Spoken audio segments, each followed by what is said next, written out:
내외 기빈 여러분 안녕하십니까? 지금부터 방송통신위원회와 정보통신정책연구원이 주최하는 제4회 지능정보사회 이용자보호 국제컨퍼런스를 시작하도록 하겠습니다. 저는 오늘 진행을 맡은 김혜미 국제회의 통역사입니다. 벌써 4년째 본 컨퍼런스에 함께하고 있는데요. 올해도 이렇게 다시 만나 뵙게 되어서 정말 기쁘고 또 영광입니다. 참고로 이번 컨퍼런스에선 코로나19 방역 지침에 맞춰 국내외 연사분들께서는 온라인상으로 참여해 주시고 또 지정 토론 및 종합 토론에 참여해 주실 저희 사회자 및 국내 패널 분들께서는 현장에서 자리를 빛내 주실 예정입니다. 또 현장에서는 역시 코로나19 확산을 막기 위해 방역 지침을 철저히 준수하며 오늘 컨퍼런스를 진행하고 있습니다. 제4회 지능정보사회 이용자보호 국제컨퍼런스는 방송통신위원회 및 정보통신정책연구원 유튜브 채널을 통해 실시간으로 함께 하실 수 있습니다. 또 한국어 자막이 행사 시작 시점부터 또 종료 때까지 계속해서 제공될 예정입니다. 이 점 참고해 주십시오. Well, Your Excellencies, distinguished guests, ladies and gentlemen, good afternoon or good morning or good evening, depending on where you're joining us online today. My name is Hemi Kim, and today I have the honor and pleasure of serving as your MC for the 4th International Conference on Ethics of the Intelligent Information Society, also known as ICEI 2022. Well, thank you so much for joining us today and welcome.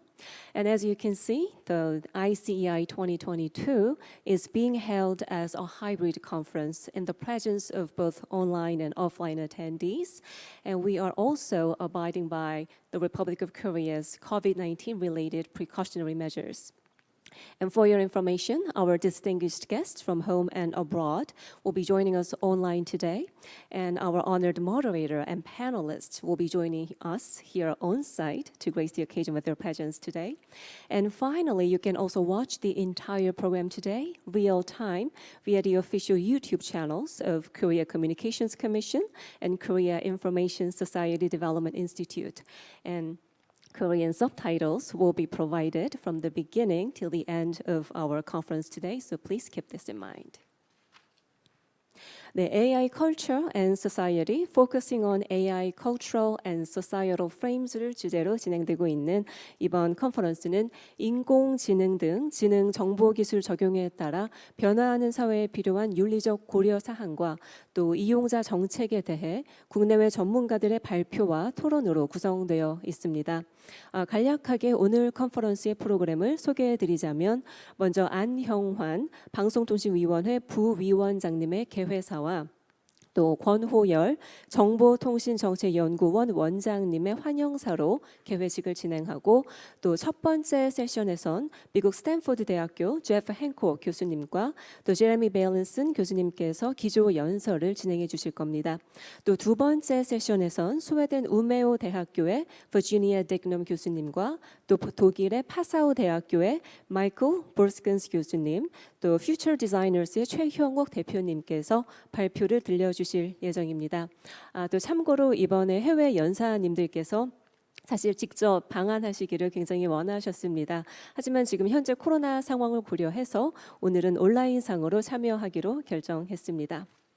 또 이렇게 두 개의 세션을 모두 마친 후엔 고려대학교 안준모 교수님을 사회자로 모시고 국내외 패널 분들과 함께 저희가 지정 토론 및 종합 토론을 진행하도록 하겠습니다. 네, 오늘 이곳 행사장과 또 국내외 다양한 곳에서 온라인상으로 함께해 주신 모든 분들께 다시 한번 진심으로 감사와 환영의 인사를 드리며 부디 끝까지 함께해 주시길 바랍니다.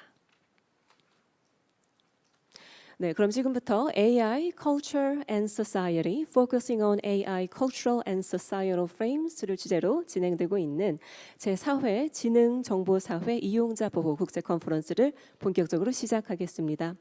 먼저 오늘 컨퍼런스는 안형환 방송통신위원회 부위원장님의 개회사로 시작하겠습니다. 그럼 지금부터 안형환 부위원장님의 개회사 들어보도록 하겠습니다.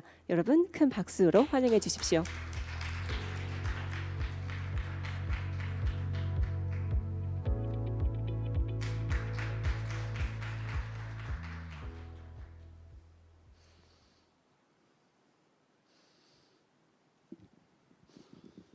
네, 안녕하십니까. 네, 반갑습니다.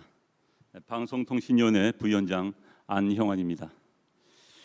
2019년도에 컨퍼런스를 처음 개최한 이후에 벌써 네 번째를 맞이하게 됐습니다. 지난 컨퍼런스에서는 신뢰받는 AI, 사람 중심의 AI, AI의 공존을 주제로 국내 전문가들을 모시고 깊은 논의를 했습니다. 올해는 점차 생활 곳곳에 확산되고 있는 인공지능 기술이 미칠 사회 문화적 영향에 대해서 논의를 해보고자 합니다. 먼저 발제와 토론을 맡아주신 국내 전문가 여러분들께 진심으로 감사의 말씀을 드립니다. 인공지능은 이미 우리 생활 속에 깊이 자리 잡고 있습니다. 매일 사용하는 길 찾기, 쇼핑, OTT 서비스는 물론 챗봇, 자율주행까지 많은 IT 기술이 인공지능과 결합됨으로써 우리는 보다 편리한 생활을 누릴 수 있게 됐습니다. 인공지능을 잘 활용한다면 생활의 편익, 업무의 효율성, 그리고 향후 인류가 닥칠 많은 어려움을 극복하는 데 큰 도움이 될 것입니다. 그러나 동전에도 양면이 있는 것처럼 순기능만 있는 것은 아니지요. 알고리즘의 편향성, 개인정보 침해 문제 등 사회적 부작용도 분명히 존재하는 것이 현실입니다. 또한 인공지능 챗봇의 잘못된 학습 사례, 딥페이크나 어뷰징과 같은 인공지능 오남용 역시 우리가 고민해야 될 부분들입니다. 이러한 인공지능 윤리 담론의 공통 분모이자 핵심은 역시 사람입니다. 인공지능과 함께 살아갈 미래 세대를 위해서 인간에게 올바른 방향으로 기술적 진화를 끌어내므로써 사람을 위한 지능정보사회를 만들어 나가야 할 것입니다. 이를 위해서 세계 각국은 인공지능 개발과 활용 단계에서 책임성과 공정성을 담보하기 위해서 윤리적, 제도적 규범 마련에 나서고 있습니다. 특히 유럽연합은 여러분께서 잘 아시는 것처럼 지난해 인공지능 법안을 발표하면서 사람 중심의 인공지능을 위한 포괄적인 규제안을 제시하기도 했습니다.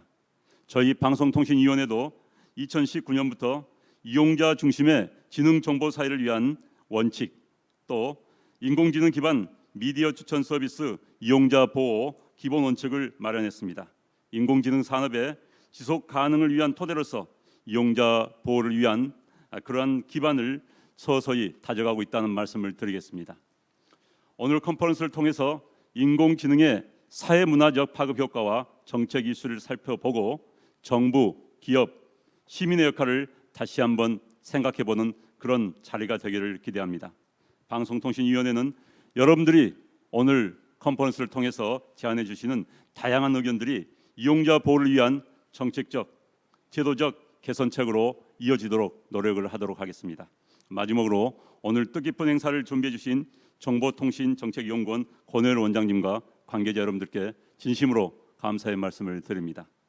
그리고 무엇보다 오늘 이 자리에 참석해 주시고 또 인터넷을 통해서 지켜봐 주시고 계시는 모든 분들에게도 항상 건강과 행복이 깃들기를 기대하고 축원해 드리겠습니다. 감사합니다.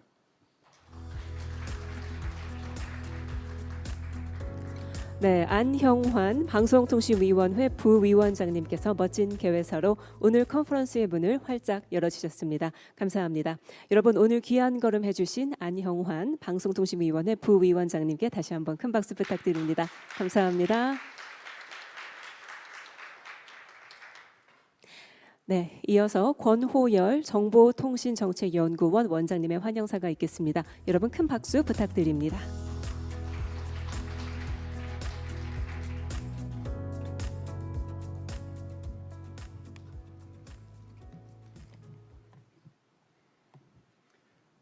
안녕하십니까. 정보통신정책연구원 원장 권호열입니다.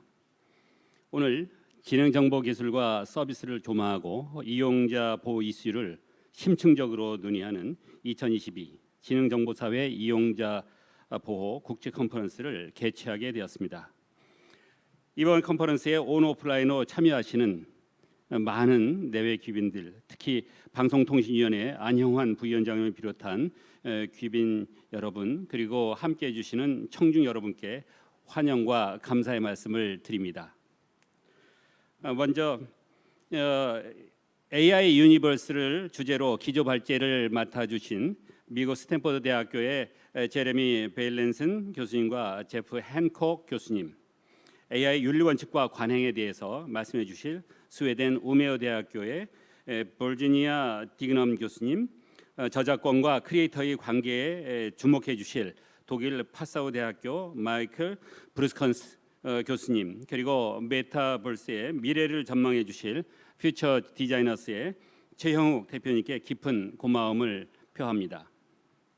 또한 종합 토론 사회를 맡아 주실 고려대학교 안준모 교수님, 토론자로 참여하시는 연세대학교 박남기 교수님, 마이크로소프트 조장래 전무님, 소비자 시민 모임 문미란 회장님, 그리고 우리 연구원 권은정 박사님 등 전문가님들께도 감사의 말씀을 드립니다. 최근 지능정보기술과 서비스는 우리 사회와 문화 곳곳에 다채로운 변화와 혁신을 유발하고 있습니다. 우리가 의식하지 못하고 있는 사이에도 지능정보기술과 서비스는 AI, MR, XR, 메타버스, 웹 3.0, 디지털 트윈, 그리고 NFT 등 다양한 명칭과 모습으로 우리 사회와 문화에 이미 자리를 잡고 있습니다. 그런 점에서 오늘 AI Culture and Society, Focusing on AI, Cultural and Societal Frame을 주제로 지능정보기술과 서비스의 발전 속에 이용자들이 영위할 신뢰사회와 혁신적 문화 구축 양상들, 그리고 이와 관련된 정책이 나아가야 할 방향성을 여러분과 함께 논의하고 공유할 수 있게 된 것은 매우 뜻깊은 일이 아닐 수 없습니다. 지금까지 방송통신위원회와 정보통신정책연구원은 이용자가 지능정보기술과 서비스를 안전하고 편리하게 활용하는 한편 플랫폼 경제, 알고리즘, 가상세계 등에서도 능동적 프로슈머로 역할할 수 있도록 이용자의 지능정보 역량과 윤리 역량의 함양과 제고를 위해서 지속적인 노력을 기울여 왔습니다. 오늘 컨퍼런스는 국가 간 경계와 분야 간 영역을 초월하여 서로의 경험과 가치를 공유하며 지능정보기술과 사회문화의 공존 방안을 논의하는 의미 있는 자리가 될 것입니다. 오늘 이 자리가 참여하신 모든 분들께 지능정보기술이 창조해 나갈 우리 사회와 문화를 더불어 고민하고 함께 연구할 수 있는 계기가 될 수 있기를 바랍니다. 끝으로 오늘 행사를 준비해 주신 우리 연구원 심홍진 박사님과 관계자들께 감사드리며 함께 해주신 모든 분들의 건강과 행복 그리고 안전을 기원합니다. 감사합니다.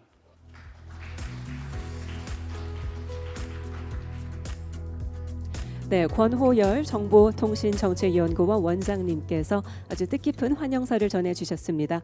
여러분 바쁘신 일정에도 불구하고 오늘 친히 자리하셔 좋은 말씀 들려주신 권호열 정보통신정책연구원 원장님께 다시 한번 큰 박수 부탁드립니다. 감사합니다.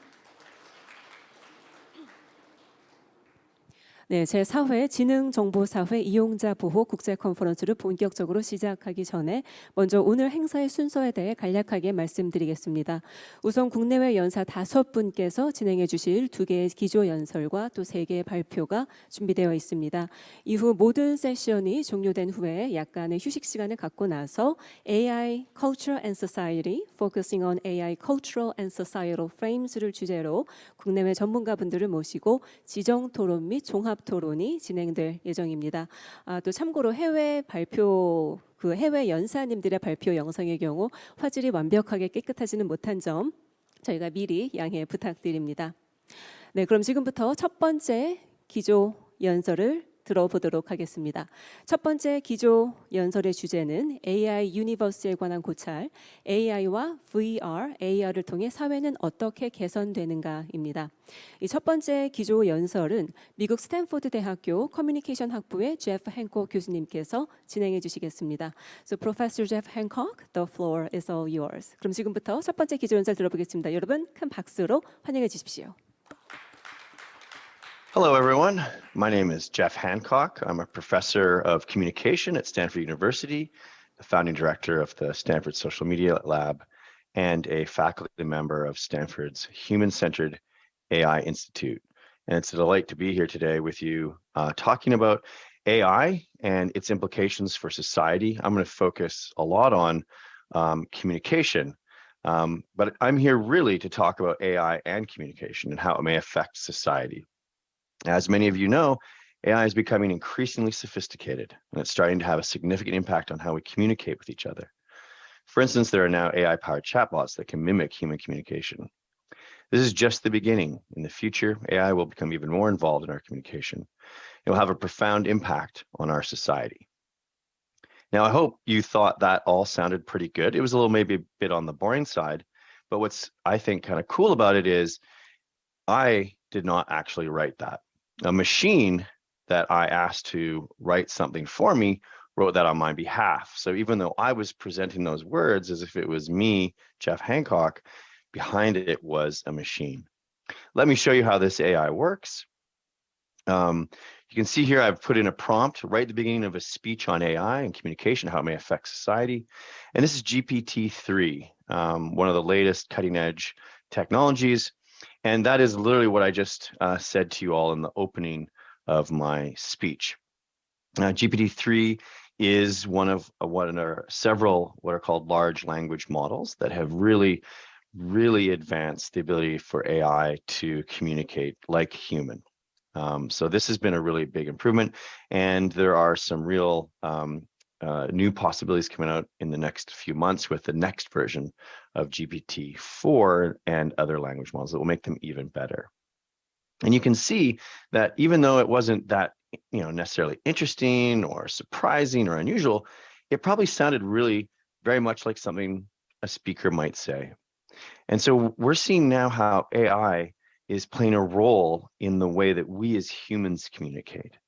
And this is a really huge and important development that I think has a lot of implications for society, both positive and negative. And before I get into those, I'm just going to go over some of the high-level principles I wanted to share with you all that we focus on here at the Stanford Human-Centered AI Institute. The first of these is that any work on AI should consider the human impact. That's principle number one. And this principle is that we need to develop equitable and trustworthy technology.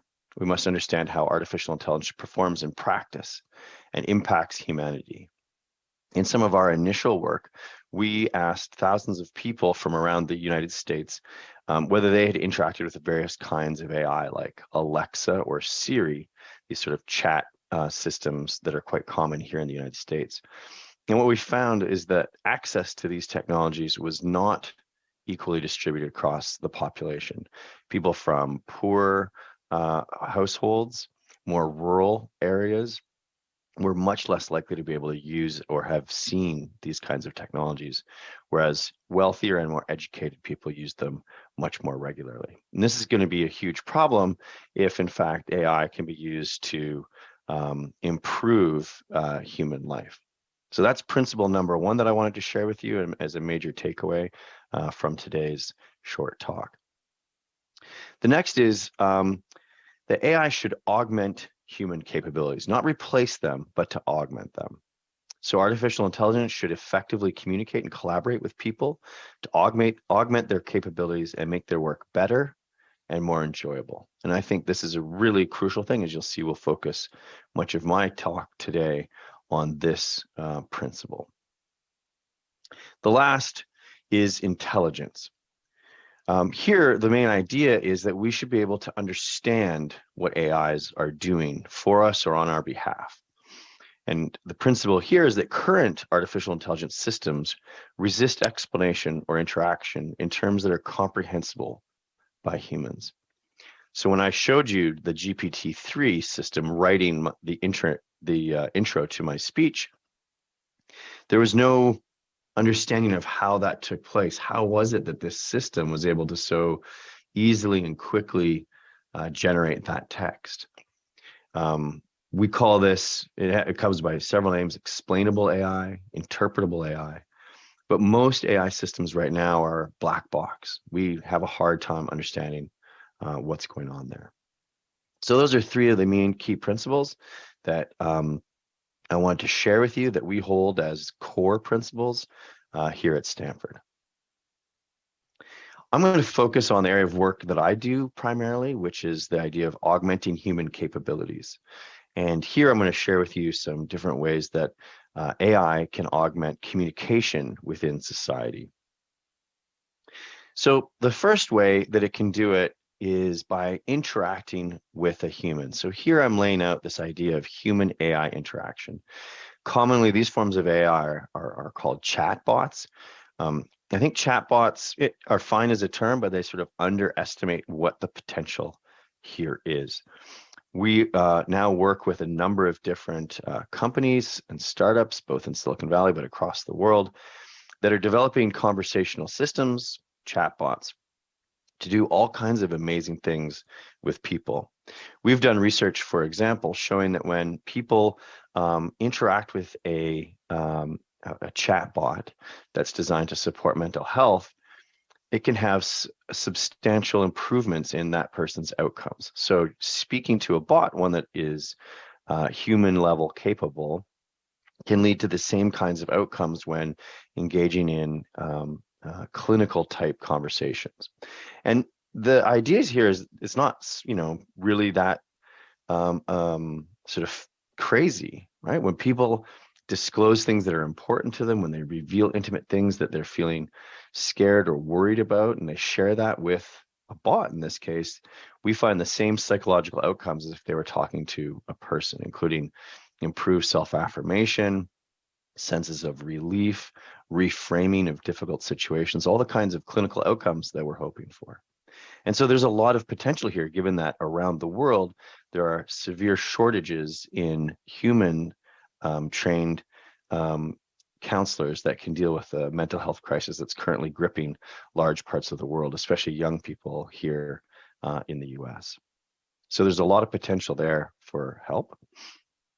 We're also working with groups that are working to develop work coaches. So here you might think, well, I'm a executive, I'm doing really well on all these things like, related to my team and the product I'm working on, but I feel like I'm behind on my time management and I could use help with that.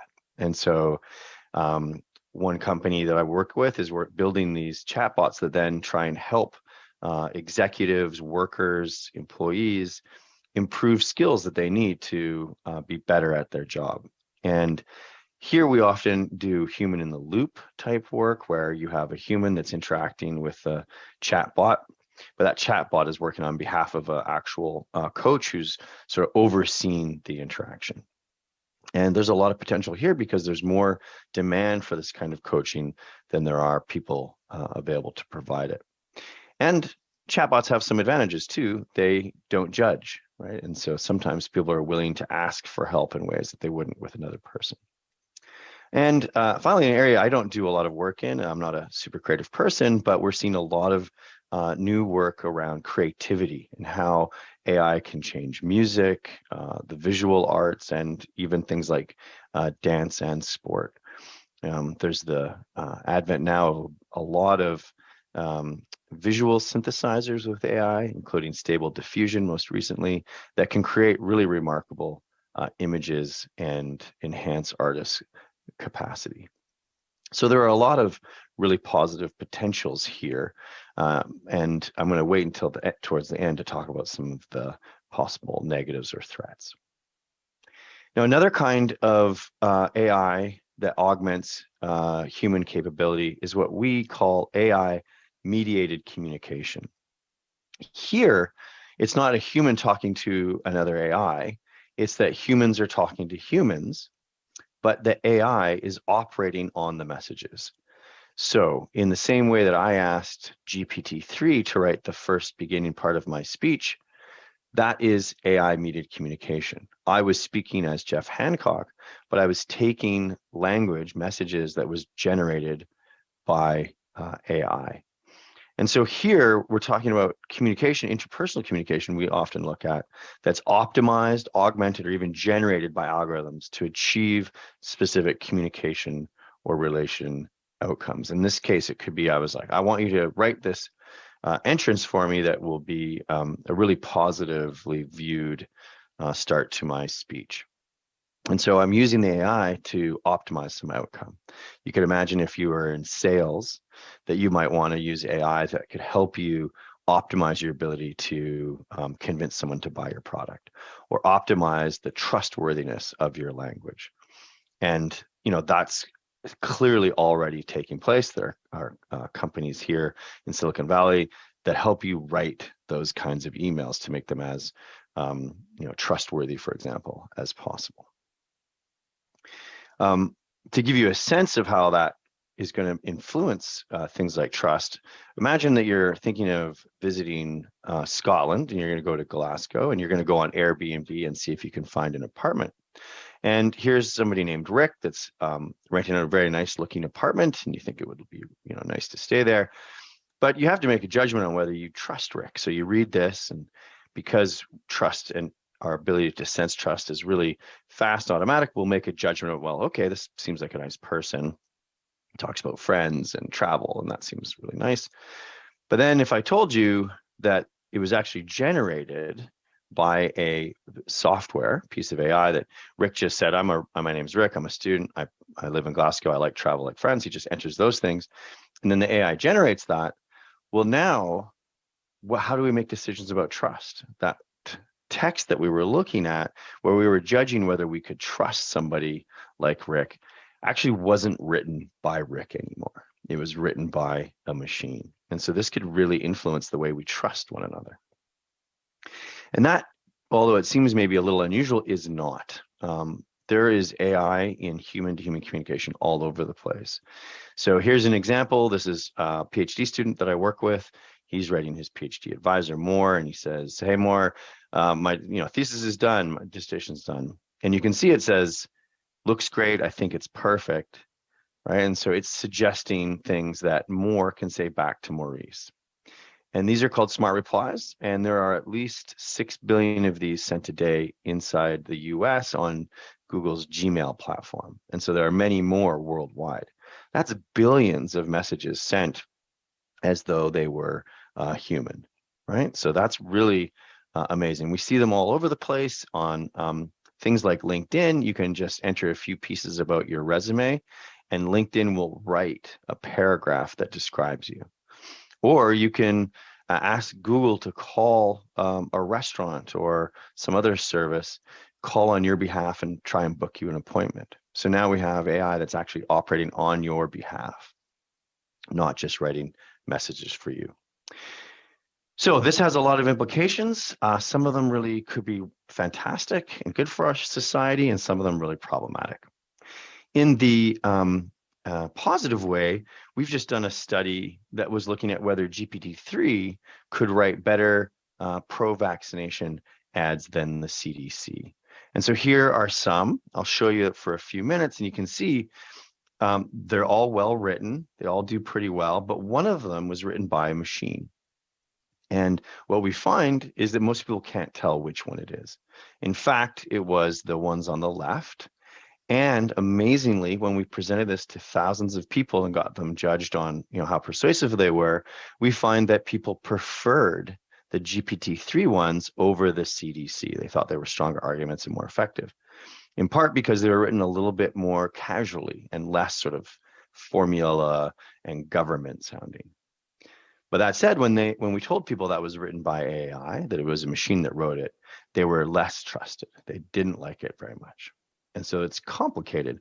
We could use machines to create better messages and maybe lead to more vaccination, but it could also fail if we tell the people that AI created it. Now, the threat here, obviously, is that now that GPT-3 can create human messages, it can create bad messages too, like misinformation. And this, I think, is one of the major threats that we need to think about as society, is how do we regulate the way that the machines use language with us? And so I think this kind of human and AI communication has implications for the way we talk to each other interpersonally, for how we talk, right? We're seeing the language is being used by AI and we're using it, and that's changing the way we talk. We're perhaps being more positive. And last, it has big issues around politics and culture and ethics, especially when we think about misinformation. So I'll leave you with these three main talking points here that I want to make sure are really clear for you all. We need to consider human impact, augment human capabilities, and consider intelligence. Thank you all so much for your attention and enjoy the rest of the meeting. Thank you. 네, AI 유니버스에 관한 고찰, AI와 VR, AR을 통해 사회는 어떻게 개선되는가를 주제로 미국 스탠포드 대학교 커뮤니케이션 학부의 제프 행콕 교수님께서 첫 번째 기조연설을 들려주셨습니다. 감사합니다. 네, 이어서 미국 스탠포드 대학교 커뮤니케이션 학부의 제레미 베일렌슨 교수님께서 두 번째 기조연설을 해주시겠습니다. 이번에도 주제는 동일합니다. So without further ado, let us hear from Professor Jeremy Bailenson. Professor Bailenson, the floor is all yours. 여러분, 큰 박수로 환영해 주십시오. Thank you so much for having me today. I'm thrilled to talk about virtual reality and the metaverse to you, and I want to thank you very much for the kind invitation. It's really special and an honor for me to give this talk. You see there the URL of my lab. That is our lab's webpage. A lot of the work we'll be talking about today is online, and you can download PDFs of our publications. You can also see our Twitter handle at Stanford VR, where when we have new findings, we release them on Stanford VR. So you can always check there to see if there's information that you find helpful. So for the next 35 minutes or so, we're going to talk about what the metaverse is. We're also going to talk about the downsides of virtual reality, because I think that's important to acknowledge that this medium, there's amazing things it can do, but it's also important to think about as we make policy, things that we should think about regulating or at least have on our awareness. Then we're going to talk about case studies in education, training, empathy and diversity, and telepresence. And I look forward to giving you this talk today. So let's start with what virtual reality is. Most people by now have tried virtual reality. They've understand that it's been used for gaming, but many people may not know that people have been using and studying VR for quite some time. So I'm a professor in the Department of Communication at Stanford, and I am also partly an engineer, and I have been building and testing virtual reality since the late 1990s. If you look on the right side of this image, you can see the headsets I was using when I first started. They are very expensive. They cost $40,000 US, and they were very uncomfortable and heavy. And there was only a couple hundred of them in the world when we started doing this work. Now, virtual reality headsets, they cost $300, and there's tens of millions of them in the United States alone. The question, now that we've got VR that's very high quality, the headsets are plentiful and they're inexpensive, is what are we supposed to do inside VR? So this is my grandfather Popper. He's 91 here, and he, like many people, put on the headset. They try virtual reality and they say, this is interesting, but really what's the point?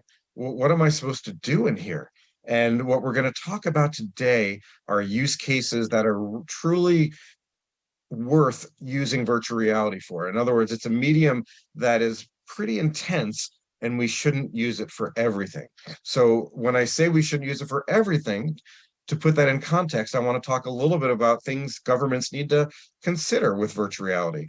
And the first thing to think about is distraction, which is when you're wearing a headset, you can't see the real world. You can't hear the real world. So being distracted and, hurting yourself because you walk into a wall or somebody steals your wallet because you're using virtual reality on a train is something to think about. It's a medium that's very distracting. We need to consider addiction, right? So there's a lot of literature now on how social media and video games can be addictive. There's not much work on this in virtual reality yet. However, if you think about the future, when you can have an incredible experience at the touch of a button, and every party in virtual reality is perfect, and everyone is always, they can do anything they want at any time in virtual reality, the real world can become a little less appealing. And so we need to consider, how long we're using VR and if it could possibly be addictive. There's also something called simulator sickness, which is people tend to get dizzy if they use VR for too long. Certain people in general can't use VR. So people that get very motion sick when they're in an automobile, they're more susceptible to simulator sickness in VR, and they struggle with the medium. And then we need to think about kids. So here in Silicon Valley, where Stanford is located, I've done work with Google and with Facebook to help them understand, at what age can kids use VR? And kids, what we've shown in our lab is that kids are unique. They see VR as it's quite real. Jackie Bailey, who's a professor at the University of Texas, has shown that when kids have an experience in virtual reality, for example, they meet a cartoon character, it's more persuasive to them than when they see it on TV. They're more likely to comply with a request from a character. For example, when he says, "Come closer to me," they're going to more likely to do it when they're in VR compared to when they're watching it on TV. And this experience stays with them longer. So it's really important to think about, virtual reality policy in terms of kids in particular, which is why I've come up with a DICE model. So the DICE model says that VR's got downsides, right? It's distracting. It could be addictive. You get a little simulator sick. So let's save virtual reality for things, if you did them in the real world, would be dangerous, impossible, counterproductive, or expensive, hence the DICE model, okay? So save VR for, if you did it in the real world, it would be dangerous. For example, training firefighters. It would be impossible, flying to Mars to learn about something. It would be counterproductive, so teaching people about climate change by showing them deforestation and actually deforesting, that would be a counterproductive way to do it. Or expensive, doing things that educationally you could never do because the cost would be so high. And I'm going to give you lots of examples of this in the next 20 minutes. So I want to start with the Stanford Metaverse. When shelter in place happened in March 2020, we built a metaverse so that we could teach our students in virtual reality instead of using video conferencing like Zoom. Stanford bought us 200 headsets. We use the Oculus Quest 2 and the Pico Neo 2.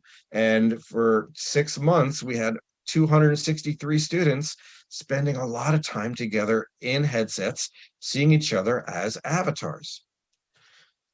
In order to do this, we had to think about hardware. And so this is the stacks of the Oculus Quest 2.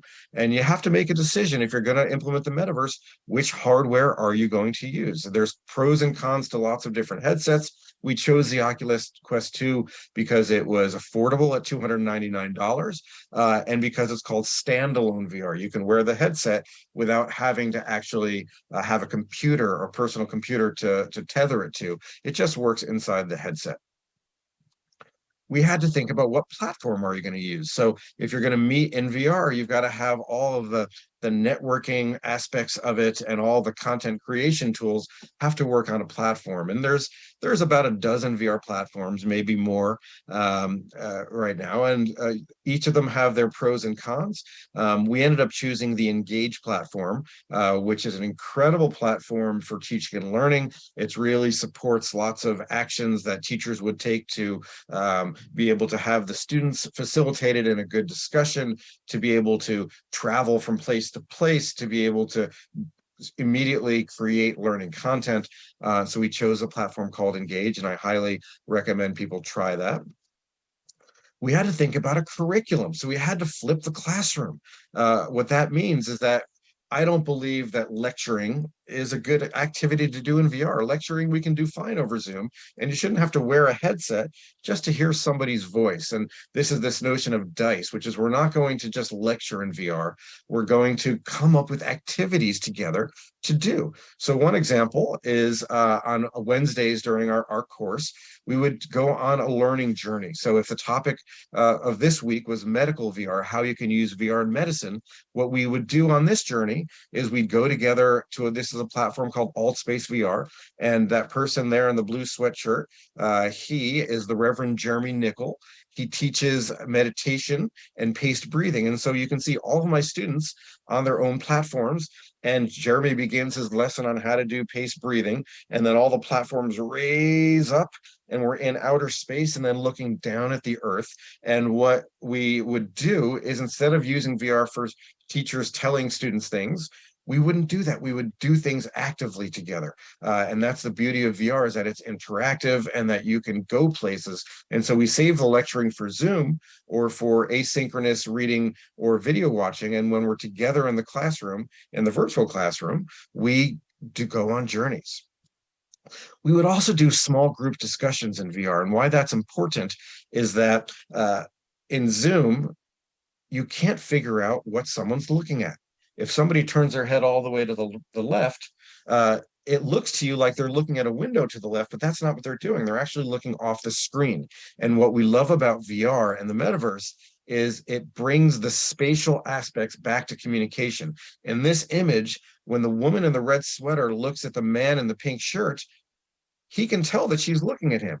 And when he leans closer to her, she actually feels that personal space. And so in VR, the spatial aspect of communication is preserved. And so what you're seeing here is a small group discussion where people are together and they are perceiving properly the nonverbal behaviors of others. Consequently, you can demonstrate something called synchrony. Synchrony is what happens when conversations are flowing wonderfully.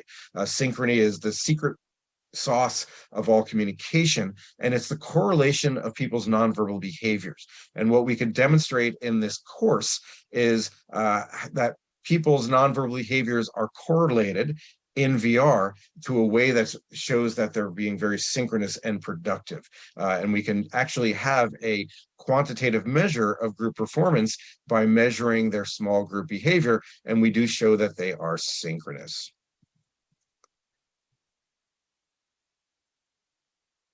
So I want to shift from the class, which was a wonderful experience and a great use of DICE in the metaverse, to a second example, which is corporate training. Okay, so if you think about training, if you look at the top left of this graph, that is the ability to scale training, the ability to use it over and over again cheaply. And when you think about training, an instruction manual or a 2D video is very scalable. You can make millions of copies, and all of a sudden, if you make one training instance, it scales. On the other hand, it's not that effective, right? A training manual for most things is not as good as a one-on-one expert mentor. If you look in the bottom right of this graph, that's the most effective form of training, having an expert teach you, but that doesn't scale, right? Because if there's only one expert, she can only work with one person at a time. What you're seeing in that top right of the graph is what virtual reality does. It gives you the best of both worlds, right? You have it, VR training scales because VR is just a digital experience, but it also has the feel and the effectiveness of a one-on-one expert mentor. At Stanford, we began studying VR training by training athletes. So in American football, the quarterback has got to make decisions about how to run a play. And so you can look here, the quarterback looks back and forth, and he's got to make a decision on what he should do. And so what we did with the Stanford football team is we trained quarterbacks to look around left and right, and we used virtual reality to improve their decision making by having them over and over practice looking around, see what the defense is doing, and figure out how they would behave in that instance. So to be clear, we're not teaching them how to kick or how to throw. They do that on the field. In VR, we're giving them mental rehearsal to better understand the plays on the field so that they can make better decisions when they're on the field. We worked with the Stanford team for a year, and the quarterback of the team and the coach, David Shaw, both agreed that our team had a better year than people predicted because, and one of the reasons, not all of the reasons, but one of the reasons was because of the VR training simulation.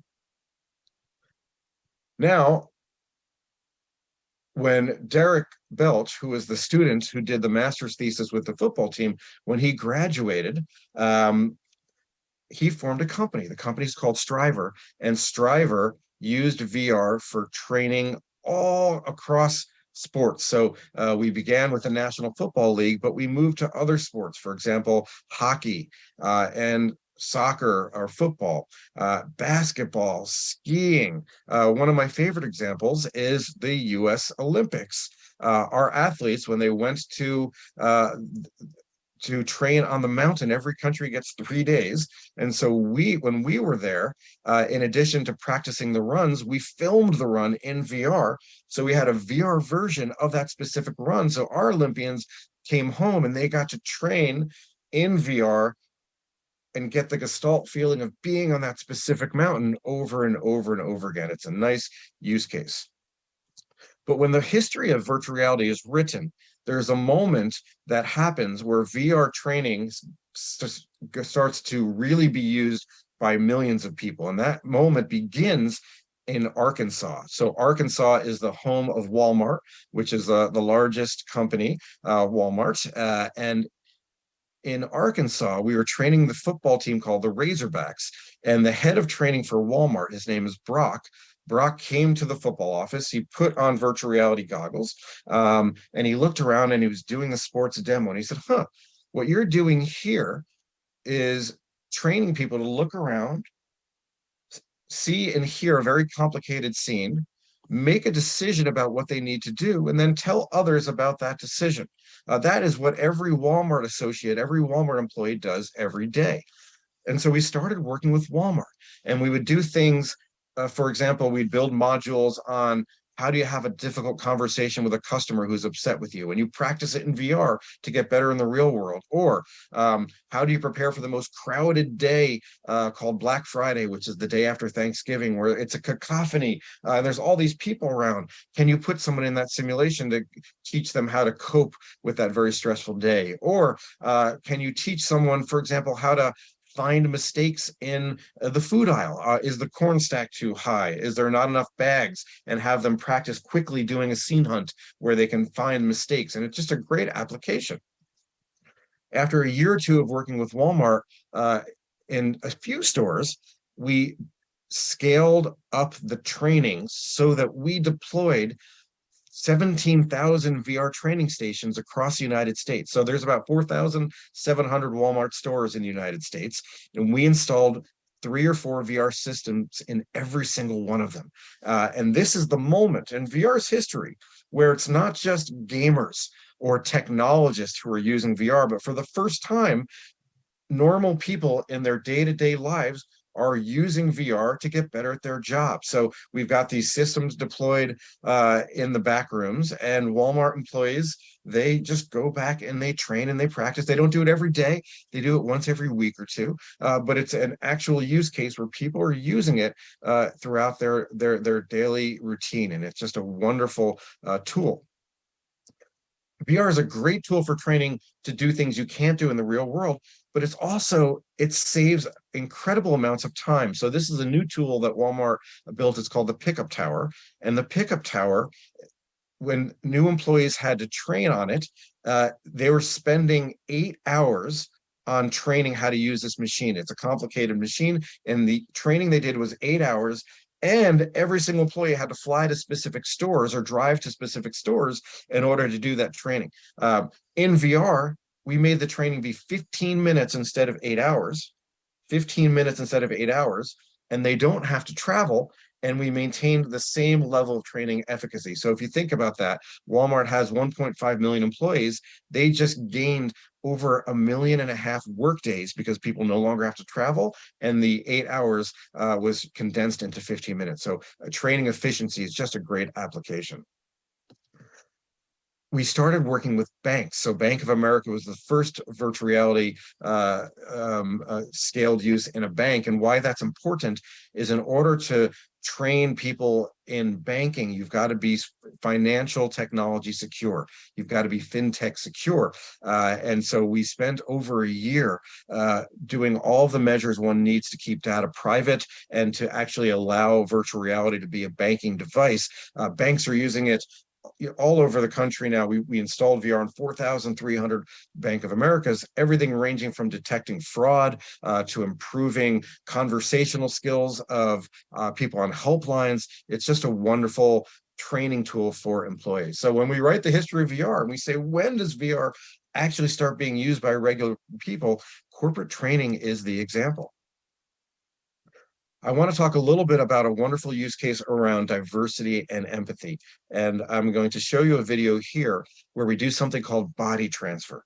So this is a 20-year-old video. This is Nikki, the student that discovered something called the Proteus effect. So when you walk up to a mirror in VR and move your body around, you get to see the mirror image with you. So he walks close to the mirror and he turns his head and he gets to see his mirror image there. After a few minutes of doing that, the brain perceives the avatar as a self. So he was a male, and now he comes up and he's a woman. And he changed from a white male to a woman of color. He now gets to experience what it's like to have someone else's body. And then what can happen is while wearing that body, he can have an interaction with someone else. And that other person can then treat him badly. We create simulations where you feel prejudice or bad treatment while you're wearing the avatar of someone else. It could be a different gender. It could be a different skin color. It could be a different age. And what we show in 20 years of research in my lab is that this simulation where you become someone else and experience negative behavior is incredibly effective at inducing empathy and changing people's behavior, having them be more tolerant of other people. So I'll show you an example of a simulation that anyone can download for free about creating empathy towards homeless people. And in this simulation, what we wanted to do is we wanted to teach people that becoming homeless is not always about who you are. It's not always about mental illness. It's not always about you as a person. Situational factors can cause people to lose their homes, and it can happen to anyone. And so in this simulation, you got fired from your job. You're trying to make rent, so you're selling items in your apartment, but you don't do it, so you get evicted, and now you're trying to live in your car here, but the police don't let you do that, and you get arrested. Now you're trying to sleep on a bus, but this man is harassing you while you're trying to sleep. Someone else is trying to take your items, and what we demonstrate here, this is a studies by Fernanda Herrera, is that even months later, months after you've done this treatment, if you've done becoming homeless in VR compared to watch a video of it or do role play imagination, you are more likely to be willing to support initiatives to help the homeless. So even months later, this simulation causes pro-social behavior more than other media do. Now, I want to say very clearly here, VR is not a magic tool that solves racism and that changes perceptions of others magically. It's a tool that can help, but no media experience is going to magically solve prejudice. However, our research shows that this medium does have good effects.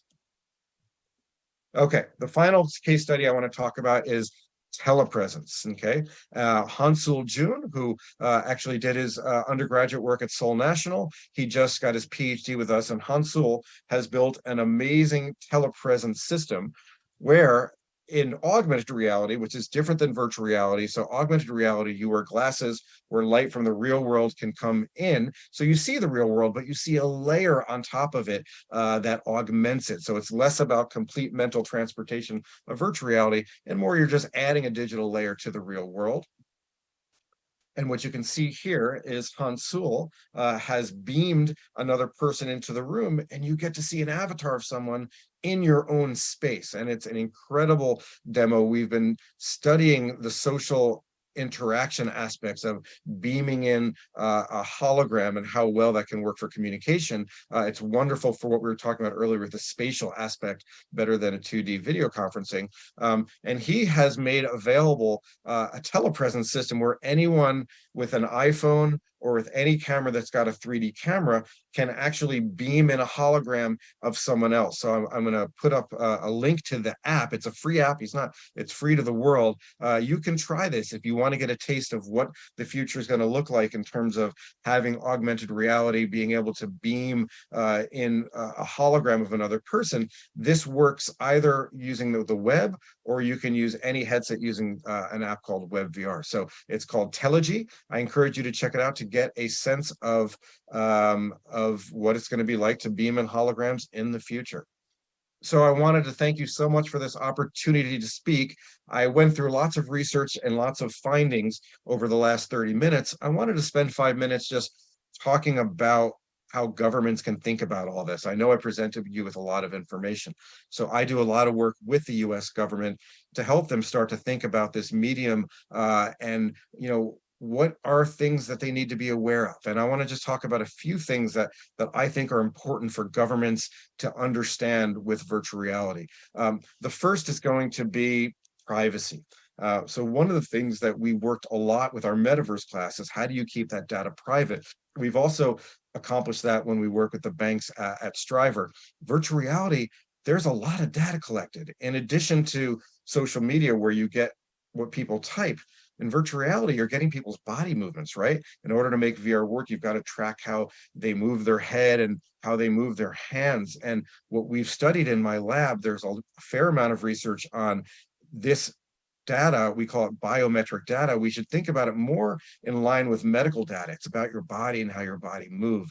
And so how do you think about privacy when people can now, they understand how you move your body and your nonverbal tendencies, and this is a very private thing. So as you continue to think about the media of virtual reality, I want you to think about privacy. The second aspect of that is when the new headsets come out, so the Oculus Quest 2 and the Pico Neo 2, they've got something called inside-out tracking. So the virtual reality system works because there's cameras on the outside, and those cameras are actually actively scanning the world. So one thing to think about is even if you're not in virtual reality and you're around somebody wearing the headset has got cameras that are constantly filming the world around you. And currently, the privacy agreements for most virtual reality headsets, the companies own that data. So it's really something to think about. I mentioned kids earlier, and I want to flag a report that I wrote for Common Sense Media. Common Sense Media is an organization that helps parents understand media and kids. The title of the report is called VR 101, What Parents Need to Know About VR and Kids. And so I've got 2 kids of my own. People often ask me, Jeremy, how much VR do they do? The answer is that they do very little virtual reality. They've probably done it about 10 times in their entire lives, and they're 11 years old and 8. And I am a believer that VR is best done in small doses. One of the challenges of VR for parents is that you can't see what your kid is doing because they're in the headset, and the headset doesn't show automatically what's happening inside. And so there are apps, if you are parents, that allow you to mirror the screen to your phone or to a computer, and I encourage parents to download those. The final thing I will say is in my lab, we've got what's called a 30-minute rule. If you're doing VR, after 30 minutes, we want you to take the headset off. We want you to touch a wall, talk to another human being, drink some water. And we often find that there's not much reason to go back. And I think it's important as we think about this medium that VR is not like a computer. A computer you want to use, for many hours per day. Same thing with your phone. VR is not a medium that's intended to be used in that instance. And so as you think through what one should and one shouldn't do VR from a government standpoint, I want to encourage you to think about VR in very small doses. We want to use it, not for hours a day.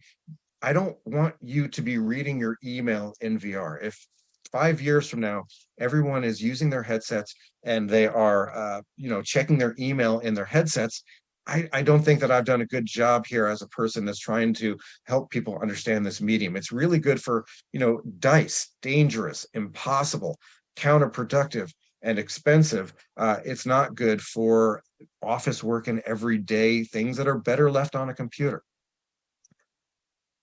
The final thing I will say that is in particular related to government, it's a very specific thing, but it's something I feel passionately about.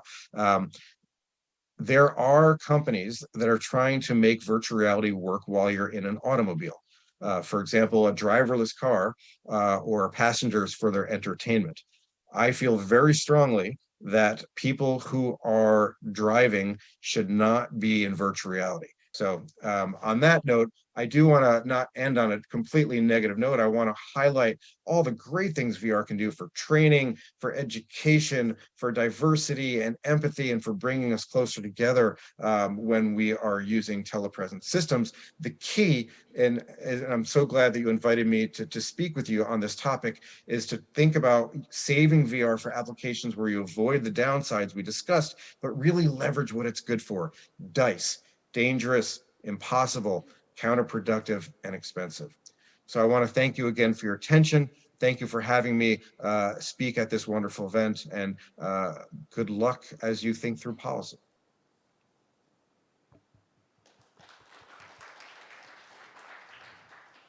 네, AI 유니버스에 관한 고찰, AI와 VR, AR을 통해 사회는 어떻게 개선되는가를 주제로 미국 스탠포드 대학교 제레미 베일렌슨 교수님께서 두 번째 기조연설을 해주셨습니다. 좋은 말씀 감사합니다.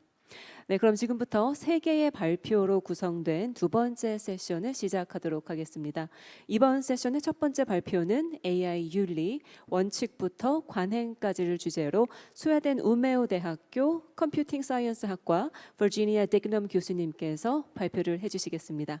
So now let us virtually meet Professor Virginia Dignum online. So Professor Dignum, please take it away. 여러분, 큰 박수로 환영해 주십시오. Good day. My name is Virginia Dignum. I'm a professor of responsible AI at Umeå University in Sweden.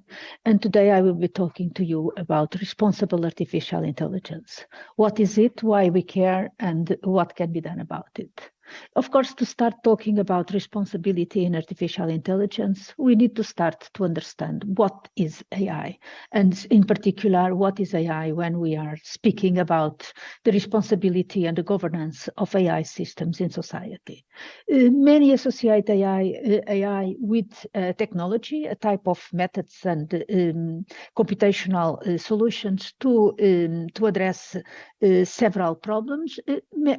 AI can be also be seen as a field of science, and the field of science which tries to understand what is intelligence, what is human intelligence, by developing and testing computational models of intelligence.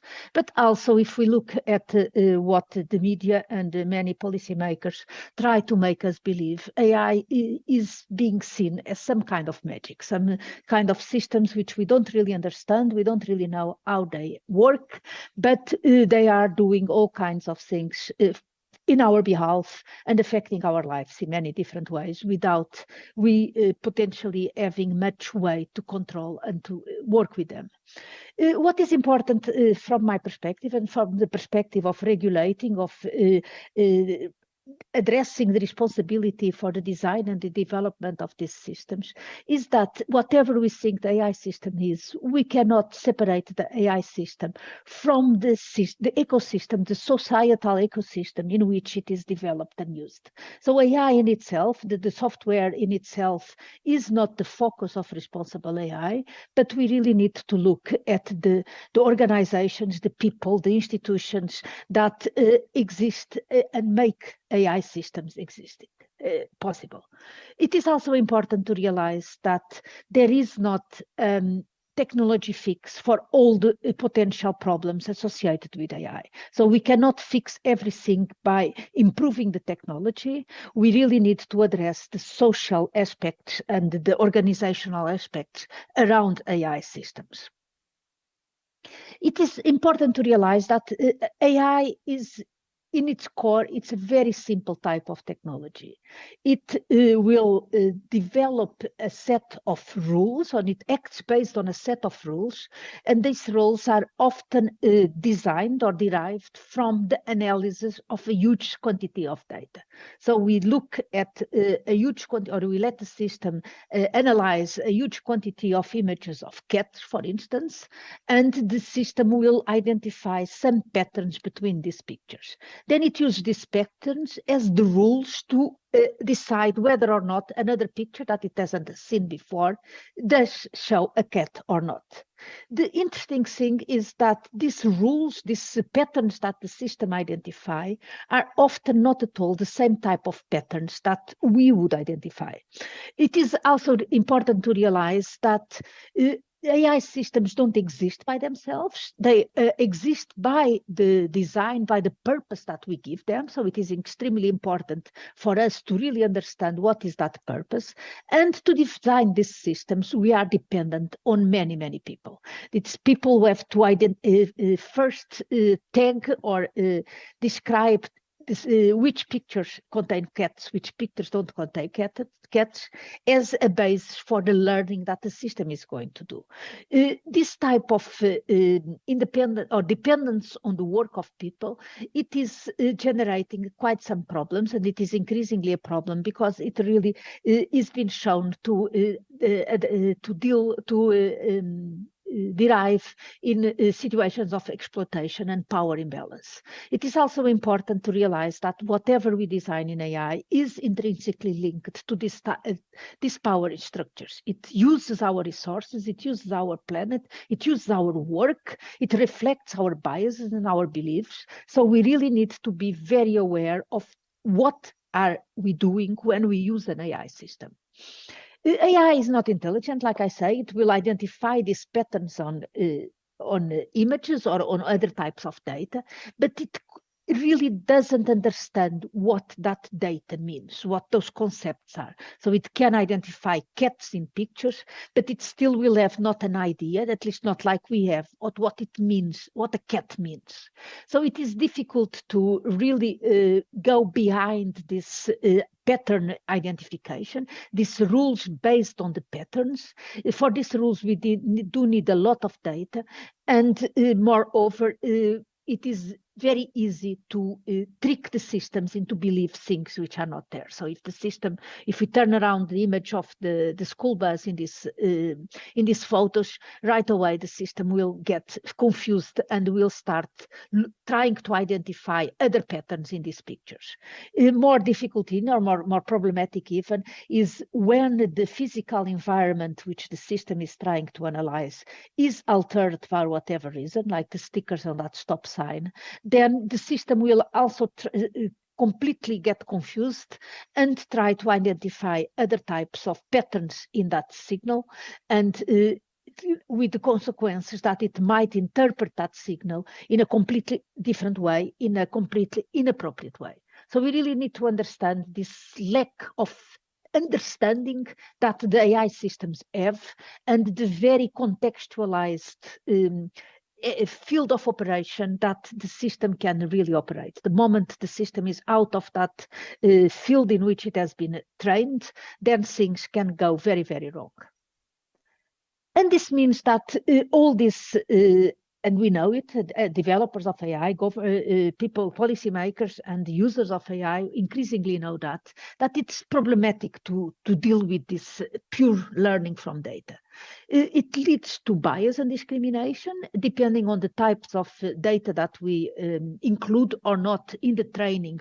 The examples that we give the system to learn from, it can very easily lead to issues of bias and discrimination, not because someone is purposefully trying to create bias or to discriminate, but because the way we select this data sets, the way that the data is collected, the way that the types of data that is given for the system to learn from are not carefully enough considered, and often don't represent the whole population which we would like the system to address in its decision capacities.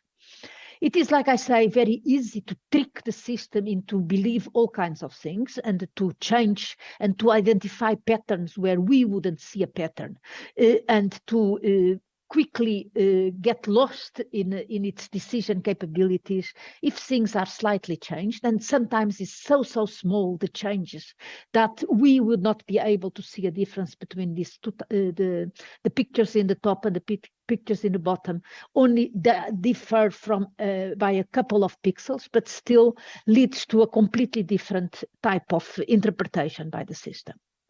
And like I said, this misinterpretation might lead to serious problems in the decision making of the system. It is also so that we unfortunately are not in many cases structured enough in the types of engineering models that are used to design these systems, and there is a difficulty to reproduce or to create a structured way to address and to design and to maintain this system. So that's also from an engineering perspective an issue that needs to take into account.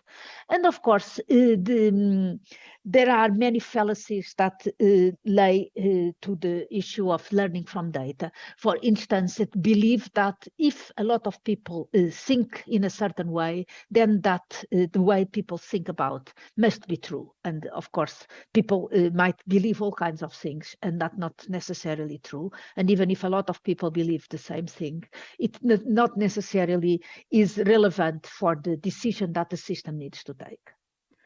So we know all of this, and this is known by the developer, by the designers, by the ones which are operating these systems. And if we still decide to use the AI for many situations, we are responsible, of course, for the problematic or less desirable results of what using these systems mean.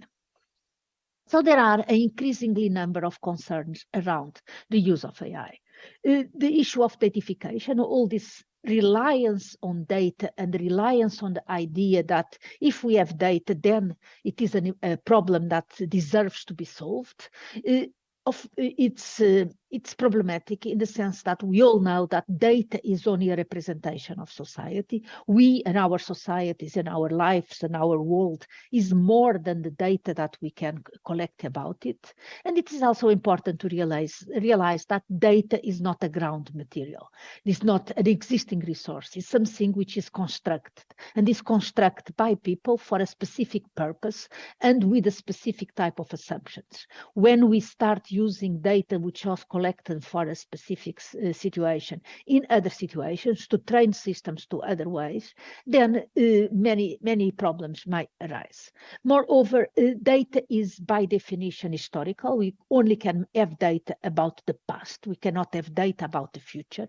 And by the nature of the way that we construct data, that we collect data, it's always necessarily biased. We cannot really collect all information possible, so there are always some decisions on what is important to be collected, what is important to be kept, and what is not, and that leads necessarily to bias. So the issues often is not so much about unbiasing the data, but realizing that data is biased, and that therefore we need to take the results of the systems in a different way.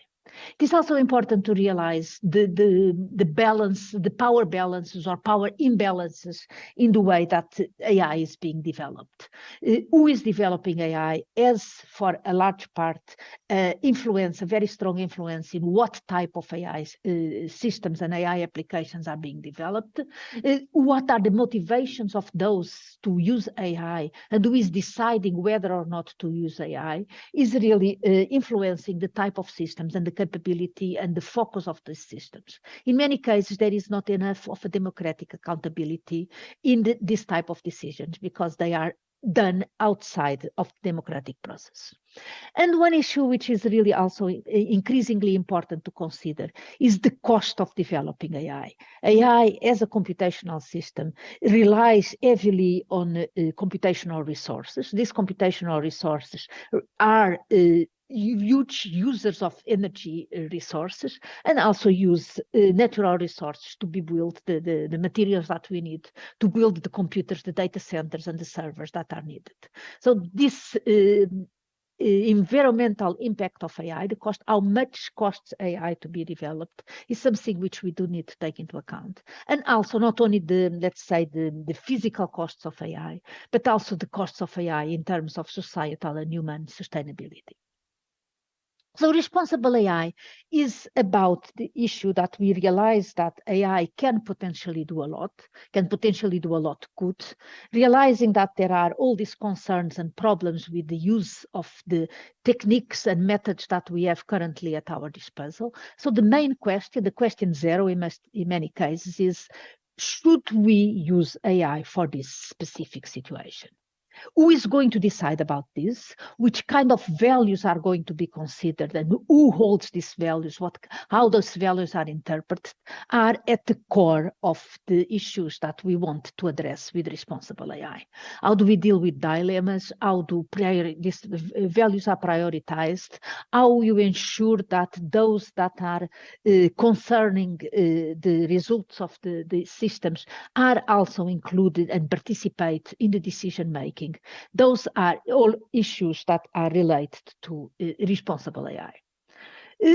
Responsible AI, of course, has a lot to do with the ethical impact of AI. So how AI is operating in a world in which decisions that we take might be considered or have a good or bad effect in society. Those are issues that really need to be addressed. So ethics is not just about it's not about answers. There is not the only and unique ethical answer in all situations and in all contexts, but it's about really recognizing that AI might have an ethical impact. Ethics is not so much the solution, but more a social process, a process through which we understand and we reason and we participate in the discussion about what are the issues and how do we want AI systems to deal with daily issues in our lives. It is not about having systems that have the correct answer in all situations, but it's about the dilemmas about how are we going to deal with increasing accuracy and the increasing costs that come with this accuracy. It's about also deciding what type of models and how much do we invest on developing models to address some of the ethical concerns, but possibly in a trade-off with other types of values. So how do we trade off, how we decide, how we balance between security and privacy, between equity and equality, between long-term and short-term effects, between effects, benefits for the individuals or benefits for society. These are the ethical questions that are at the core of the responsible development and use of AI. So responsible AI is not an impediment for innovation, but it's, if anything, is a stepping stone for innovation. If we define which direction, which type of values and what type of trade-offs are important in a specific situation, and indicating that to those that are developing systems, that are moving technology forward, really is a way to support the building of a technology that addresses all what we can do today, but also addresses the existing problems. And by doing so, by providing responsibility, by providing ethical direction to how AI should be developed, we are ensuring not only public acceptance, but also really a drive for transformation, a drive for business and for new forms of innovation, which are better aligned with the principles, the societal principles and human rights requirements. So there is a lot being done on this, and there are many, many organizations in the world, from the United Nations, UNESCO, to the European Union, to many, many other individual countries and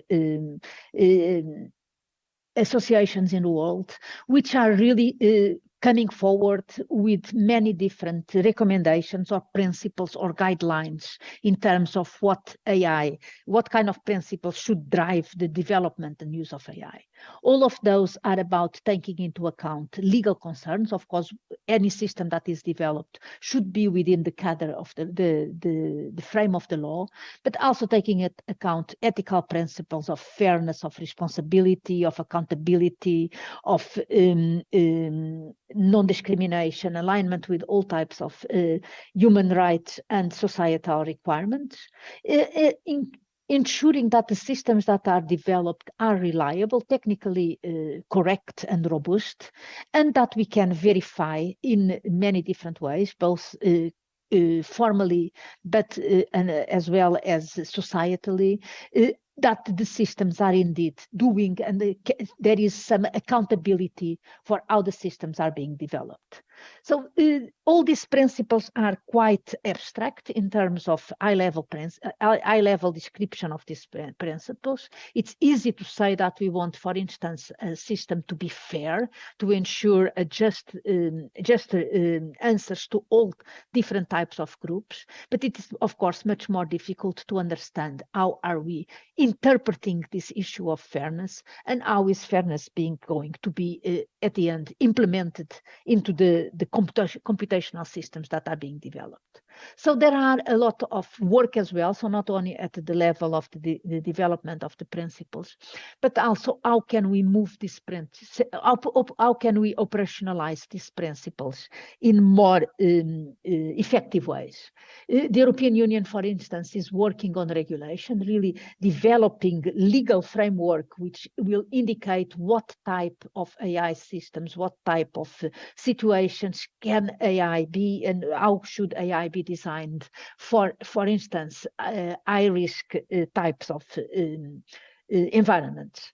This regulation is at this moment being developed and decided at the European Parliament, and it's expected to come into place in a couple of years.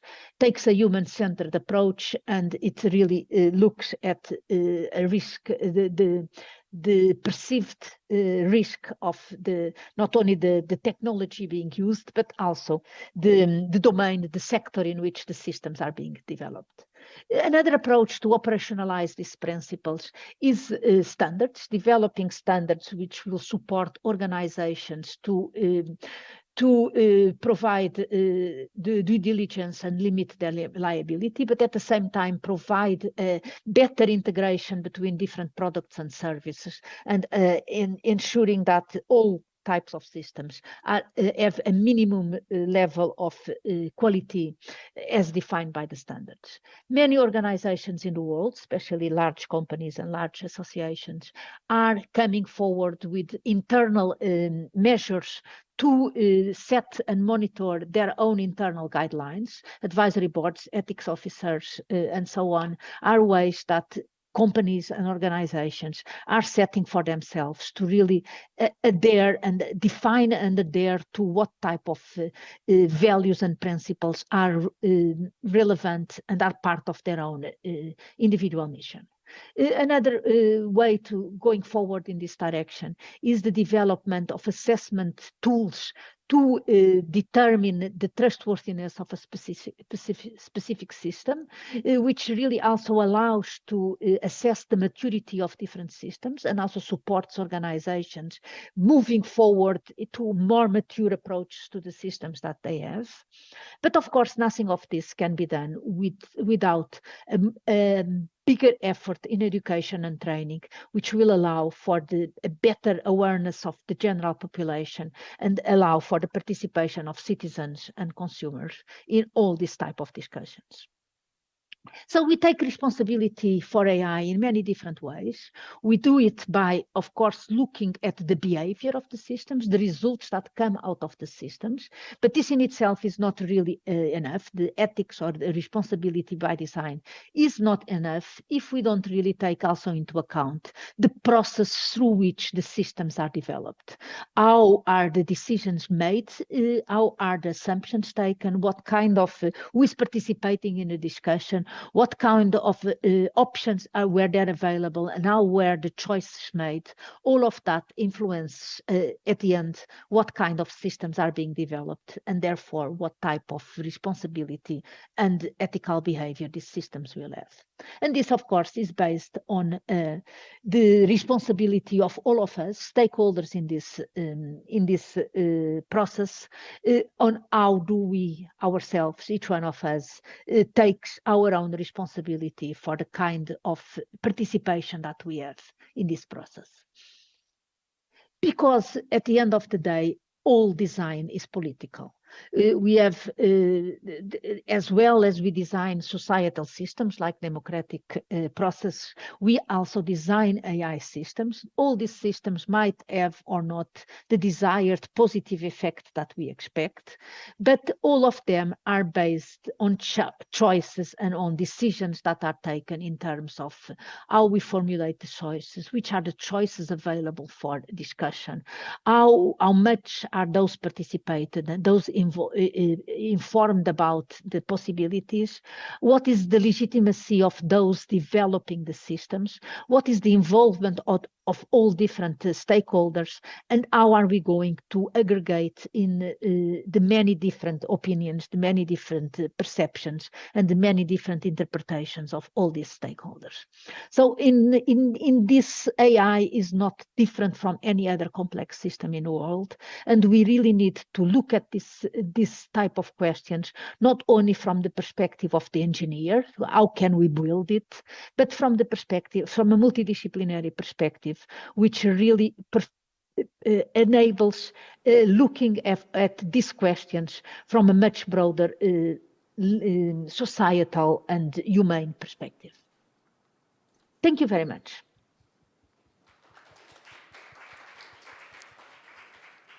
네, 스웨덴 우메오 대학교 컴퓨팅 사이언스 학과 버지니아 디그넘 교수님께서 AI 윤리 원칙부터 관행까지라는 주제로 아주 깊이 있는 발표를 들려주셨습니다. 감사합니다. 네, 다음으로 독일 파사우 대학교 법학부 마이클 베우스켄스 교수님의 발표가 있겠습니다. 두 번째 발표의 주제는 툴, 저작권 침해자인가 크리에이터인가, AI 기술로 탄생한 작품의 저작권입니다.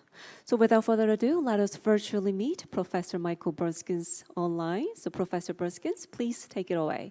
여러분 큰 박수로 환영해 주십시오. My name is Michael Beurskens. I'm from University of Passau, and I'll be talking about copyright in AI-created works, specifically the question whether AI is used as a mere tool, or if it's used as a measure to pirate foreign works, or if the AI itself as a creator actually deriving humans from any rights in their products. So let's start with the initial question. Why is this question even relevant at all?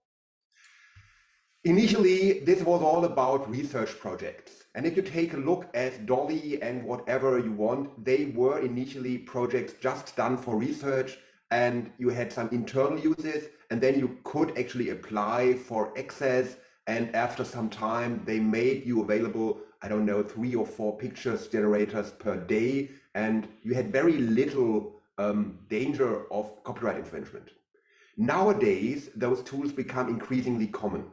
And one reason for that is that commercial participants integrate their technology into standard desktop software. I have the example of Microsoft. Microsoft has a tool in PowerPoint, which is called Designer, which actually applies a design to your slides. You'd write a text and they make it look fancy. They currently don't generate pictures, but they have an updated version, which they have even separated from PowerPoint to create logos and business cards and invitations, which will be run in your browser and which will make use of the DALL-E image creation network. So you can enter, as you can see in the bottom picture, confetti falling on stage with blue lightning, and it will generate pictures which have this motive. It uses the image database, which was accessed by DALL-E. And the question is, of course, who owns those pictures? Who is able to license them? And is there any issue involved which might prevent your use of those pictures? And when a product becomes mass market relevant, of course, the legal issues become far more interesting than for a mere research project. Furthermore, we have an issue with AI-generated content, not only in the area of pictures and movies, but it's also in any kind of legally protected work. Again, Microsoft is using artificial intelligence in software development. If you use Visual Studio, or if you use the integrated web-based Visual Studio integrated in GitHub, they give you code suggestions. So they give you suggestions what could be done to solve your current issues. They guess what you want to do by your variable names, by your comments, and by the formal structure of your code. And they take their suggestions from an AI, which is in itself based on all the code published on GitHub. GitHub is a public repository where people may publish their code, and they have their source code available for millions of projects. And the AI often generates codes which is very much like one of those projects, simply because there is not that much code base for a specific computer language. So often you can see this looks a lot like my code, and why is Microsoft giving my computer code away as a suggestion for other developers? It's essentially the same issue you have with the picture generators, with the only difference that this is text and a specific text in itself. And so it's a lot more easier to detect who wrote it. So if we have a legal issue with these, the question is, how can we regulate it? And a legislator has three mere solutions to any issue. First of all, he may prohibit it in itself.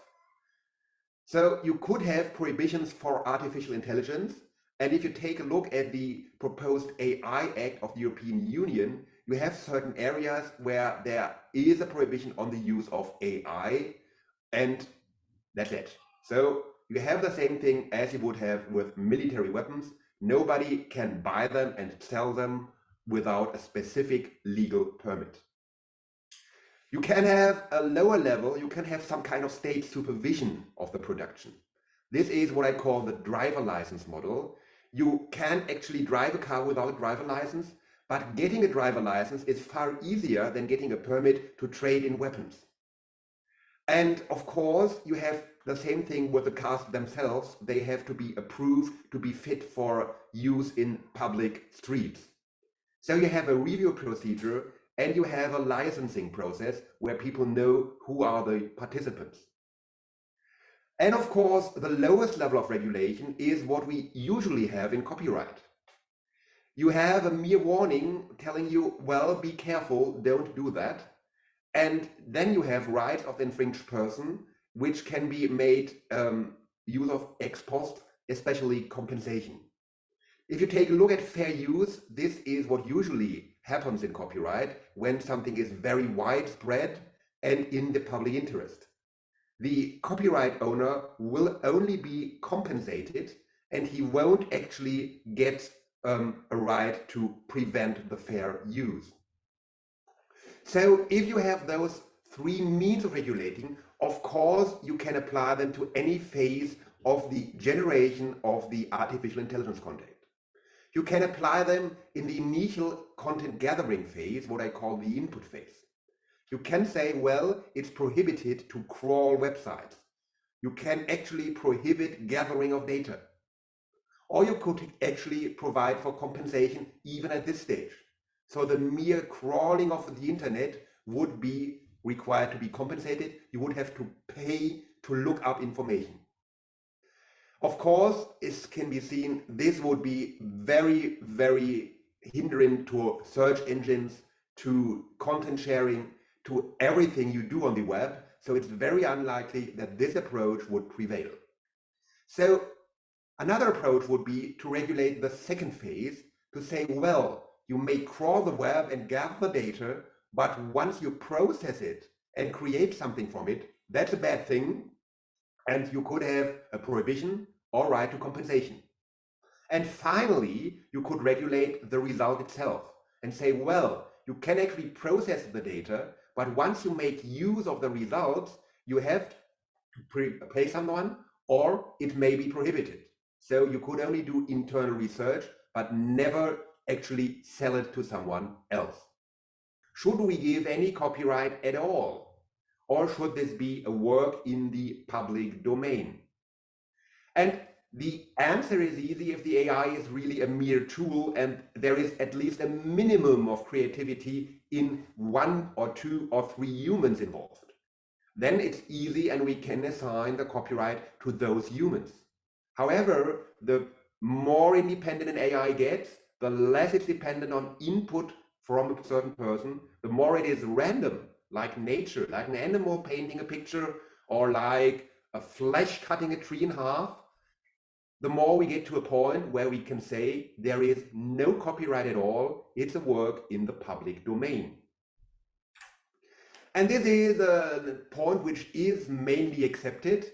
If something is generated through AI and there is no human intervention, no significant human intervention, it cannot be copyrighted.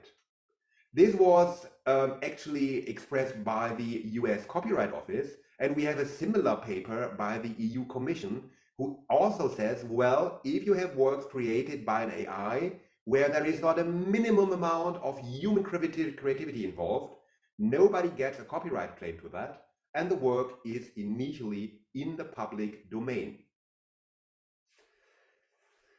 This causes an issue, simply because if you have a human who creates a work, he may infringe on copyright and he may be sued. However, if you only have an AI who will never get a right to the copyrighted works, who will be the infringer? And indeed, it's all about the human behind the machine, even if he gets no copyright. So what we do is we take the artificial intelligence and look at its results, and then we attribute those results to the human user, but only with regards to infringement and not with regards to the creation process, to the ownership of the copyright. There is a huge issue with regards to the person who should get the copyright claim, if any. And this is an economic issue because you have to look at who actually has to do any effort. And if you take a look at the input the AI uses, it becomes really muddy. Initially, what an AI does is it's trained. And to train, you gather data from multiple sources, and it has to have a lot of data to produce actually creative or seemingly creative results. And usually, unless you use historic art, there is a copyright claim in all those new data. So you have pictures, photos taken by somebody, and usually there is some kind of copyright claim involved. And of course, those people would have a right to compensation. Secondly, the AI itself costs money to create, and the cost to develop the AI tools, to develop the algorithms, to say, well, we want to ignore this data and that data, this costs a lot of money. And of course, you have to pay for that. The developers want to be paid, they don't do it just for fun. Then if you take a further look, what happens is you take all the data and use it to train the neural network. And this is what costs real money, simply because you have to have a lot of calculation power, processing power, you have to have high-speed graphic cards and so on, and everything is used to actually create those results. Well, there might not be creativity involved, but at least it's a lot of money involved. Then you have the user requesting result, and usually he just types a few words in the computer, I want a car with a pink mushroom on top of it. And this is all he does, and this is his creative idea. Of course, the more creative your short text gets, the more likely we are to say, well, this is copyrightable. However, what we really want is the result. And of course, generating a result might also cost money, simply because you have to run the request through the neural network and generate some suggestions. Why do I look at those steps so intensively? Simply because I want to tell you it's pretty hard who should own the result which you actually get in the end. Should that result be owned by the person who just types in something? Should it be owned by the developers who don't even know what will happen? Should it be owned by somebody who is included in the training data, who we can't even identify in a huge mass of information? Or should it be assigned to somebody who has to pay for all the hardware, for all the energy used, for all the other costs? We don't know, and so there is no easy solution to that issue. It's just the problem that we will usually get a shared copyright between multiple parties, which is pretty hard to enforce and make use of. Well, what I'm talking about today is nothing new. You have a paper, for example, from the United Kingdom Copyright Office, who did a consultation and said, well, it's a huge issue and we have to work on it. We also had papers as early as 2017, where the World Intellectual Property Organization tried to find a solution to this issue. And of course, the International Association for the Protection of the Intellectual Property, the IP, well, had a congress in 2019 where they had a half day to discuss all those issues, and where they had presentations on the handling of those issues in different countries. And funnily enough, there is no real solution. However, there is a universal agreement that there is no copyright assigned to machines. So it can only be about humans.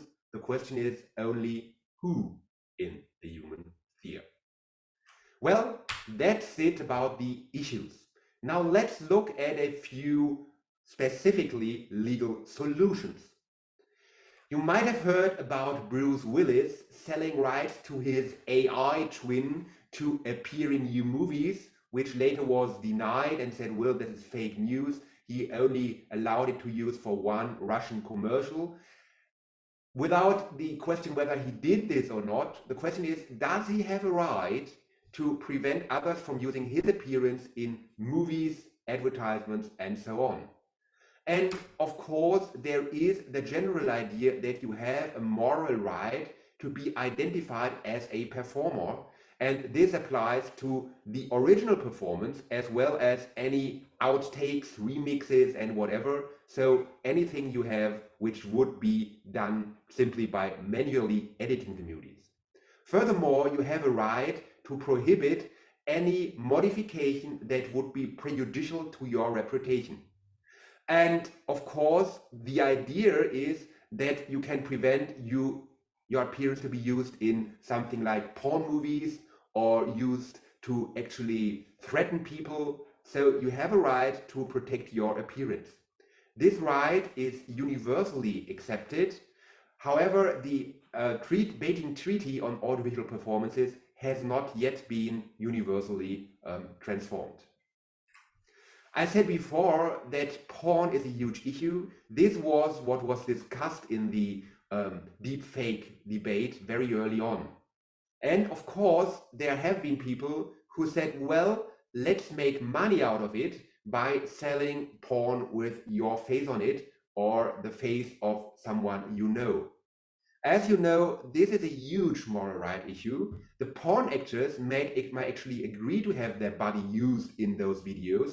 However, the people whose head is used will usually not agree upon it. And so we can be pretty sure that this would be something which would be prohibited by the persons involved. However, it's currently a question of detecting people using your picture in porn to actually sue them. It's also pretty easy to regulate. In California, you have laws preventing your pictures to be used in political statements. You know, like politicians used in videos to show that they actually do some really right-wing or dangerous or illegal stuff. Or, of course, pornographic content. So it's easy to prohibit that use by public law, and it's not really a copyright issue or moral rights issue. It's more an issue of, well, public welfare, of protection of the integrity of the society. So that is an easy question. However, the tough question appears if you actually create or use pictures of persons who do not exist. The idea of a remix person. Is there anyone involved who could have a moral right claim to that picture? Because this is not a really existing human. It's just something which was remixed by an AI based on multiple pictures. So once you have unidentifiable pictures, it's pretty hard to claim a moral right based on the Beijing Treaty or on any other right, simply because nobody can see your picture. And if nobody knows it's you, you have no need to be identified, and it's probably not a modification which may be prejudicial to your reputation. So where does this lead us? Well, once you use the original picture or original motion in a video to create a new work, you can actually say, well, we prohibit this based on moral rights. However, once you create something really new, which is not even looking like the original, this is not a moral right issue, and you wouldn't have any claim to prohibit it or even for compensation based on moral rights. So the other question is, of course, can you do something about compensation? Even if you are not identifiable and it's not a work which is prejudicial to you, you might say, well, but it inflicts on my means to make money. I work simply because I'm a voice actor or I'm an actor and I get money for my appearance in movies. And if I get replaced by something AI generated, I don't get any money. And so this is actually not a moral question. It's simply a question of getting money. And indeed, if you take a look at current campaigns, both in the US and in the UK, people are campaigning for protection against AI, especially actors and especially voice actors, which are really often used in computer games, for telephone platforms, for navigational systems, and so on, because currently you have someone in the recording studio who gets paid. And in the future, you might only have an AI who generates text, generates speech based on typed text. And so you would actually not make any use of those voice actors. So you have the voice actor associations actually really enforcing their claims, and they hope for regulation by the respective regulators. So they want to see some new laws. And indeed, if you take a look at current tools, you have Sonantic, which was recently acquired by Spotify, and that tool is really, really easy to use. You can just type in a text and say, well, who is the speaker and what emotion does that person have? And they generate the spoken text from what you typed, which is really great if you're in computer game development, because you have a script which might change and change and change, and you just want to see, well, how would this look to a player if it's spoken? And you can't always hire a voice actor for every revision. And so you just create a draft based on computer generated speech. And it's interestingly such a good quality that you could actually replace some low budget games using those computer generated speech texts. And so there is indeed reason to be worried that a voice actor might not be needed, at least not for every project which currently makes use of him. And of course, this is a core issue if you take a look at copyright, if you take a look at creative works. You have all those artists painting pictures and somebody uses their style to create a new picture. We have this issue currently debated with fantasy and sci-fi pictures, which are often uploaded to a public platform, which is sort of like a gallery where people can see what artists do. And then those artists actually see something which looks really, really, really like their style, like their type of picture on AI-generated platforms. And the reason for that is because when they have a very unique style, the AI actually gets a lot of data of that style and is able to imitate it very good. And so you have an adaptation or arrangement which would usually be attributed to the person who created the original work. It's the same thing you would do if you had someone just copying or imitating the style of a famous painter in his own office using a brush. However, again, there is no issue if you create a new work inspired by someone else. So the line is pretty hard. Is this just a mere inspiration, or is this just an imitation or alteration of the original? And we have really, really tough issues if you take a look at some of the AI-generated content, where it's a combination of a huge number of artists, and you don't have a specific artist who can be the one who can claim that it's an alteration of his or her work. The idea is, well, of course, the providers of such platforms currently say, we don't hurt your business, we actually improve it. Because if you have your voice on that platform, people will create their drafts using your voice, and later on will hire you to create the real recording. The CEO of the aforementioned software company says voice actors will always be needed. AI voices will never replace actors because only actors sound really alive.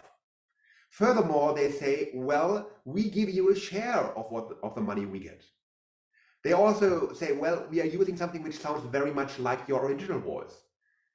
It all works simply because the voice is specifically attributable to a one person. Unlike the AI cases with the pictures, where you have a combination of multiple original authors, you have a specific one who can claim this is a derivative of my original. So, in theory, this sounds great. You give everybody compensation whose original work or original picture is used in the derivative product. However, this leads to a number of issues. First of all, the question is, can we really do with licensing? And the problem is, if you have an AI crawling the web, there's pretty little you can do to prevent it from gathering your picture, and there's pretty little you can do from using that picture to create something new. Furthermore, if you just license your work, you run into the original moral rights issue that it might be used for something you wouldn't want to appear on. We talked about porn, which might be something you don't want to be a porn star just because you have a good-looking face. The same thing applies, of course, to advertisement. If you use the voice of a famous actor or his lookalike to promote a product, he might have licensed his appearance or his voice to some AI provider, but do we really want to have famous people saying things they don't agree upon? As you saw in California, you have laws specifically dealing with political issues and porn issues. However, it might also be unfair advertisement if someone who is a vegetarian is used to promote Big Mac burgers for McDonald's or Whoppers for Burger King. So this whole thing might lead to an unfair competition claim against both the provider of the AI tool as well as the person who licensed his voice, simply because it's a mere lie. That person does not stand for that product. So licensing in itself is not the perfect solution. For one thing, it's really tough to get the agreement of everybody whose photo is on the internet, simply because you can't know who the possible claimants were. And secondly, because there might be a right of the public to know whether the person specifically allowed his use in the thing, or if he just generally allowed use of his lookalike or voice-alike in an AI tool. So where does this leave us? Well, as I said before, we can actually regulate any step of the creation process. We could prohibit the crawling scraping. We could also ask for compensation for use of content in that phase. Furthermore, we could regulate the machine analysis, data analysis phase. Again, we could also ask for compensation. We could also provide the generation of the content. And finally, we could regulate the use. If you take a look at the first phase, there is a really huge tendency worldwide to allow crawling and scraping. And you have the EU directive on the digital single market copyright, who expressly says there is a right to data mine, and that right allows for reproduction and extraction of any lawfully accessible works and other protected subject matter for the specific purpose. However, the EU has an exception which says you can prevent being crawled if you reserve that right. However, you have to use a machine-readable means in the case of content made publicly available online. So you would have to have some kind of metadata or robots.txt, which actually prevents your image or your text from being accessed in crawling. This is not a Europe-only thing. The second idea, of course, would be just let it be scraped, let it be used, and clean up after the fact. And as you might have read, there is the Clearview AI. The Clearview AI is used for face recognition. So they know who you are simply by gathering your face. And it's used by intelligence agencies to detect where you appear on public cameras and so on. In the EU, this was considered a breach of the Privacy Directive. However, the problem is that you have to clean up the database in the aftermath. And this is really tough. Once you have the data, you have to identify the subject in all your database, and you have to actually ensure that the person wanting to be deleted is the person who actually is depicted on the picture, which is pretty tough in an online process. So you have to identify that person by some kind of photo ID and so on. So cleaning up after the fact is pretty tough. It becomes even harder if you take a look at more complex neural networks, where the original work isn't even stored. It's just some representation of elements used in certain works, which may be merged and synergized. So you don't have a specific work in that database. You only had it in the original training data. So cutting out that information in the resulting network becomes almost impossible. So what is the possible alternative? Of course, you could have a compensation of any person whose original content was used. And the idea is that the neural networks used for creating images would actually have to determine who has had an impact on the resulting work. So if you have 1,000 people whose work influenced the resulting image in a specific case, any of those 1,000 people would have a claim to compensation. We currently have pages where you can check whether your image was used at all in a training data set, in one of those publicly used training data sets, because most of the image generators use identical data sets. And of course, there is an increasing effort to create watermarking, which makes original works identifiable in the resulting product. So the idea is that you would have a mark in every kind of work which say, well, this is where the thing starts, and this would carry over through the whole process where the data is trained and used, and you would have the result. So the idea is you can say this resulting picture includes elements by A, B, C, and you would have, I don't know, 1,000 people whose original work influenced it, and anybody would get a small kind of compensation. This is not something you can regulate privately, simply because you would have to have license contract with all those people. So this is not an issue which needs regulation. The compensation issue can only be resolved by law, in my opinion, simply because you would have to have a statutory license and grant everybody involved money. Thank you for your attention, and I'm open to any kind of question. Thank you very much. 네, 독일 파사우 대학교 법학부 마이크 베우스켄스 교수님께서 두 번째 발표를 들려주셨습니다. 네, 이번 교수님께서는 AI 사용자의 저작권과 관련된 문제를 말씀해 주셨는데요. 전문가의 고견을 공유해 주신 교수님께 다시 한번 감사드립니다. 네, 그럼 이제 오늘의 마지막 발표를 청해 듣도록 하겠습니다.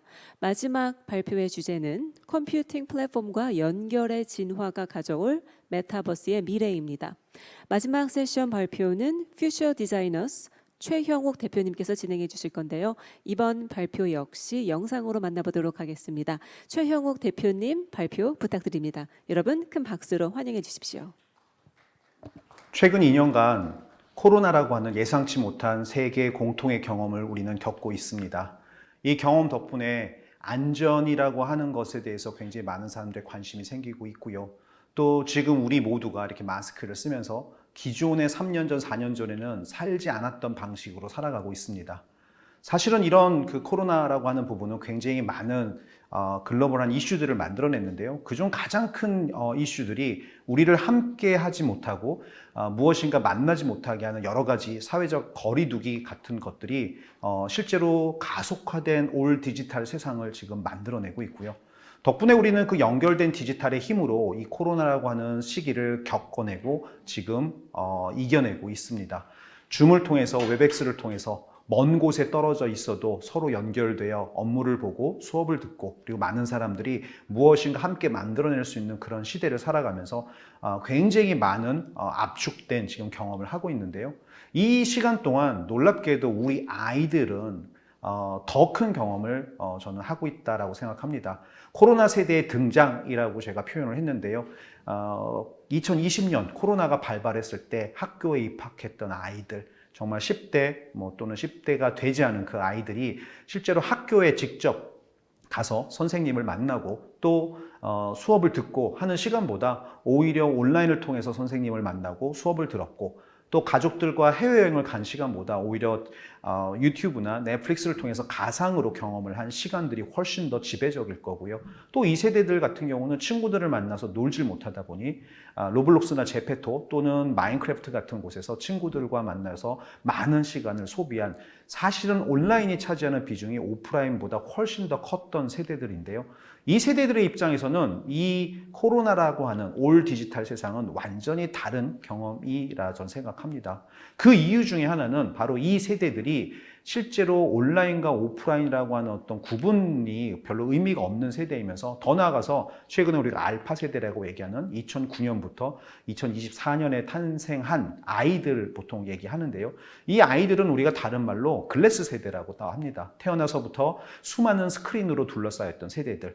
이 세대들이 코로나라는 어떤 세계의 변화를 겪으면서 수많은 디스플레이 속에서 가상과 현실 사이에 수많은 경험을 하고 그 경험 자체가 굉장히 지배적이었던 그런 시기를 겪어내고 있습니다.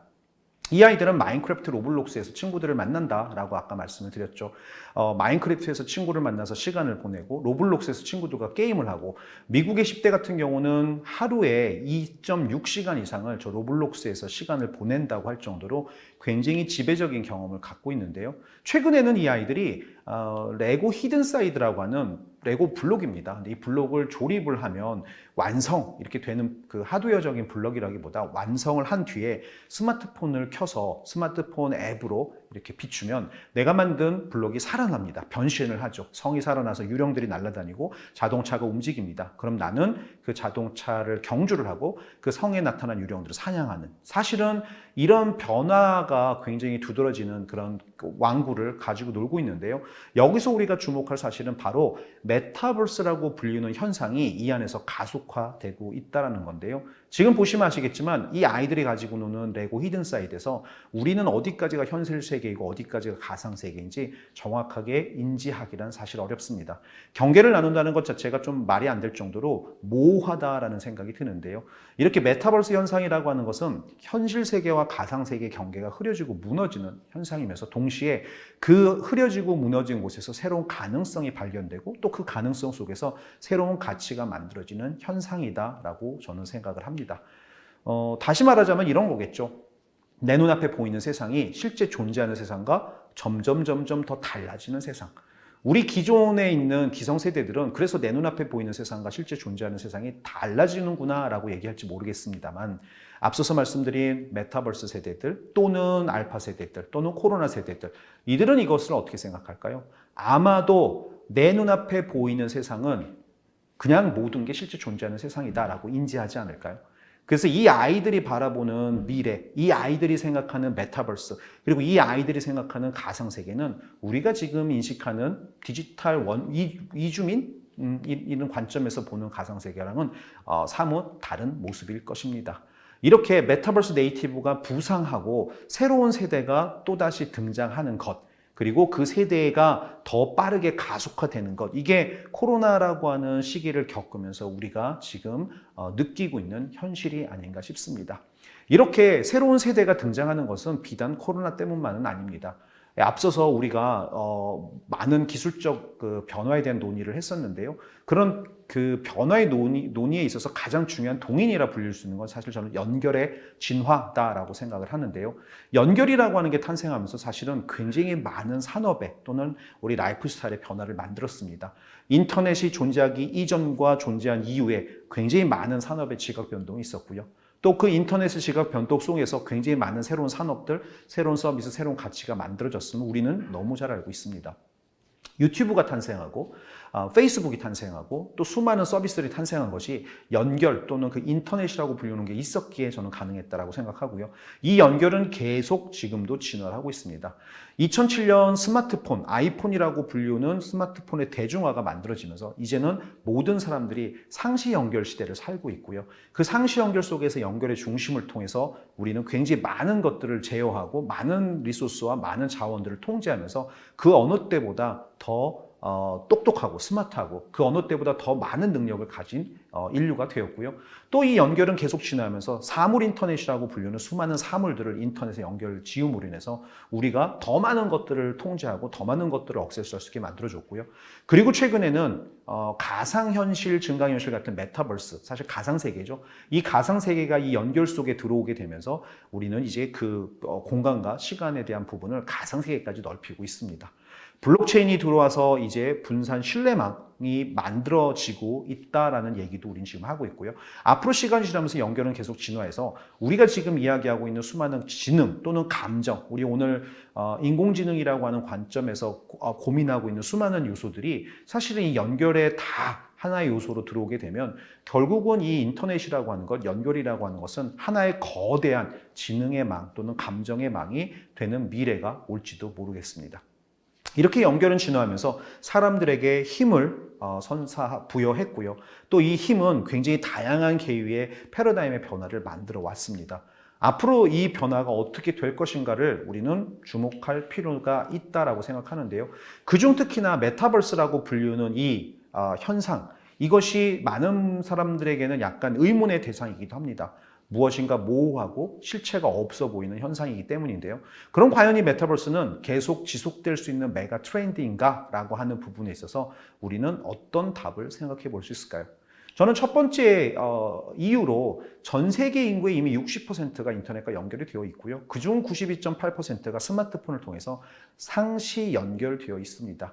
그 얘기는 인구의 과반 이상이 인터넷과 늘 연결되어 있다는 건데요. 메타버스의 첫 번째 조건이 인터넷과 연결되어 만들어진 세상입니다. 그 얘기는 결국 연결이라고 하는 것이 이 메타버스라고 하는 곳에서 있어서 유저들의 유입 또는 메타버스 시티즌을 만들어주는 가장 중요한 핵심 기본이 되지 않을까라는 생각이 들고요. 이 첫 번째 조건 덕분에 지금 많은 환경이 지금 만들어졌는데요. 두 번째 조건이 사실 저는 더 중요하다고 생각합니다. 뭐냐? 바로 컴퓨팅 파워의 발전입니다. 컴퓨팅 파워다라고 하면 결국 이제 성능을 얘기하는데 우리가 보통 뭐 CPU도 얘기하고 메모리도 얘기합니다만 저는 최근에 GPU의 발전을 주목해야 될 필요가 있다고 생각합니다. 그래픽 프로세싱 유닛이라고 불리는 GPU는 그동안 그래픽 카드에 적용이 돼서 화면에 보이는 것들을 더 정교하고 부드럽게 보여주는 역할을 해왔는데요. 사실 이 GPU가 중요한 이유는 이 GPU가 메타버스에 있어서도 중요한 역할을 하기 때문입니다. 메타버스의 두 번째 조건이 바로 우리 눈앞에 시각화되고 가상화되는 세상이기 때문인데요. 결국 GPU의 성능이 좋아야 메타버스가 보다 정교하고 보다 정밀하고 보다 리얼하게 우리 눈앞에 보여줄 수 있기 때문인데요. 놀랍게도 이 GPU가 이 그래픽이라고 하는 관점에서 그동안 발전을 해왔지만 최근 10년간은 그렇지만은 않습니다. 오히려 굉장히 새로운 지금 용도가 발굴이 되면서 기하급수적으로 발전하고 있는데요. 그 첫 번째가 바로 비트코인을 비롯한 블록체인의 열풍이고요. 두 번째는 바로 우리가 지금 관심 있어 하는 인공지능입니다. 블록체인을 기반으로 한 크립토커런시, 그리고 이 크립토커런시들이 뭐 채굴을 하고 마이닝을 하고 하는 대상이 될 텐데 이때 가장 중요한 역할을 했던 것도 바로 GPU의 성능이었고요. 2016년 알파고와 이세돌의 경기에서 알파고가 이세돌을 4대1로 이겼을 때 당시 바둑을 딥러닝으로 학습하고 또 이세돌과 바둑을 둘 때도 딥러닝의 알고리즘을 돌려가지고 이 바둑을 전개했던 그 알파고도 사실은 당시 수천 대 CPU와 수백 대 GPU를 혼자 오퍼레이션 하면서 사용을 했던 인공지능 소프트웨어였습니다.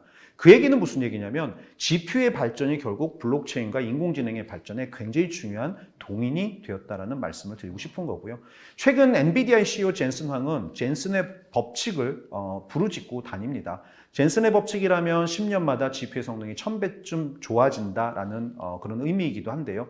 계속 이렇게 1000배씩 좋아진다라고 하면 지금보다 시간이 흐른 미래에는 굉장히 정교해지고 더 강력해진 이런 GPU의 성능 덕분에 블록체인 인공지능뿐만이 아니라 메타버스도 더 정교해지고 더 진짜 같은 세상이 올 것이라는 생각이 듭니다.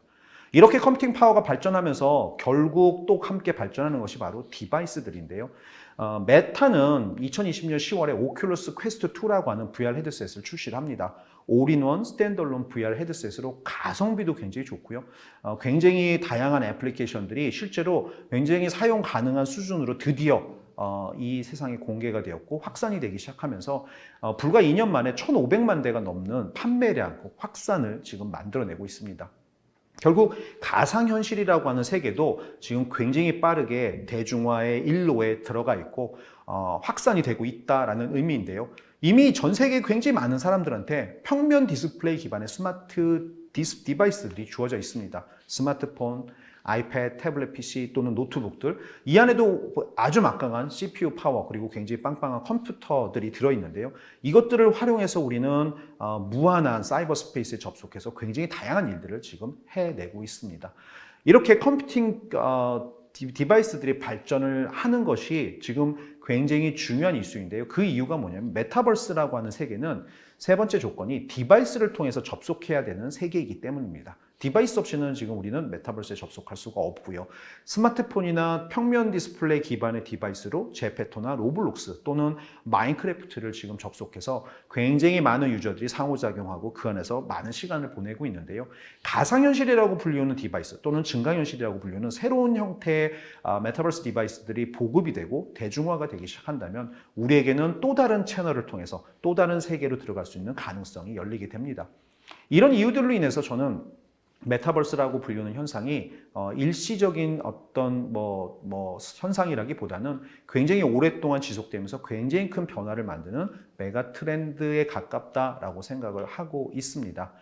특히나 이걸 메가 트렌드로 봐야 되는 가장 큰 이유는 그동안 우리가 역사 속에서 이런 컴퓨팅 플랫폼들이 진화할 때마다 굉장히 큰 패러다임의 변화가 있었다는 걸 목격했기 때문인데요. 80년대, 90년대 퍼스널 컴퓨터나 퍼스널 데이터 어시스턴트 같은 포터블 디바이스들, 내지는 개인용 디바이스들이 우리 인간, 개인들에게 주어지면서 우리는 굉장히 큰 생산성의 향상, 그리고 우리의 능력의 확장을 경험을 했었고요. 덕분에 엄청난 일들을 저걸 통해서 만들어냈습니다. 그리고 저런 개인용 컴퓨터나 개인용 디바이스를 만들어내는 회사들이 지금도 글로벌 경제를 주도할 정도로 굉장히 큰 패러다임을 지금도 이어오고 있는데요. 이 컴퓨팅 디바이스들은 시간이 지나면서 연결성을 띠게 됐고요. 그 연결성은 이제 우리 모두를 연결하게 만들었고 전 세계 어떤 정보도 우리는 액세스할 수 있게 되었고 또 어떤 정보를 남겨서 누구와도 소통할 수 있으면서 굉장히 많은 산업의 지각 변동을 만들어냈습니다. 아마존이 탄생하고 유튜브가 탄생하고 네이버가 탄생하는 그런 일들이 사실 이 연결성 속에서 만들어졌고요. 그리고 이 연결성은 또 시간이 지나면서 상시 연결성이라고 하는 성격으로 진화를 했고요. 지금 이제 우리는 모두가 늘 연결이 되어 있습니다. 예전처럼 연결되기 위해서 노력하지 않아도 늘 연결되어 있는 세상. 그래서 우리는 그 연결성을 기반으로 무엇이든 원하는 때 원하는 곳으로 땡겨서 쓸 수 있는 온디맨드 서비스라든가 오토 서비스들을 마음껏 사용을 하고 있고 또 그 연결성 덕분에 우리는 연결의 중심이 되어 있습니다. 그리고 놀랍게도 지금같이 이렇게 새로운 폼팩터의 하드웨어, 컴퓨팅 플랫폼들이 대중화가 될 때마다 엄청난 지각 변동이 있었고 그 안에서는 새로운 빅 플레이어들이 등장했다는 걸 우리는 너무나 잘 알고 있습니다. 우리가 지금 메타버스라고 부르는 가상현실 또는 증강현실 또 그 중간에 있는 혼합현실 같은 디바이스들이 이미 지금 시중에 출시가 돼서 굉장히 다양하게 지금 발전을 하고 있고요. 다만 여기에서 문제는 이런 것이죠. 과연 그러면 이 증강현실이나 가상현실 디바이스들이 언제 대중화가 될 것이냐. 결국 대중화에 해당하는 문제라고 생각을 하고요. 이 대중화가 언제 되느냐에 따라서 이 메타버스 시대를 주도하는 새로운 또 빅플레이어가 얼마든지 탄생하고 또 순위 변동이 있을 수 있다. 그리고 이로 인해서 새로운 산업의 지각 변동, 그리고 새로운 가치 있는 서비스들이 만들어질 수 있다는 것을 우리는 유념해야 될 거라고 생각을 합니다. 이렇게 컴퓨팅 플랫폼들이 진화하면서 결국 수많은 혼합현실, 가상현실 디바이스들이 앞으로 나오게 될 것이고요. 최근에 메타가 출시한 퀘스트 프로라든가 또는 소니의 PSVR2 같은 디바이스들을 비롯해서 아마도 빠른 시일 내에 애플이 혼합현실 디바이스를 들고 이 시장에 들어오게 될 텐데요. 결국은 수많은 플레이어들이 이렇게 접전을 이루면서 결국 이 시장의 파이는 굉장히 커질 것이고요. 그리고 대중성은 더 강화되면서 더 많은 실제적인 변화들이 일어나게 될 것입니다. 이렇게 많은 변화들이 일어난다는 관점에서 우리가 봤을 때 과연 그럼 메타버스 또는 메타버스에 관련 기술들, 증강현실, 가상현실 또는 디지털 트윈 같은 기술들의 가능성은 무엇인가 우리는 궁금하지 않을 수 없는데요. 이런 기술들의 가능성은 사실은 우리가 이미 답을 알고 있습니다. 이 가능성의 핵심은 사실은 어떤 하나의 도메인이 이 덕분에 발전한다라기보다 우리가 지금 쓰고 있는 인터넷처럼 또 오늘 우리가 모두가 고민하고 있는 인공지능처럼 더 이상 어느 하나의 버티컬이 아닌 하나의 도메인이 아닌 거의 모든 산업과 거의 모든 라이프 스타일 전반에 있어서 굉장히 중요한 펀더멘탈로 많은 그 가능성을 만들어낼 수 있다는 건데요. 결국은 우리가 지금 논의하고 있는 이런 메타버스 관련 기술들도 그 이전의 어떤 기술들 또는 인공지능들처럼 결국 도구입니다. 어떤 문제를 해결할 수 있는 도구 또는 어떤 가치를 만들어낼 수 있는 도구. 이 도구들을 통해서 우리는 무엇을 만들어낼 것인가. 그리고 그것들이 결국은 모든 산업에 큰 변화와 영향을 만들어 줄 것이다 라고 하는 것이 저의 생각이고요. 그런 관점에서 이 메타버스를 바라본다면 사실은 이 메타버스가 갖고 있는 잠재성은 굉장히 크다고 볼 수 있습니다. 단지 어떤 하나의 기술을 분리해서 그 기술이 어떻게 이 세상을 바꾸느냐보다 오늘 우리 모두가 고민하시는 것처럼 인공지능, 그리고 연결, 인터넷, 그리고 메타버스, 증강현실, 가상현실 같은 것들을 다 포함한 이런 많은 기술들이 결국은 상보작용을 하면서 함께 만들어내는 변화가 무엇이며 함께 만들어내는 가치가 무엇인가가 오늘 우리가 생각해야 되는 가장 중요한 질문이 아닌가 생각하고요. 이미 이런 것들을 활용한 수많은 시도들이 지금 일어나고 있습니다. 증강현실 같은 경우는요, 우리 모두가 가지고 있는 스마트폰이 이미 아주 훌륭한 증강현실 디바이스로서 센서와 카메라를 보유하고 있어서 이케아 플레이스 같은 이런 증강현실 앱을 통해서 직접 가구를 사러 현장에 가지 않아도 스마트폰 카메라만 가지고도 내가 있는 거실 안에 적합한 가구를 찾아서 배치하고 그걸 온라인으로 주문할 수 있는, 사실은 현실을 가상의 데이터와 결합을 시킴으로 해서 증강시키는 많은 시도들이 지금 일어나고 있고요. 또 혼합현실의 관점에서는 최근에 메타가 발표한 퀘스트 프로라든가 또는 마이크로소프트의 홀로렌즈를 기반으로 한 메시 플랫폼 같은 곳에서 결국은 현실 세계에 있는 그 사용자들과 또 가상 세계에 멀리 리모트에 있는 사용자들이 한 공간에 모여서 함께 협업을 하고 그리고 그 협업을 통해서 생산성을 극대화하는 일들, 이런 일들이 앞으로 비일비재하게 발생하면서 결국은 일하는 방식의 혁신, 일하는 방식의 미래를 지금 만들어내기 위해서 굉장히 다양한 꿈틀림을 지금 보여주고 있다는 것도 우리는 알 수 있습니다. 결국 메타나 마이크로소프트가 지금 실적이나 약간 의심의 눈초리를 받고 있습니다만 결국은 이 기술들이 수용이 되고 확산이 되고 대중화가 되는 순간 이것들이 만들어내는 영향력은 분명하다라는 생각이 들고요. 또 가상현실의 입장에서는 모든 컨텍스트를 가상으로 만들 수 있는 장점 덕분에 이렇게 직접 가야 되는 쇼핑몰이라든가 영화관 같은 것들을 가상현실 컨텍스트 안에다 만들어 놓고 그 안에서 가상으로 옷을 입어본다거나 쇼핑의 경험을 가져가고 또는 함께 만나서 파티를 열고 또 그 안에서 3D 영화라든가 이런 컨텐츠를 소비하는 그런 행위들이 앞으로 점차 확산이 될 거라는 생각이 들고요.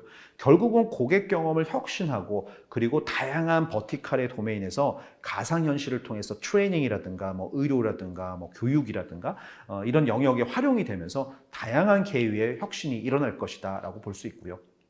또 그 가상화 기술 또는 컴퓨터 그래픽이라고 하는 것을 기반으로 한 디지털 트윈에서는 지금 화면에 보여드리는 엔비디아 옴니버스 같은 그런 대표적인 사례들이 있는데요. 이런 플랫폼들을 통해서 뭔가 시뮬레이션으로 정말 현실 세계에 존재하는 것들을 컴퓨터 안에서 그대로 구현하고 그 시뮬레이션을 통해서 실제 세계에 일어나는 많은 일들을 미리 예측하고 관리하고 또는 생산성과 효율성을 극대화하는 그런 시도들이 지금 이루어지고 있고 BMW의 그 디지털 트윈 공장처럼 이제는 더 이상 현실에 많은 시간과 에너지를 들여서 무엇인가 시행착오를 겪기보단 많은 것들을 컴퓨터 시뮬레이터 안에서 최적화를 시키고 그 결과값을 현실 세계에 적용하는 그런 일들이 가능해지고 있습니다. 결국은 이렇게 현실 세계와 가상 세계가 닮아지고 현실과 과상의 경계가 무너지면서 굉장히 다양한 변화들이 만들어질 텐데요. 이 변화에는 단순히 메타버스 기술, AR 기술, 디지털 트윈만 들어갔다라기보다는 블록체인, 인공지능 또는 수많은 요소 기술들, 사물 인터넷의 센서들까지도 서로 상호 연결이 돼서 그것들이 가지고 있는 가치들을 극대화할 때 결국은 이런 것들이 현실이 되지 않을까라는 생각을 해봅니다. 또 이렇게 많은 것들이 발전을 하다 보면 결국 가상이라고 불리는 연결된 세상, 메타버스라고 불리는 이 세상 속에서도 우리가 현실 세계에서 무엇인가 생산을 하고 또 소비를 하고 그 안에서 가치를 만들어내고 그것을 교환하고 또 그 교환의 가치들이 어떤 굉장히 중요한 성장성이나 커뮤니티를 띠듯이 가상 경제라고 불리우는 새로운 경제 체제를 이 안에 만들어낼 수 있는 가능성을 이미 만들어냈고요. 아이들이 정말 좋아하는 로블록스 같은 경우는 지금 데일리 액티브 유저가 미국 전 세계 10대들이 현재 2022년 기준으로는 거의 5,700만, 5,600만이 넘을 정도로 어마어마한 인구가 매일매일 여기에 접속해서 2시간 이상의 플레이어 시간을 가질 정도로 굉장히 중요한 서비스로 자리매김을 하고 있습니다. 결국 이 아이들, 앞서서 말씀드린 메타버스 네이티브들, 알파 세대들 또는 코로나 세대들, 지금 우리가 아닌 그 10대들과 그 젊은 세대들이 사실은 오늘 얘기하는 메타버스 또는 새로운 기술의 진정한 네이티브들이 될 것이라는 생각이 들고요. 지금 우리에게는 별로 필요성이 없고 별로 중요하지 않다, 그리고 뭐 어디다 쓰는지 모르겠다 싶은 이런 기술들이 정말 이 아이들 세대에서는 우리에게 인터넷 같은, 우리에게 컴퓨터 같은 그런 의미를 가지지 않을까 생각을 해봅니다. 이렇게 많은 기술들이 발전하면서 사실은 이런 컴퓨팅 기술들이 더 이상 우리가 살고 있는 세상의 인간에게만 머문다기보다는 지금 화면에 보여드리는 것처럼 컴퓨터가 만들어내는 이제 가상 인간들이 버추얼 인플루언서가 돼서 광고에 출연하고 유튜버가 되고 또 인스타그램에 셀럽이 되는 것처럼 굉장히 다양한 계획의 변화들이 일어나면서 우린 더 이상 진짜 인간들이 아닌 컴퓨터가 만들어낸 인간들과 상호작용하는 그런 미래도 함께 살 거고요. 이렇게 유명한 셀럽뿐만이 아니라 수많은 기술들이 이제는 일반인들, 정말 세상에 존재하지 않는 유니크한 그런 대상임에도 불구하고 일반인들이면서 인공지능이라든가 여러 가지 기술들이 융합이 돼서 정말 사람인지 아닌지 구별할 수 없는, 그래서 결국 우리가 하고 있는 수많은 일들을 대체하고 그 일을 도와주는 그런 대상들을 만들어낸다면 사실 이 변화의 폭은 더 크리라는 생각이 들고요. 그 대표적인 사례가 바로 메타 휴먼이 아닌가 싶습니다. 현실 세계에 우리는 우리 존재 하나밖에 없고 우리의 정체성도 하나밖에 없지만 메타버스에 나는 수많은 아바타, 수많은 정체성을 가질 수 있고요. 그 안에서 만나는 수많은 버추얼 휴먼들, 그 모든 휴먼들과 우리는 상호작용하면서 새로운 미래를 만나게 될 수도 있습니다. 이렇게 수많은 버추얼 휴먼들 또는 현실 세계에서 만나는 아티피셜 휴먼 또는 버추얼 인플루언서들, 그리고 우리를 포함해서 이 많은 우리 그 사람을 중심으로 한 이 세상을 우리는 메타 휴먼이다라고 부를 수 있는데요.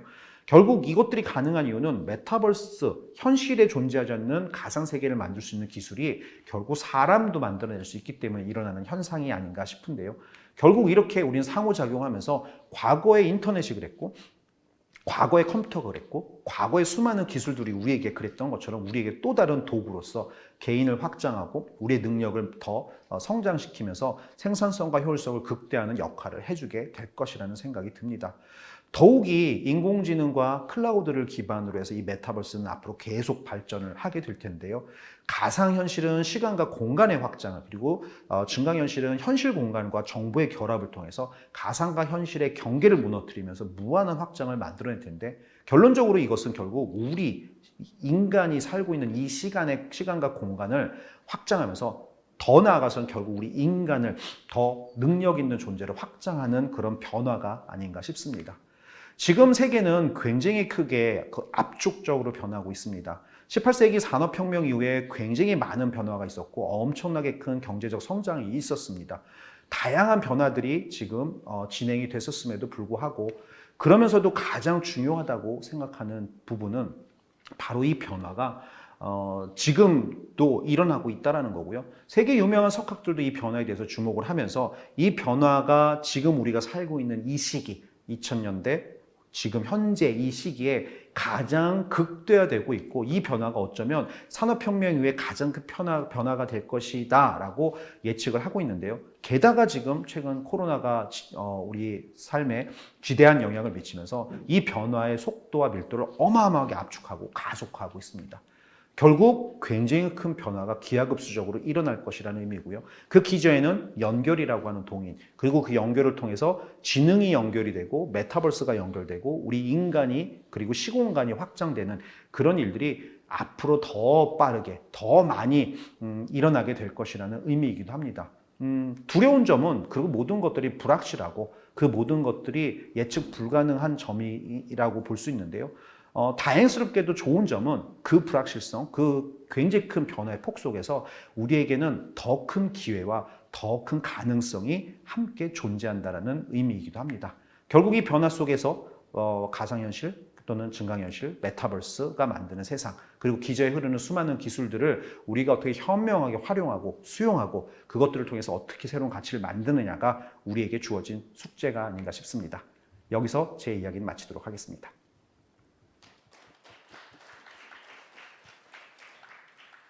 네, Future Designers 최형욱 대표님께서 컴퓨팅 플랫폼과 연결의 진화가 가져올 메타버스의 미래를 주제로 오늘의 마지막 발표를 들려주셨습니다. 증강현실, 가상현실, 혼합현실 기술들은 물론 또 디지털 트윈, 메타휴먼과 같은 메타버스의 다양한 스펙트럼 안에서 새로운 패러다임의 변화와 또 파괴적인 혁신을 만들어낼 변곡점들을 통해 메타버스의 미래에 대해 아주 심오한 발표를 해주신 최형욱 대표님께 다시 한번 감사의 말씀드립니다.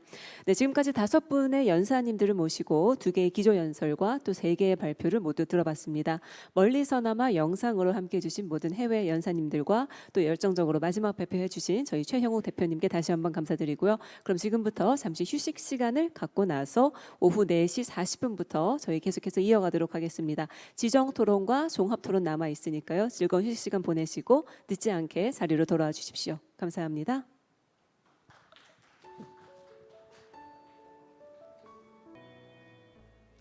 네, 여러분 즐거운 휴식 시간 보내셨습니까? 그럼 지금부터 오늘 컨퍼런스의 마지막 순서인 지정토론 및 종합토론 세션을 시작하겠습니다. 오늘 토론은 온라인 및 오프라인 상으로 참여해 주신 패널 분들을 모시고 하이브리드 형식으로 진행될 예정입니다. 먼저 앞서 유익한 주제의 발표를 진행해 주신 연사 4분께서는 현재 온라인 상으로 함께하고 계시고요. 또 국내 다양한 분야의 전문가분들께서는 오프라인 상으로 현장에 함께하고 계십니다. 그럼 AI Culture and Society, Focusing on AI Cultural and Societal Frames를 주제로 진행될 지정 토론 및 종합 토론을 지금부터 본격적으로 시작하겠습니다. 이번 토론의 사회는 고려대학교 안준모 교수님께서 맡아주셨습니다. 안준모 교수님께서는 고려대학교 행정학과 부교수 및 혁신정책연구센터장을 맡고 계십니다. 또 이번 온 오프라인 상으로 이번 토론에 참여해 주신 저희 패널 분들을 잠시 소개해 드리자면 오늘 기조연설과 발표를 들려주신 4분의 연사님들과 지금 또 저희 현장에 계신 패널 분들이 계신데요. 4분의 연사님은 먼저 미국 스탠포드 대학교 제프 핸콕 교수님 온라인상으로 함께하고 계시고요. 또 스웨덴 운메오 대학교 버지니아 Dignum 교수님, 독일 파사우 대학교 마이클 부르스컨스 교수님, 또 퓨처 디자이너스 최형욱 대표님께서 온라인상으로 함께하고 계십니다. 또 오늘 직접 현장에 자리해 주신 저희 패널 분들을 소개해 드리겠습니다. 먼저 연세대학교 언론홍보영상학부 박남기 교수님, 또 한국 마이크로소프트 조장래 전무님, 네, 박수로 우리 환영해 드리겠습니다. 조장래 전무님, 네, 감사합니다. 또 소비자 시민 모임 문미란 회장님도 함께하고 계십니다. 감사합니다. 또 정보통신정책연구원 지능정보사회 정책센터 권은정 부연구위원님께서도 현장에 자리해 주셨습니다. 네, 다만 오늘 저희 기조 발제를 해주신 스탠포드 대학교 제레미 베일렌슨 교수님께서는 개인적인 사정으로 인해서 이번 토론에는 함께하지 못하셨습니다. 여러분께서 너그럽게 양해해 주시기 바랍니다. 네, 그럼 이상으로 저희 패널 분들 소개는 마치도록 하겠습니다. 오늘 지정 토론과 또 종합 토론은 아시다시피 또 보시다시피 다양한 경력과 또 고도의 전문성을 지닌 모든 분들을 모시고 진행하게 됐는데요. 저희도 정말 기대하는 바가 큽니다. 그럼 지금부터 이번 토론을 이끌어 주실 고려대학교 안준모 교수님께 마이크를 넘기도록 하겠습니다. 여러분 큰 박수로 환영해 주십시오.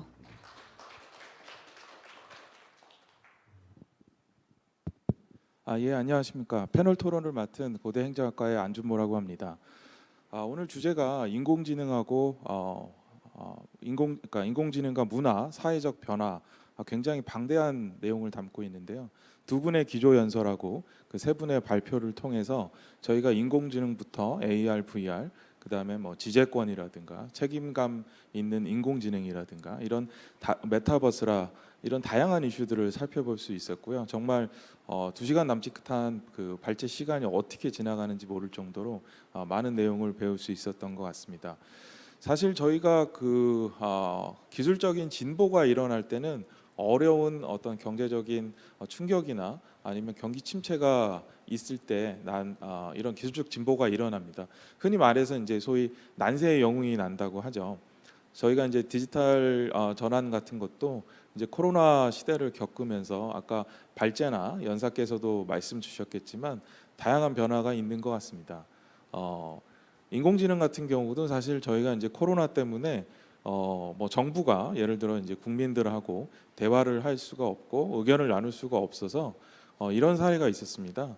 국민신문고에 올라오는 민원들을 이 텍스트 데이터를 분석을 해서 국민들이 어떤 수요가 있는지를 분석을 하고 그에 따라서 어떤 정책을 펴야 될지를 먼저 예측적으로 개발을 해서 이런 정책을 시행한 사례가 있었고요. 오늘 두 번째 발제, 베일렌슨 교수님 발제에서도 있었듯이 AR, VR도 사실은 사용자 경험을 늘려주는 굉장히 좋은 효과가 있는 것 같습니다. 저도 2018년 말에 영국에 이제 연구년을 갈 일이 있었는데 마침 제 옆에 있던 독일 학자가 그 제조업의 미래라는 프로젝트를 하고 있었고요. 거기서 AR, VR을 이용한 어떤 그 공장에서 일하는 근로자들의 그 사용자 경험 증진을 실험을 하고 있었습니다. 그래서 제가 옆자리니까 저한테 한번 실험에 참여해 보라고 해서 이 VR을 쓰고 한번 실험에 참여해 본 적이 있었는데요. 실험 내용이 굉장히 간단했습니다. 매뉴얼을 공부한 그룹과 VR을 가지고 체험해 본 그룹이 실제 태스크를 맡았을 때 얼마나 효과가 있나를 실험을 해본 적이 있었는데 정말 제가 직접 경험해 보니까 신세계고 이게 정말 어떻게 보면 우리가 생각하는 교육이나 아니면 OJT의 미래를 송두리째 바꿀 수 있겠다 이런 걸 직접 경험한 바 있었는데 오늘 또 그런 내용이 있어서 되게 좋았던 것 같습니다. 일단 오늘 온라인에도 지금 그 네 분의 키노트 스피커와 발제자께서 돌아와 계시고 또 마침 지정 토론으로 네 분의 전문가를 모셨습니다. 그래서 각 기조연설부터 해서 발제까지 먼저 지정 토론자들의 의견을 듣고 또 그 연사분들의 피드백을 좀 듣는 시간을 가지려고 합니다. 먼저 그 마이크로소프트의 조장래 전문의께는 그 첫 번째 기조 연설을 해주신 스탠포드 대학교의 제프 행콕 교수님의 내용에 대해서 좀 코멘트와 토론을 부탁드리겠습니다. 조 전문의 부탁드립니다.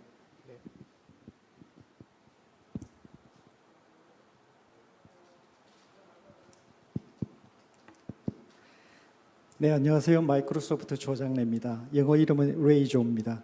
지금 무대 앞에 큰 스크린에 제프 행콕 교수님 얼굴이 보입니다. 그래서 영어로 시작하기 전에 짧게 한마디만 인사를 하겠습니다.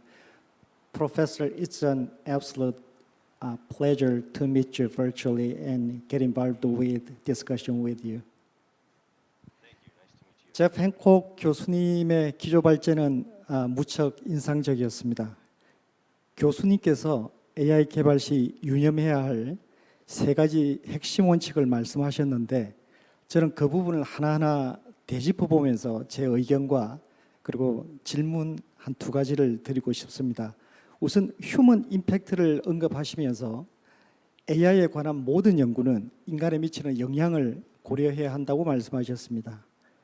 이 점은 AI 시스템 개발에 있어서 가장 중요한 부분일 것입니다. 교수님께서는 알렉스나 시리 같은 채팅 시스템에 대한 이용자들의 접근성에 차이가 난다는 점을 지적하셨습니다. 이용자들의 소득이나 학력에 따라 사용 빈도의 차이가 있고 또 이런 경향이 결국 사람들 간의 격차를 심화한다는 우려에 저도 공감합니다. 그럼 이제 해결책을 모색해야 하는데 쉽지 않은 작업입니다. 훈련 데이터나 입력 값을 인간이 통제하면 AI 알고리즘의 성능은 전반적으로 저하될 수밖에 없고 기대하는 성과를 내지 못할 가능성이 커집니다. 또 한편 이런 통제를 하지 않으면 사회적 차별이 심화되는 등 부작용이 커지지 않을까 하는 우려가 있습니다. 그 균형점을 찾는 일이 매우 중요한데 이를 위한 정부나 기업의 책임과 역할이 있을 것입니다. 저는 교수님께 AI 개발자나 연구자 관점에서 어떤 생각을 갖고 계신지 간단히 의견을 좀 구하고 싶습니다. 그리고 저는 휴먼 임팩트 부분에서 사회 문화적인 요소도 고려해야 한다는 점을 꼭 언급하고 싶습니다. 마이크로소프트의 과거 실패 사례를 하나 예로 들겠습니다. 마이크로소프트는 중국에서 성공했던 크게 히트했던 대화형 애플리케이션 챗봇을 몇 년 전에 그대로 미국 시장에 출시했습니다. 그런데 실패했습니다. 왜냐? 그 테이라는 이름의 챗봇이 인종차별적이고 대량 학살을 지지하는 그런 말들을 마구 쏟아냈기 때문입니다. 이 사건을 통해서 마이크로소프트는 중요한 교훈을 얻었습니다. 즉 휴먼 이펙트를 고려할 때는 획일적인 기준만 볼 것이 아니라 국가나 지역, 세대에 따른 문화적인 요소도 함께 고려해야 한다는 것입니다. 두 번째로 교수님께서는 Augmented Human Capability를 말씀하시면서 AI가 인간의 능력을 대체하는 것이 아니라 증강하는 것이 되어야 한다고 말씀하셨습니다. 인간과 AI 간의 상호작용 그리고 AI 중재 커뮤니케이션에 관한 설명 매우 인상 깊게 잘 들었습니다. 교수님께서는 GPT-3가 인간에게 얼마나 유용한 역할을 하고 있는지 설명해 주시면서 또한 허위 정보와 같은 악성 메시지를 생성할 수 있다는 점을 역설하셨습니다. GPT-3가 허위 정보를 양산하는 부작용은 먼 미래 일이 아닐 수 있습니다. 저는 여기서 우크라이나 하이브리드 전쟁을 언급하지 않을 수 없습니다. 우크라이나 러시아 전쟁은 모두 잘 알고 있습니다. 그러나 이 전쟁이 사실상 최초의 대규모 사이버 전쟁이었다는 것을 아는 사람은 많지 않습니다. 러시아는 전쟁 시작 전부터 테크놀로지를 활용을 해서 허위 정보를 수없이 많이 양산했습니다. 데이터 센터를 공격하는 것 외에 다른 여러 사이버 해커들의 활동이 뒤따랐고요. 결국 AI가 생산하는 허위 정보가 국가 안보의 문제로까지 비화될 수도 있다는 점을 시사했습니다. 특히 한국처럼 지정학적 이슈가 복합적으로 작용하는 곳에서는 AI가 대규모로 생성하는 이 같은 허위 정보가 큰 위협이 될 수도 있습니다. 또 최근에는 글로벌 경기 침체와 인플레이션으로 인해서 디지털 사기가 급격히 증가하고 있습니다. 텔레그램, 왓츠앱 같은 메시징 앱이 여기에 악용되고 있습니다. AI의 자연어 처리 기술이 발달할수록 이런 문제는 더욱 심각해질 수도 있을 것입니다. 아울러 AI 중계 커뮤니케이션 측면에서 저는 유튜브, 인스타그램, 넷플릭스의 추천 알고리즘 문제를 언급하고 싶습니다. 추천 알고리즘은 이용자들의 편익을 정대해 준다는 이점이 있습니다. 그러나 이용자들이 선택한 것과 유사한 컨텐츠를 계속 추천해 준다는 점에서 추천 알고리즘으로 인한 편향이나 쏠림 현상을 저희는 관가해서는 안 될 것입니다. 더 나아가 이용자들에게 확정 편향이 생긴다거나 중독에 빠지는 상황이 발생할 수도 있습니다. 한국에서 특히 논란이 되는 영역 가운데 하나가 인터넷 플랫폼을 통해 뉴스를 소비하는 메커니즘입니다. 이를 둘러싼 객관성과 공정성 논란은 한국 사회의 반복적인 이슈가 되고 있습니다. 인터넷 플랫폼들이 추천 알고리즘을 고도화하는 것만으로 이 문제를 해결하기는 쉽지 않을 것입니다. AI를 이용한 뉴스 배열 알고리즘에 인간이 어느 선까지 개입해야 옳은 건지는 너무나 어려운 문제입니다. 행콕 교수님께서 이 부분에 관해서 견해를 갖고 계시다면 조금 언급해 주시면 좋겠습니다. 세 번째로 교수님께서 말씀하신 설명 가능성은 그 explainability는 AI 윤리 원칙 중에서 가장 중요한 파트를 차지하는 것 중에 하나이고 이것이 transparency의 핵심 요소라고 할 수 있습니다. 글로벌 빅테크 기업들은 지금 머신러닝 서비스에 소프트웨어 개발자 키트가 아예 내장이 되어 있습니다. AI 기술의 설명 가능성과 해석 가능성을 위한 조치입니다. 이 장치는 알고리즘에 어떤 요소가 포함되었는지 또 알고리즘이 어떤 요소에 가중치를 부여하는지 등을 보여줍니다. 이용자들은 자기가 왜 은행으로부터 담보대출을 거절당했는지 어떤 이유로 입사 채용에서 자기가 탈락을 했는지 또 왜 자신의 가석방 신청이 법무부로부터 거절당했는지를 알 수 있어야 합니다. 결론적으로 신뢰할 수 있는 AI를 만들어가려면 여러 이해관계자들의 끊임없는 노력과 상호 간의 열린 대화가 가장 중요하다고 할 수 있습니다. 오늘 기조 발제들을 통해서 마이크로소프트가 여러 번 언급이 되었는데요. 마이크로소프트는 여러 가지 신기술 부분에서 앞서가고 있고 계속해서 끊임없이 투자하고 노력하고 있는 글로벌 테크 기업입니다. 그러나 한 가지 간과하지 말아야 될 부분은 마이크로소프트는 이로 인한 부작용, 사이버 보안 이 부분에 상상한 것 이상으로 많은 투자를 하고 있고 우려를 하고 있고 또 선제적으로 이 내용을 공개하면서 좋은 의미에서의 규제를 요청하고 있는 그런 기업이기도 합니다. 감사합니다. 네, 조 전무님께서 행콕 교수님께 세 가지 질문을 하시면서 토론을 해주셨는데요. 그럼 지금 온라인으로 행콕 교수님께서 돌아와 계십니다. 그래서 아무래도 또 질문을 잊어버리시기 전에 답하시는 게 좋을 것 같아서 괜찮으시면 행콕 교수님께 피드백을 좀 부탁드리겠습니다. Thank you so much for the questions and for having me here at the event. I think those three questions are really the crucial ones when it comes to thinking about AI in the communication and information space. So the first was about equity. Here, I think, is where government needs to play one of the strongest roles to protect those in society that don't have the power to protect themselves. Much like income inequality can be a cancer on society when it gets too large, I think we'll see similar kinds of AI inequalities as well. If these technologies, which, as he mentioned, have so much potential to support humans, to transform society, if those are limited to those with the most power, then we'll just see those inequities continue. I'm not a regulatory or policy person. I'm a psychologist, but I do feel this is a place where government needs to play a strong role. In the US, for example, Alexa and Siri and these kinds of AI are available to everybody, but unless you have access to those technologies, which requires connection, so as basic as internet and good cell service, and the ability to afford relatively expensive devices, you won't get access to these AIs. And as AI gets more and more complicated and more embedded in our lives, that leaves those with poorer resources more left behind. So I think this is a really important space. Even in our simple study where we asked people across the country, we saw that people that don't have as many resources and don't have as much money or as much education just simply never use and never encounter these AIs. So I think this is a really strong place for us to tackle.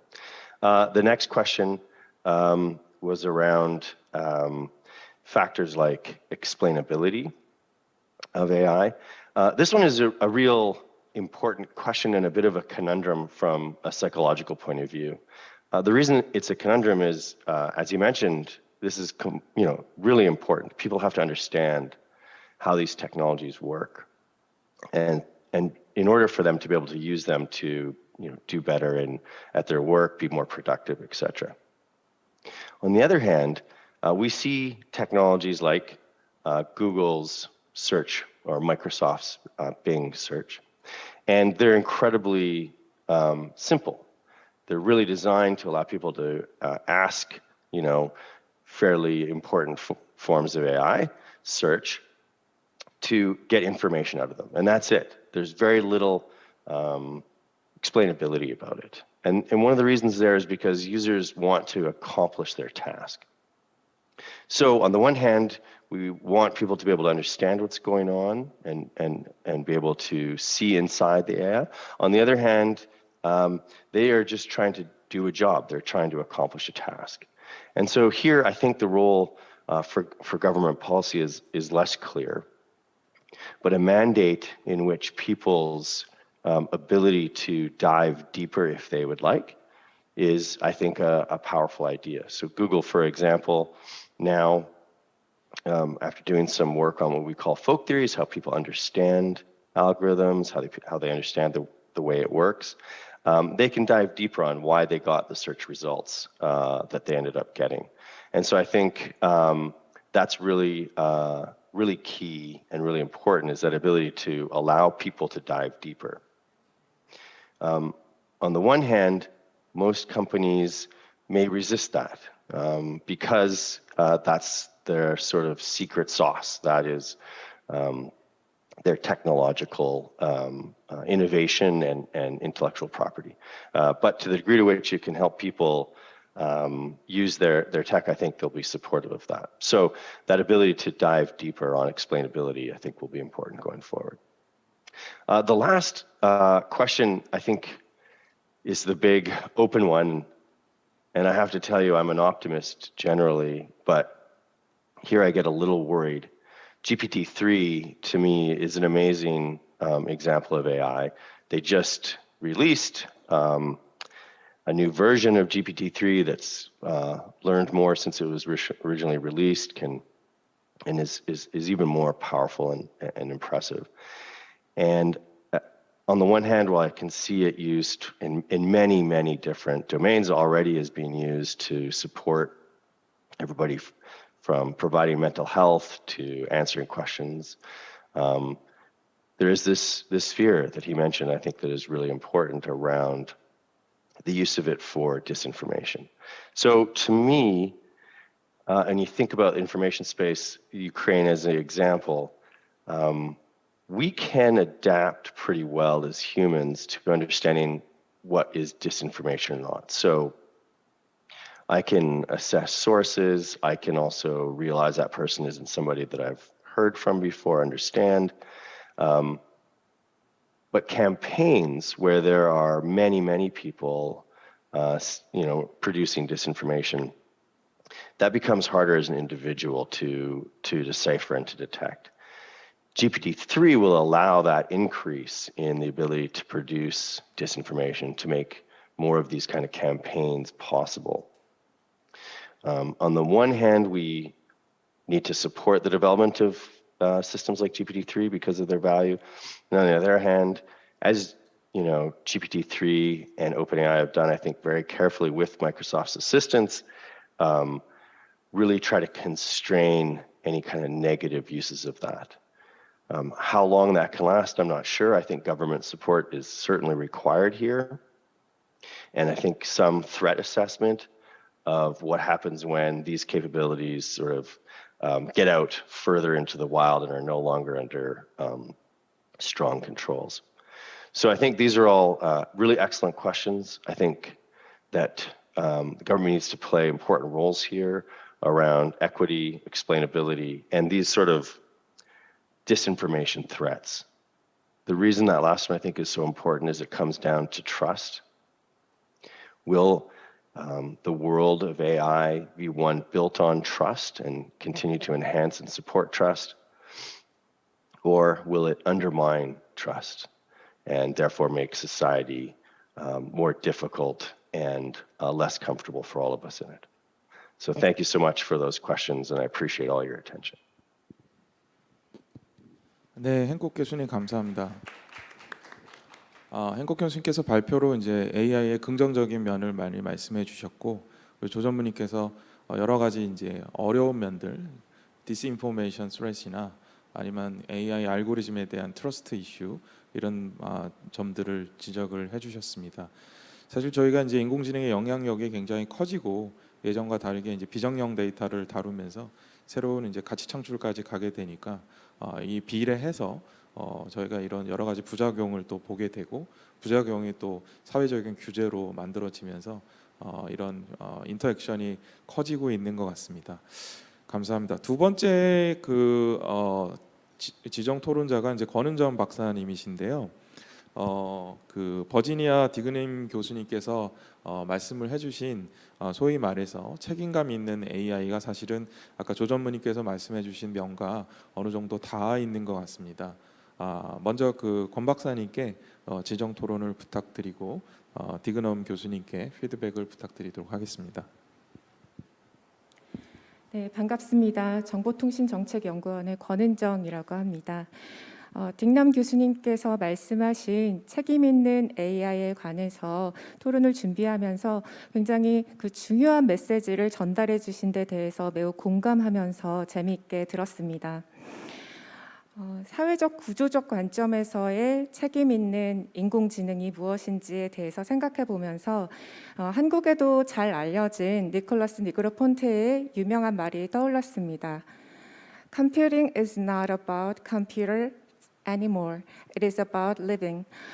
컴퓨팅이 더 이상은 컴퓨터에 관한 것이 아니라 이 생활에 관한 것이다 라는 말은 이제 컴퓨팅의 새로운 이름이 되고 있는 인공지능과도 굉장히 맥이 닿아 있고 또 오늘 컨퍼런스의 대주제인 사회적인 문화적인 맥락에서의 인공지능이라는 것과도 굉장히 밀접한 관계가 있는 말이 아닌가 생각합니다. 교수님께서 말씀하신 대로 이 인공지능은 분명 한계를 갖고 있지만 단언컨대 점점 더 우리 사회에서 중요한 팩터로 작용할 것이고 더 나아가서는 앞서 발제자분들께서도 말씀하셨듯이 굉장히 중요한 인간과 상호작용하는 액터로서도 기능할 것으로 예상이 됩니다.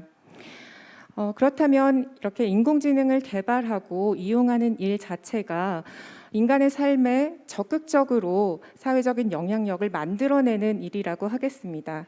그렇기 때문에 규범적인 관점에서는 자유의 책임이 따른다라는 원칙을 생각하지 않을 수 없고 인공지능을 임의로 만들어내고 또 설계하고 사용하는 주체가 결국에는 결과에 대해서도 책임을 져야 하는 것이 마땅하다고 생각합니다. 이것은 단순히 이익이 있는 곳에 책임이 따른다라는 시장 논리와는 구분된다고 생각합니다. 이런 규범적인 맥락에서도 인공지능을 직접적으로 또는 간접적으로 형성하는 사람들에게 책임이 돌아가야 한다라는 딕넘 교수님의 말씀이 굉장히 설득력 있게 다가왔습니다. 그동안 인공지능 책임 논의는 인공지능 윤리와 나란히 논의되어 왔고 또 인공지능이 구현하는 다양한 서비스 모델과 함께 그 성장을 같이 해왔습니다. 그렇지만 여전히 인공지능 윤리나 인공지능 책임을 논하면서 의문이 남는 것이 한 가지 있는데요. 이 인공지능에 관여하는 인간의 책임 일부가 과연 기술의 한계를 근거로 상쇄되거나 감면될 수 있는가 하는 것입니다. 딕넘 교수님께서도 잘 짚어주셨듯이 이러한 기술의 한계도 결국에는 인간의 오류나 한계에서 비롯되거나 아니면 사회적인 권력 구조를 반영한 결과이기 때문에 결국 인간이나 사회가 이에 대해서 책임을 져야 한다라는 것은 부인하기 어렵다라고 생각합니다. 그렇지만 또 한편으로는 특히 법적인 책임과 관련해서는 기술 자체의 한계에 대해서 그 결과까지도 인간이 전적으로 책임을 진다면 결국 기술 개발이나 영리 활동의 자유를 심각하게 제한하는 결과를 낳을 수도 있을 것입니다. 이런 고민에 대해서 교수님께서는 또한 인공지능 책임, 인공지능 윤리가 혁신을 위한 디딤돌이다라고 바라보시면서 굉장히 명쾌한 입장을 전달해 주셨습니다. 교수님의 저서인 Responsible Artificial Intelligence를 비롯해서 지금까지 논의되어 온 인공지능 책임 논의를 살펴보면 이러한 기술의 불완전성이나 한계를 인간의 책임과 연결시키는 관점, 시각은 크게 세 가지로 보여집니다. 첫째는 우리 사회에 이미 존재하는 편향 또는 뭐 권력의 불균형성 이런 것들이 투영된 AI 시스템은 사회적 문제의 연장선에서 바라봐야 한다라는 그런 너그러운 시각이 있을 수 있고, 또 두 번째로는 머신러닝의 한계나 데이터 불충분과 같은 기술 영역의 한계를 인간의 책임과는 구분해서 봐야 한다라는 시각이 있을 수 있고요. 또 세 번째는 기술 영역의 한계를 곧 인간의 한계라고 바라보고 인간이나 사회에게 책임을 돌려야 한다라는 시각이 공존한다고 봅니다. 이러한 상충된 관점들 간의 균형을 잡고 앞으로 인공지능 책임 논의를 진전시키려면 이 다음의 질문을 던져야 한다고 생각하는데요. 그것은 인공지능 책임의 내용이 무엇인가, 그리고 인공지능 책임을 어떻게 분배해야 하는가라는 것입니다. 지금까지 마련된 정책이나 제도를 살펴보면 인공지능 윤리를 바탕으로 인공지능 책임을, 위험 책임을 어떻게 지울 것인가 하는 수단의 논의에 집중되어 있음을 볼 수 있습니다. 사례로 언급해 주신 AI 액트나 기업의 모니터링, 품질 기준 준수, 그리고 평가 도구 개발, 이런 것들은 모두 인공지능 책임을 확보하기 위한 수단으로 이해됩니다. 그렇지만 여전히 의무는 책임 분배에 있는데요. 이 문제는 엔지니어에게 과연 설계, 개발의 권한을 어디까지 부여할 것인가 하는 권한 분배와 맞닿아 있다고 생각합니다. 이 시스템을 구현하는 과정에서 가치의 우선순위, 그리고 민주적 합의와 참여 과정을 거칠 수 있다면 물론 이상적이겠습니다만, 이런 민주적 의사결정 구조를 미러링하는 수준으로 인공지능 시스템을 구현하는 것은 사실상 어려운 일일 것이라고 또 예상이 됩니다. 이 지점에서 딩남 교수님께 질문을 드리면서 좀 조언을 구하고 싶습니다. 인공지능 책임을 확보하기 위해서 굉장히 다양한 솔루션을 제공해 주셨는데, 사실 규범적인 차원에서는 이런 귀책성에 해당하는 responsibility와 답책성에 해당하는 accountability가 차이가 있습니다. 그리고 규범적으로 실제로 이 양자를 구분하는 것은 상당히 중요한 의미가 있습니다. 무엇보다 전자는 책임 분배를 정면으로 다룰 수 있지만 후자는 분배될 수 있는 성질의 것이 아닙니다. 또 전자는 의무를 부담하는 주체를 확정하는 문제인 반면에 이 accountability는 윤리나 거버넌스 차원에서 요청되는 문제입니다. 물론 아직 이 인공지능 책임이 윤리의 차원에서 책임성을 요구하는 단계이기 때문에 Responsible AI가 Accountable AI로 커버되는 것일 수도 있다고 보는데요. 기술적으로 시스템의 설명 가능성이나 정확성을 높이는 것도 바로 이러한 Accountable AI를 구현하는 노력으로 이해됩니다. 그렇다면 교수님께서 말씀하신 시스템의 의사결정 프로세스, 그리고 가치 우선순위에 대중의 민주적인 참여를 반영하는 일이 중요한데요. 이 일은 과연 누구의 책임이라고 보시는지 궁금합니다.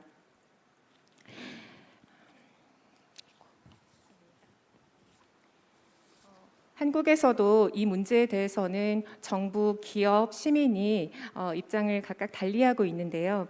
각국의 논의를 살펴보면 법적으로는 사실 수범자를 일관되게 기업이나 엔지니어에게 돌리고 있습니다. 기업과 엔지니어의 역할과 책임은 여기서 어디까지라고 보시는지 특별히 의견을 주시면 많은 도움이 될 것 같습니다.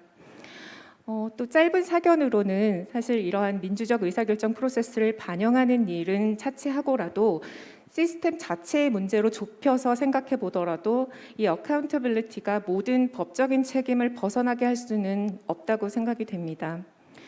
적어도 실제로 유해한 결과를 발생시키거나 불법적인 결과를 발생시키지 않는 경우에 한해서 이 인공지능의 어카운터빌리티가 인간의 리스폰시빌리티를 상당 부분 상쇄할 수 있다고 생각이 됩니다. 이에 그 엔지니어적인 관점에서, 컴퓨팅 사이언스의 관점에서는 이 어카운터빌리티와 리스폰시빌리티를 어떻게, 그 양자의 관계를 어떻게 보시는지 궁금합니다. 혹시 이 기술적 차원에서 양자를 구분하는 것이 크게 의미가 없는 것인지, 만약 그렇다면 교수님께서는 이 AI 시스템의 어카운터빌리티를 높이는 것만으로 이 법적인 리스폰시빌리티가 충족된다고도 보시는지 그 의견이 궁금합니다. 이상 토론을 마치면서 책임 있는 인공지능에 대해서 사회적, 구조적, 정치적, 또 기술적 관점의 그런 솔루션을 망라해서 제안해 주신 딩넘 교수님께 깊이 감사드립니다. 감사합니다. 네, 권 박사님 그 날카로운 토론 감사드립니다. 책임하고 책무라고 하는 굉장히 어려운 구분이 이제 기술적으로 가능한지를 포함해서 여러 가지 좋은 질문을 주셨는데요. 지금 디그넘 교수님이 온라인으로 돌아와 계십니다. 혹시 교수님 그 피드백이나 리스폰스 부탁드리겠습니다.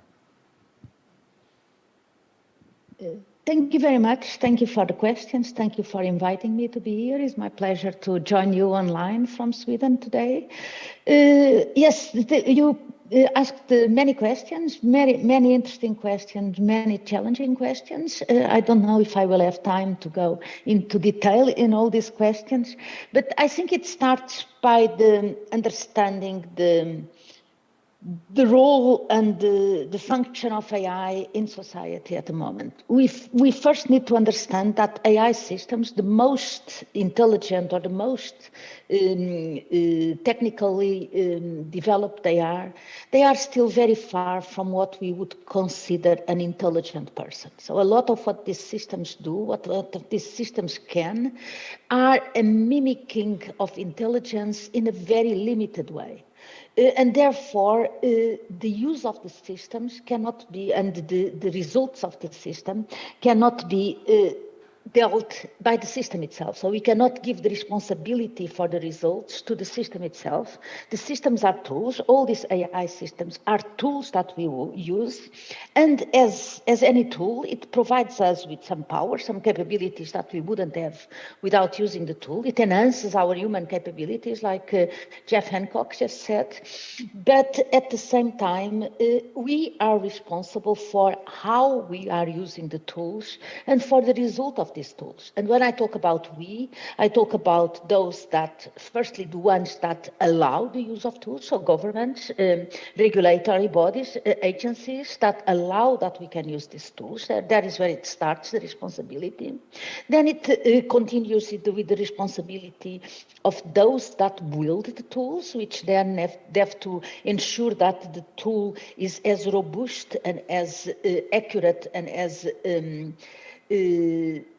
user-friendly as possible, so that users understand how to use the tool, and the tool at the same time does what it's supposed to do. So the reliability of the system is very important. And finally, it also includes the awareness and the need for education, a general education across the population, across all of us, to understand what can we do with these tools and what can we not do with these tools. And moreover, maybe from a normative perspective, what should we be doing with these tools and when should we not be using these tools? If you have a hammer and a screwdriver in your toolbox, you should be able to understand when is the best time to use a hammer, when is the best time to use the screwdriver. What can I do with a hammer that I cannot do with a screwdriver? What can I do with a screwdriver that I cannot do with a hammer? So this fundamental education, basic education for all of us, I think it's where a lot of it starts. And then it also shows a bit the difference between the responsibility and the accountability. The responsibility lies about how to develop the tools, how to use the tools and so on, but the liability lies with those that are able to deal with the consequence.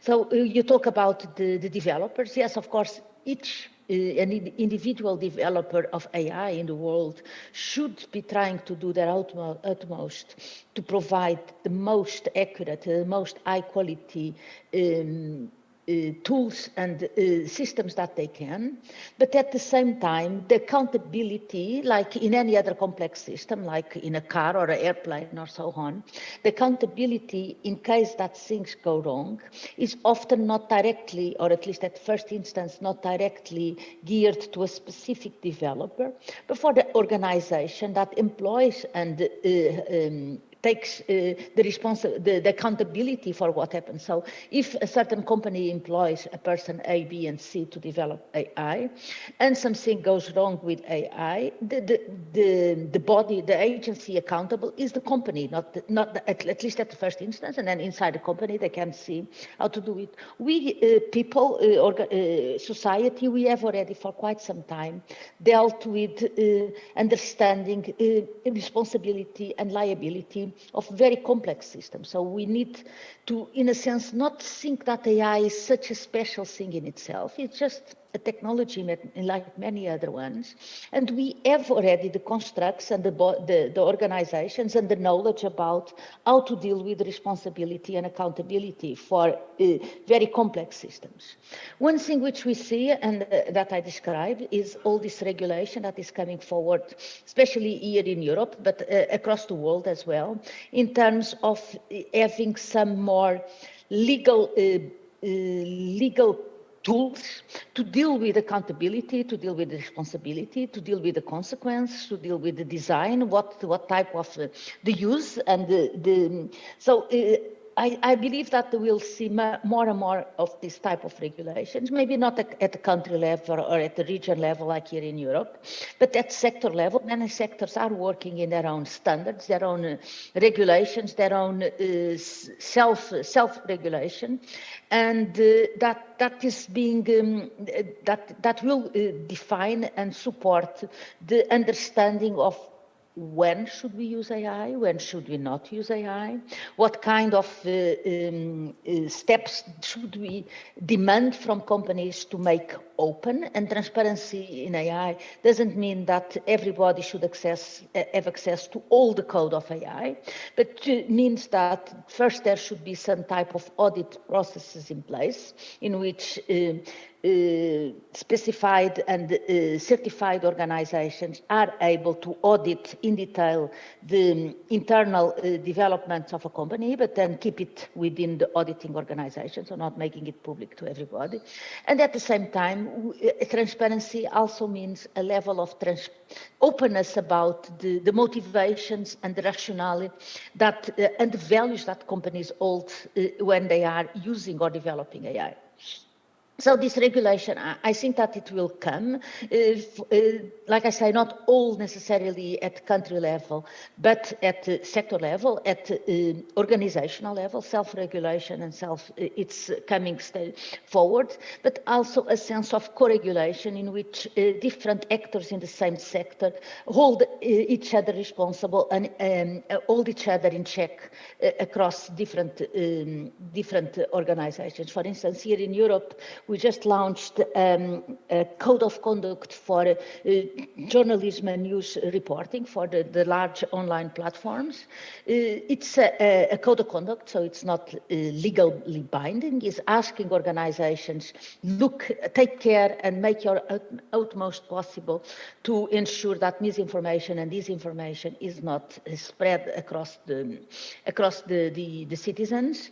And at this moment, I think 43 or 45 organizations, including the very large online platforms, which are not European, like you know, most of them come from the States. They all have signed this code of conduct, and they have committed to hold themselves responsible for what they are doing, to doing their utmost in terms of information and misinformation, but also they have committed to hold each other in balance and check each other and ask each other for accountability on what they are doing. So I think that there is, and what you said at the beginning, computing is not about computers anymore, but about society. That holds definitely for AI systems. AI systems is not anymore, or the use of AI is no longer about developing software. It's about the social ecosystem in which these systems are used, are developed, are governed, are maintained, and so on. So when we talk about responsibility, we really need to address those organizations, those people, those institutions that are there developing, governing, maintaining, distributing, and so on the systems. I think that I will leave it here to give time also for others in the panel. 네, 감사합니다. 디그년 교수님. 인공지능의 책임이나 책무를 논하는 것은 단순히 저희가 인공지능이 코딩의 차원을 넘어섰기 때문에 굉장히 어려운 이슈고 다층위의 접근이 필요하다는 말씀을 주셨던 것 같습니다.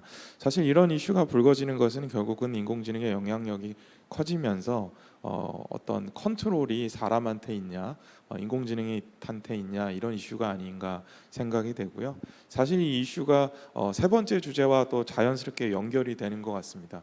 인공지능의 저작권을 주는 것이 맞는가 아닌가 하는 이슈인데요. 여기에 대해서는 그 소비자 시민 모임 문미란 회장님께서 토론을 준비해 주셨습니다. 네, 감사합니다. 저 사실 이렇게 중요한 주제에 대해서 그 컨퍼런스가 열리는 자리에 참석을 해서 그 탁월하신 발제도 듣고 강의도 듣고 또 제가 토론으로도 참여할 수 있게 돼서 매우 기쁘게 생각합니다. 제가 사실은 이제 우리 미카엘 브루스컨스 교수님의 발제가 굉장히 어려웠습니다. 내용도 많고 커버리지도 굉장히 넓어서 제가 소화를 하느라고 조금 어렵긴 했는데요. 그래서 조금 제가 적어봤습니다. 그래서 물론 다 커버하지는 못하고 저는 좀 제가 저작권과 관련해서 조금 정리한 것들에 대해서 좀 말씀드리고 또 교수님의 의견을 좀 여쭙도록 하겠습니다. 발제자께서는 인공지능과 디지털 결과물의 개발과 이용 및 결과물의 생성의 단계에서 사람과 관련한 권리의 문제를 저작권의 관점에서 꼼꼼하게 살피셨습니다.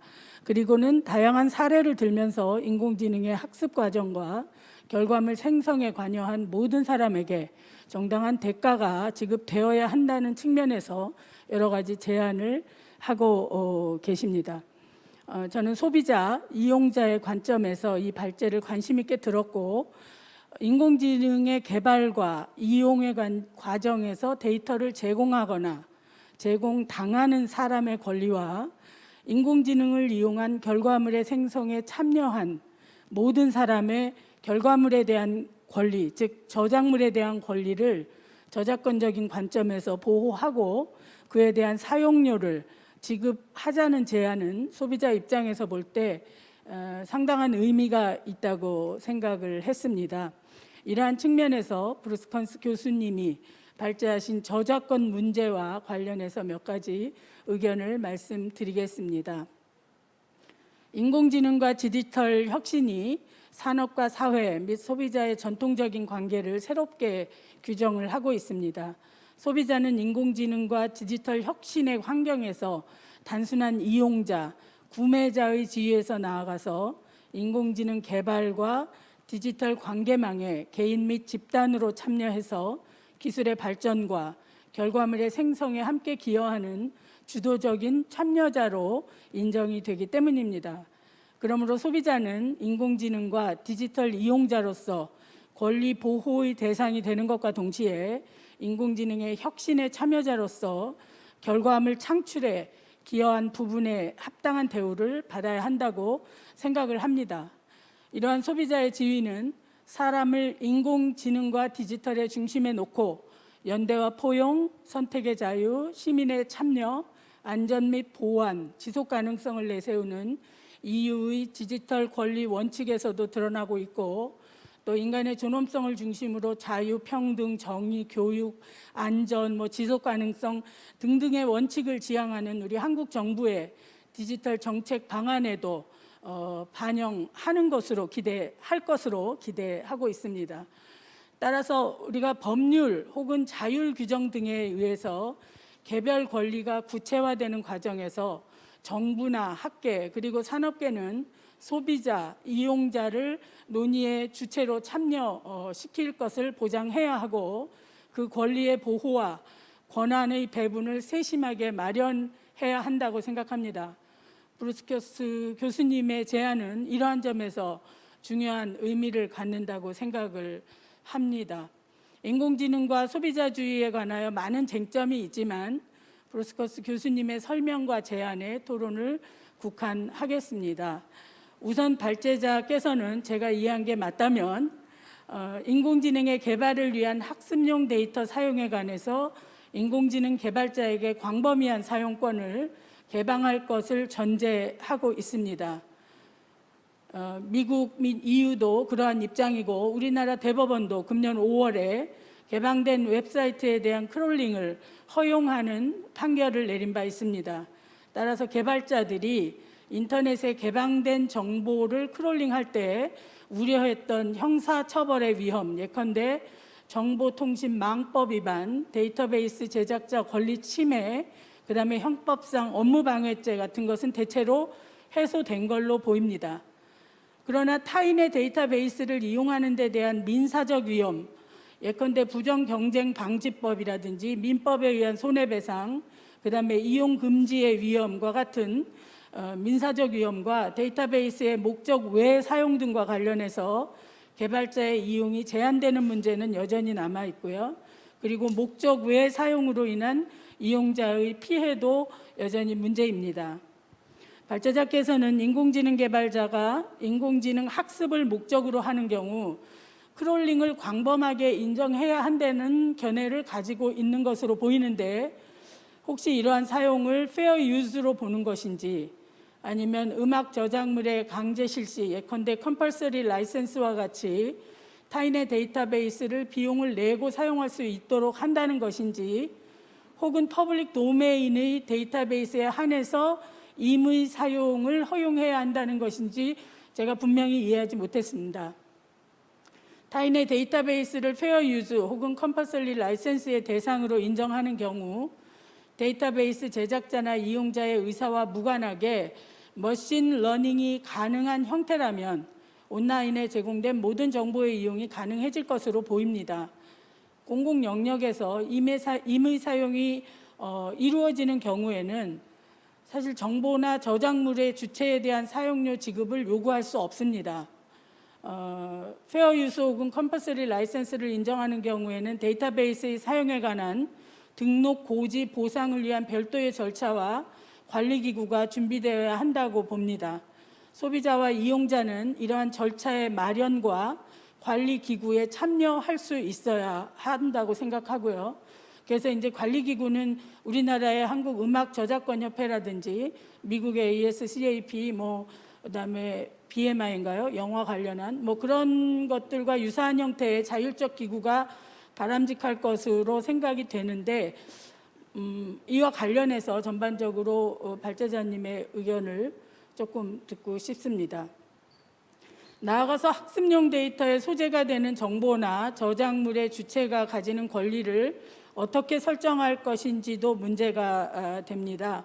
웹에 올려놓은 일반적인 저작물, 예컨대 텍스트나 영상, 사진, 음악 이런 것들은 저작권에 의해서 권리를 정의할 수 있는데 이에 해당되기 어려운 인터넷 게재물이나 이용자가 특별히 기록한 활동 기록 같은 것들은 이런 거는 초상권이나 인격권 혹은 개인정보 보호에서 나아가서 소비자, 이용자의 주체적 판단에 따라서 개발자의 사용권을 통제할 수도 있어야 되고요. 그리고 그 사용에 관한 재산적 이익을 주장할 수 있어야 한다고 생각을 하고 그래야 저작권과 유사한 재산적 권리로 인정될 수 있을 것이다 이렇게 생각을 합니다. 발제자께서는 이러한 데이터베이스 제공자의 권리를 법률적으로 어떻게 구성해야 소비자, 이용자의 권리를 합리적으로 정의할 수 있다고 보는지 궁금합니다. 또 발제자께서는 AI의 결과물 생성에 관한 생성에 관여한 다수, 모든 사람이라고 할 수 있을지 모르겠는데 하여튼 다수의 사람에게 결과물에 관한 권리를 부여하고 사용료를 배분해야 한다는 의견을 주셨는데 저는 이제 이때 AI 제작자, 설치자도 권리자에 포함되는지 분명하지는 않은 것 같습니다. 예컨대 AI 제작자나 설치자는 별도의 컴퓨터 프로그램과 데이터베이스에 관한 저작권 혹은 특허권과 같은 그런 지재권 보호를 일단 받고 있는데요. 발제자께서는 AI 제작자나 설치자가 이러한 인공지능의 생성 및 설치에 관한 권리와는 별도로 또 이용자가 이러한 인공지능을 이용해서 생성한 결과물에 대한 권리에도 예컨대 저작권과 같은 권리에도 참여하도록 허용해야 된다고 보시는 것인지 여쭙고 싶습니다. 이러한 권리에 대한 참여는 소비자 이용자의 권리를 보다 강하게 보호해야 한다는 측면과 일반적인 저작에 관한 권리의 구성 원리 측면에서 볼 때 사실 적합해 보이지는 않습니다만 이에 대한 의견을 듣고 싶습니다. 우리나라에서도 인공지능 자체의 저작권을 부여하기에는 문제가 있으니 AI 제작자 또는 서비스 이용자에게 저작권이 귀속하도록 입법적 해결을 하려는 저작권법 개정안이 발의되고 있습니다. 그래서 뭐 이런 것과 관련해서 발제자님의 의견을 좀 듣고 싶습니다. 인공지능을 사용해서 생성한 결과물이 저작권의 대상이 되는지, 그리고 된다면 누구에게 귀속시켜야 하는지 하는 측면에서도 많은 논의가 이루어지고 있고 발제자님께서도 소개를 해주셨습니다. 뭐 미국이나 EU 같은 데도 AI 결과물이 인간의 유의미한 개입이나 최소한의 인간의 창의성이 개입되지 않았다면 저작권을 주장할 수 없고 이러한 작품들은 퍼블릭 도메인에 귀속한다라고 했고 이런 것들이 일반적인 견해인 것으로 보입니다. 결과물에 관한 권리를 이용자의 데이터 제공자의 입장에서 구성해야 하고 그 결과의 창출에 AI와 분리되는 다수의 창의적인 지적 작업이 개입된 경우에 그 개입된 사람 모두에게 특정한 권리를 분배해야 한다는 것입니다.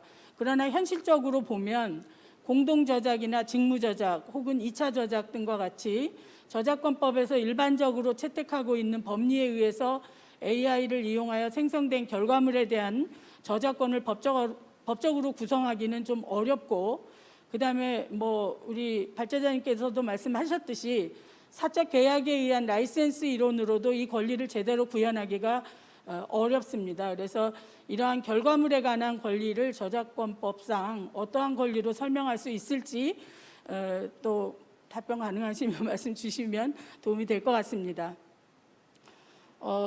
발제에서 들으셨듯이 많은 다양한 솔루션들을 이제 제시를 하셨습니다. 그런데 특히 제가 인상적이었던 것은 발제자께서 웹의 이용자가 자신의 저작물에 워터마크를 붙여서 원저작자 표시를 하시는 것이죠. 그래서 결과물에서 원작을 식별할 수 있는 그런 워터마크 부착 운동을 소개하고 계신데요. 바람직한 제안이라고 생각을 합니다. 관련해서 우리나라 일부 학계에서도 웹 저작물의 등록제를 제한하고 있기도 합니다.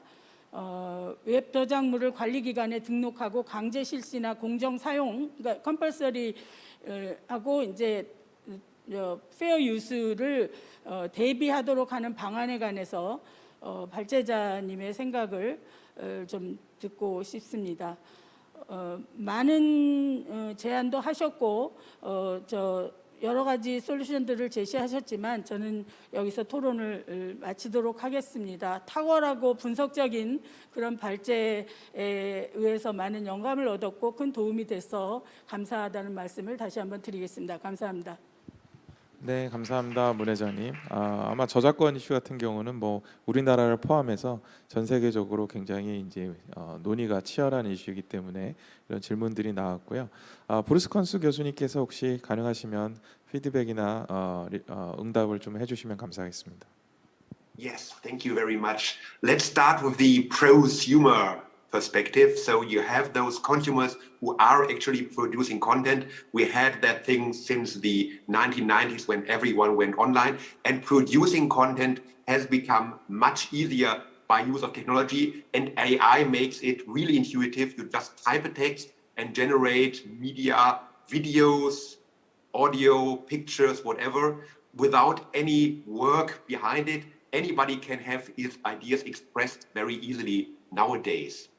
So this causes problems in lobbying. You traditionally had a two-sided market. You had lobbying for the producers who were responsible for creating content, and you had a professional basis. You had actors, directors, writers, artists, musicians, and they all had their representatives who lobbied for their professional lobbies, and you had payments going to them, and everybody was happy. Now you have the consumers. Traditionally, they had to be defended against the huge producers who had the power, who wanted too much money to give them books or pictures or movies. And now you have consumers producing content, and they stand between the two sides. they are not represented by the professional lobbying groups like the GEMA in Germany or the BG Word because they are too small. They produce content, but they fall through the gaps. And it's not traditional consumer protection because it's not about defending them against the big bad industry who does bad things to them. So they sort of fall through the gaps, and it's pretty unclear who protects them.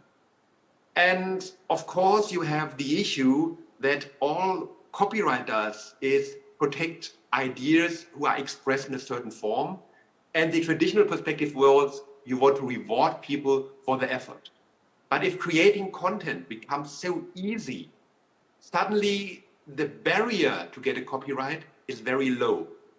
And this causes the issue that you suddenly have many people claiming rights to a certain work and limiting everyone else in their freedom of expression, in their freedom to research and whatever. So you have a conflict of interest here, and the traditional fair use perspective doesn't actually resolve that issue because it's too broad. It suddenly becomes very common and nobody can see the whole thing before him. And this brings me to the issue, what can we do as a state? And limiting crawling sounds like a very easy solution. Nobody should be able to read through the internet using a computer. However, this sounds like blindfolding the users. You can't actually say you're allowed to use the internet but not to read it, or you're allowed to use the internet but not use tools to do that for you. And if you can't do that, you're suddenly in a, let's say, transformative position. And what the EU did is they said, well, you may actually crawl the web unless the creator of a page expressly said, I don't want to be crawled. And he has to do that in an automatically readable thing. So he has to do a robots.txt or use meta tags to expressly say, my content shall not be crawled. And since we all know consumers won't do that simply because they don't have the technical expertise, it means everybody can crawl everything. We also have the second issue in the whole area, that if you prohibit crawling, you actually prevent technology everybody needs. We need the data to create more content, and everybody wants to have easily researchable information. Everybody wants to be able to create content easily, and we can't prohibit that. So the only thing we can regulate is the creation process. If you use that data you crawled to make something new. And again, prohibiting that isn't a solution. You can't say, well, don't do that. We don't want to use the data for anything. You can just give compensation.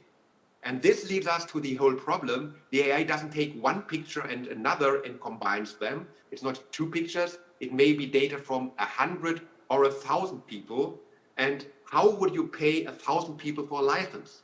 You can't agree to a contract because you don't even know them, and just giving them half a cent or whatever, a 10 millionth part of a cent in compensation won't make them rich either. So we have a huge problem in there, and this causes the issues we have today. And this brings us to the final question, who should own the copyright in AI created works? Well, the theoretical idea that an AI acts completely independent without any human impact isn't actually realistic. Anybody who is smart enough says, well, there's a lot of work in developing the software. There was a lot of work in the data which went into the final AI created work. And there is no completely independent AI created work which would be in the public domain. This is just something from science fiction. So you have somebody who did some creative work. The only question is, should they really be rewarded with a 70-year plus life copyright, or should they get a bit less, whatever that is? And that is something which is the whole issue, because we have international treaties which says you have to have copyright, and you can't just do whatever you want in copyright. So everybody is obligated to give copyright to creative works. And so the question is, how do we get out of that thing? And I think this requires a global solution. We can't do it on a national level simply because the internet is worldwide. AI will use worldwide data, and just having laws in Korea, laws in Germany, laws in the US, laws in Sweden, laws in Russia won't help the world. We need a solution which is agreed upon universally, and this has to be some kind of compensation model, because you can't simply prohibit the use of AI-created content. And of course, this will cause disruptions in the market. The professional actor, the voice actors, the directors, the musicians will eventually have losses, because they will partially replaced by AI-created content by the consumers, and we can't help that. It's a development which is inevitable. We just can look for some sort of compensation. And finally, of course, copyright is not the solution to everything. You also have privacy rights, data protection rights. If you have data which is very personal and allows you to identify people, this isn't something which would be covered by copyright. And this is, of course, data protection law, which is completely independent and which limits AI use as well. But it's, again, the use. It's not the gathering of data which is the huge problem. In theory, it's only making use of what the machine knows about you. And we should really focus on the use of data and not so much on the gathering, which was the traditional perspective, especially in privacy law, where you said you are not allowed to get data. And this should be the future, I think. We should really look closely what happens with the data, how is it used, what abuse can we see, and how can we prevent that. We shouldn't so much focus on gathering or the AI internal effects. We should focus on the effects on the consumer, on what happens in the end.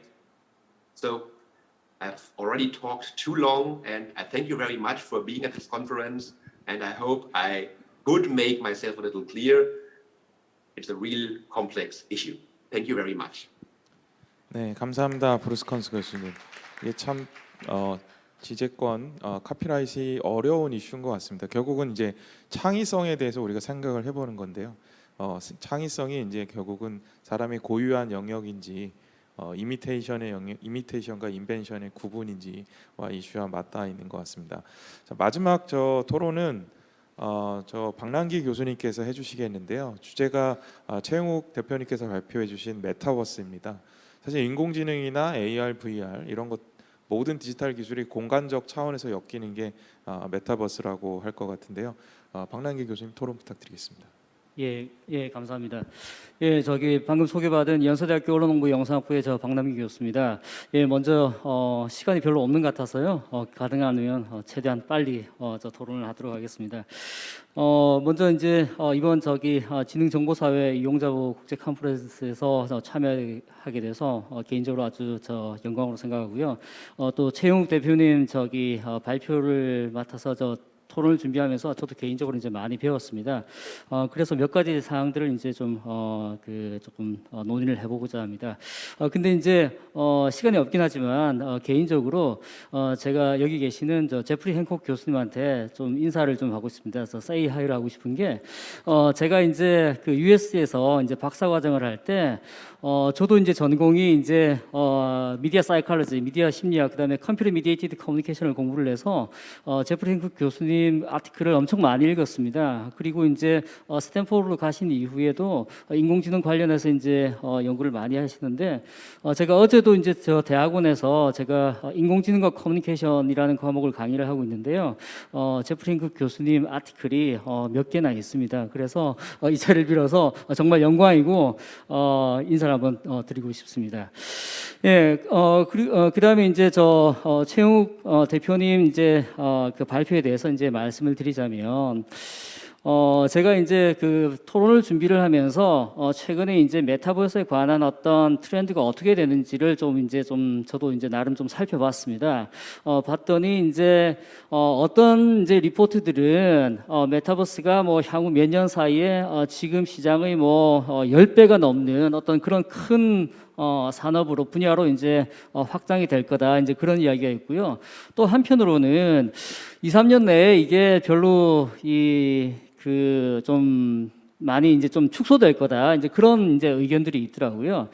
근데 이제 제가 여기서 이게 뭐 앞으로 어떻게 될 거다라는 걸 이야기를 하기보다는 아무래도 이제 최영욱 대표님께서 이제 그 인더스트리에 계시고 어떤 트렌드라든지 전망에 대해서는 뭐 저보다 훨씬 더 잘 알고 계실 테고 저는 이제 아카데미아에서 어떤 점들을 좀 짚어봐야 될까 그런 부분들에 대해서 좀 생각을 했고요. 그게 대해서 조금 이제 말씀을 드리고자 합니다. 그래서 이제 보면 이제 이 어떤 기술과 새로운 기술이 이제 사회에서 이제 받아들여지고 그 다음에 이제 발전하는 어떤 그런 과정을 설명할 때 보통 이제 기술 사회학에서 여러분들도 이제 많이 들어보셨겠지만 어떤 기술 결정론이라든지 아니면 어떤 그 사회 형성론적인 어떤 시각에서 이제 설명을 하고자 합니다. 그래서 지금 그 오늘 그 발표를 하신 최영욱 대표님의 어떤 그 말씀을 들어보면 뭐라고 할까요? 이제 기술 결정론적인 어떤 그런 그 백그라운드에서 이제 많이 설명하시지 않았나 이제 그런 생각이 조금 들었고요. 그렇다면 메타버스가 앞으로 이제 전개가 되는데 발전이 되는데 진화하는데 그렇다면 과연 사람들이 또는 사회가 어떤 역할을 할 수 있을까? 우리가 보통 이제 공진화라는 말을 이제 많이 쓰잖아요. 그러니까 이게 기술이 주어졌다고 해서 우리가 무작정 받아들이는 게 아니라 사람들이 받아들여야 되는 어떤 그런 그 요소들이 있어야 되는데 과연 그게 뭘까? 그리고 인간과 상호작용을 하면서 메타버스라는 기술이 어떻게 발전을 할 수 있을까? 그런 생각을 좀 이제 해보게 되었습니다. 그리고 이제 보통 이제 우리 개혁 확산 이론에서 이 확산 커브가 디퓨전 커브가 이제 S자 형태로 이제 간다라고 하는데 지금 어떻게 보면 지금 단계는 혁신자라든지 아니면 어떤 조기 채택자들이 메타버스 기술을 좀 사용하고 있는 그런 단계가 아닌가라는 생각이 들고요.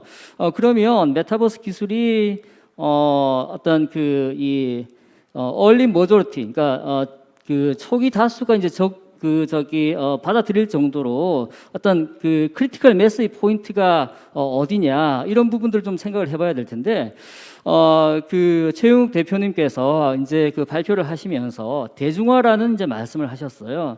그래서 메타버스가 대중화되면 이런 어떤 가능성들이 있을 거다. 그리고 우리 사회가 이런 어떤 혜택들을 이제 얻을 수 있을 거다라고 이제 말씀을 하셨는데 그러면 이 대중화를 가지고 오는 어떤 키 팩터가 뭘지 그런 부분들에 대해서 좀 이제 생각을 해봤습니다. 과연 뭘까? 그래서 이제 뭐라고 할까요? 새로운 기술이 어느 사회에서든 이제 그 확산이 되려면 보통 이제 뭐 상대적인 이점, relative advantage가 이제 있어야 된다고 그러는데 많은 부분들 어떤 기존의 어떤 기술들보다는 10배의 더 뛰어난 어떤 그런 그 요소들을 가지고 있어야 된다라고 이제 하는데 과연 메타버스의 어떤 키 애플리케이션이라고 할까요? 아니면 그 모든 그 사회의 대다수가 받아들일 수 있는 어떤 그런 요인들이 뭔지 그런 부분들을 좀 생각하게 되었습니다. 그래서 이제 그 우리가 어떤 기술의 발전, 특히 제가 이제 전공이 이제 커뮤니케이션이다 보니까 커뮤니케이션 테크놀로지라든지 아니면 인포메이션 테크놀로지의 어떤 그 발전 상황을 보면 그 제가 생각하기에는 크게 두 가지 요소들을 좀 생각해 볼 필요가 있지 않을까라는 생각이 듭니다. 하나는 인프라스트럭처고 하나는 사용자들의 동기입니다.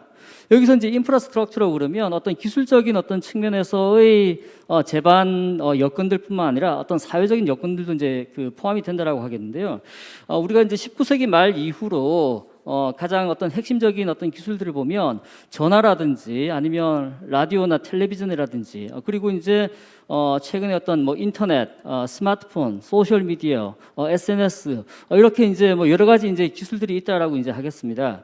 이 중에서 이제 인터넷을 보면 인터넷의 어떤 인프라스트럭처를 이제 생각을 해보면 사실 여러분들 이제 잘 아시겠지만 그 90년대 초중반에 이제 처음 막 이제 인터넷이 상용화됐을 때 그 당시에는 이제 전화 라인을 통해서 우리가 이제 인터넷을 썼습니다. 여러분들이 이제 뭐 그 미국 영화 그 유부간 메일이라든지 아니면 한국 영화 접속을 보시면 전화 라인을 통해서 이제 인터넷을 썼어요. 제가 드리고 싶은 말씀은 굳이 처음에 이제 인터넷을 쓰는데 큰 어떤 초기 인프라스트럭처를 그 빌드하는 비용이 없이 초기에 이제 그렇게 이제 누구나 이제 쓸 수 있었다라는 거죠. 그리고 이제 스마트폰 같은 경우에 지금 이제 뭐 전 세계에서 뭐 거의 모든 사람들이 스마트폰을 쓰는데 스마트폰 여러분들이 이제 지금 뭐 저기 시중에서 이제 구입을 하시려면 한 100만 원 정도가 드는데 또 한편으로 보면 스마트폰이 나오기 전에 이미 우리가 핸드폰 삼성에서 뭐 애니폰이라든지 PCS라든지 그 전부터 그 어떤 모바일 폰으로 이제 그 초기 형태의 어떤 스마트폰을 이제 쓰고 있었어요. 그래서 스마트폰을 채택하는데 크게 이제 무리가 없었습니다. 이런 어떤 인프라스트럭처의 어떤 배경이 있고요. 그 다음에 이제 사용 동기를 보면 예를 들어서 전화 20세기 초, 19세기 말에 이제 개발이 되는데 그 당시 이제 전화라는 게 그야말로 사람들의 어떤 그 커뮤니케이션 욕구, 소통 욕구를 이제 충족시키는 어떤 그런 어떤 이 새로운 어떤 그 뭐라고 할까요? 욕구를 이제 충족시켜주는 어떤 그런 테크놀로지였던 거죠. 그 다음에 이제 뭐 라디오나 텔레비전, 저기 여러분 잘 아시겠지만 어떤 뭐 정보를 찾는다, 뭐 뉴스를 듣는다라든지 아니면 뭐 프로그램을 보면서 어떤 오락을 느낀다라든지 오락을 이제 즐긴다라든지 새로운 욕구를 어떤 충족시키는 어떤 그런 욕구가 그런 어떤 그 기능들이 있었습니다. 그리고 이제 소셜 미디어나 이제 SNS를 보면 그 예전에 있던 어떤 뭐 미디어들의 어떤 그런 어떤 욕구 충족뿐만 아니라 어떤 자기 표현이라든지 아니면 어떤 자기 과시 그런 어떤 욕구를 어떤 충족시키는 어떤 그런 기능들을 이제 했었습니다. 그렇게 보면 과연 메타버스가 우리가 어떤 인프라스트럭처를 가지고 있고 또는 어떤 그 사람들의 어떤 동기를 충족시켜 줄 수 있을까? 아까 이제 저기 이제 최 대표님께서 이제 말씀하셨고 또 이제 그 전에 이제 우리 저 제레미 베일렌슨 교수님께서 이제 말씀을 하셨지만 기본적으로 이제 이 헤드셋을 저기 이제 구입을 하려면 비용이 최소한 뭐 4-50만 원이 들어요. 한국에서 지금. 그러면 과연 이제 사람들이 이제 사용하고자 하는 동기가 뭐고 그 동기를 충족시키기 위해서 새로운 디바이스를 구입을 해야 되는데 과연 그 비용을 부담할 것인가? 이런 문제들을 이제 한번 생각을 해봐야겠습니다. 물론 어떤 새로운 기술이 이제 등장을 하면 이게 이 새로운 기술이 사람들이 어떤 욕구를 이제 충족시켜 줄 수 있을지는 사실은 알기가 쉽지 않습니다. 물론 이제 어떤 기술들은 사람들의 어떤 새로운 욕구를 이제 창출해내기도 하고 또 어떤 기술들은 기본적으로 이제 사람들이 가지고 있던 욕구를 이제 만족시키는 방향으로 이제 발전을 하기도 하는데 과연 메타버스가 어떤 그 경제적인 사회적인 어떤 인프라스트럭처에서 과연 이 페이버러블한 테크놀로지인지 그리고 사람들이 어떤 욕구를 충족시킬 수 있을지 이런 부분들에 대해서 한번 좀 생각해 볼 필요가 있지 않을까라는 생각이 들고요. 물론 이제 그 메타버스가 이제 우리가 이제 기대하는 만큼 그 우리 사회에서 뭐 우리나라뿐만 아니라 다른 나라들에서 충분히 억셉트가 되고 어답트가 되고 이제 이 활용이 된다면 그야말로 이제 우리가 할 수 있는 어떤 일들이나 가능성들이 훨씬 이제 확대될 것입니다. 근데 이제 그렇다면 어떤 부정적인 측면들도 이제 좀 생각을 해봐야 될 것 같고요. 이제 부정적인 측면들은 앞에서 교수님들이나 이제 토론하신 그 토론자분들께서 이제 많이 말씀하신 것 같고요. 시간이 얼마 남지 않아서 이제 결론을 이제 말씀드리자면 그렇다면 만약에 우리 이 메타버스가 만약에 이제 우리 사회에서 이제 받아들여지고 이제 확대되고 계속 이제 발전을 해간다면 한번 생각해 봐야 될 게 이게 정말 메타버스라는 기술이 정말 우리가 원하는 기술인가? 원하는 세상인가 이런 부분들에 대해서 한번 더 생각해 볼 필요가 있다는 생각이 듭니다. 이제 메타버스의 세상이 어떻게 보면 현실과 가상 현실이 이제 연결되는 어떤 그런 상황이고 어떤 나의 어떤 현실적인 자아뿐만 아니라 어떤 아바타를 통해서 그 현실에서 이제 실현하지 못했던 어떤 그런 것들을 가상 현실에서 가상 세계에서 이제 실현하는 어떤 그런 가능성들이 이제 충분히 있는데요. 그게 과연 정말 우리가 원하는 세상인지 어떤 인간의 어떤 그 개인적인 어떤 아이덴티티를 떠나서 인간에 대한 어떤 가치라든지 아니면 어떤 존엄성에 있어서 이게 정말 우리가 앞으로 추구해야 될 어떤 그런 세상인지 이런 부분들에 대해서 이제 한번 그 생각을 해봐야 될 것 같습니다. 제가 이제 뭐 최근 몇 년 동안 인공지능 관련 이제 연구를 하면서 그 여러 가지 이제 그 학회나 세미나나 이제 컨퍼런스들에 이제 가봤는데. 가보면서 이제 느낀 게 이제 이런 겁니다. 제가 이제 주로 이제 공대 쪽에서 이 개최하는 이런 이제 컨퍼런스를 가보면 대부분 이제 하시는 말씀이 보통 이제 강한 인공지능, 스트롱 AI라고 그러죠. 강한 인공지능의 시대가 올 때가 이제 얼마 남지 않았다.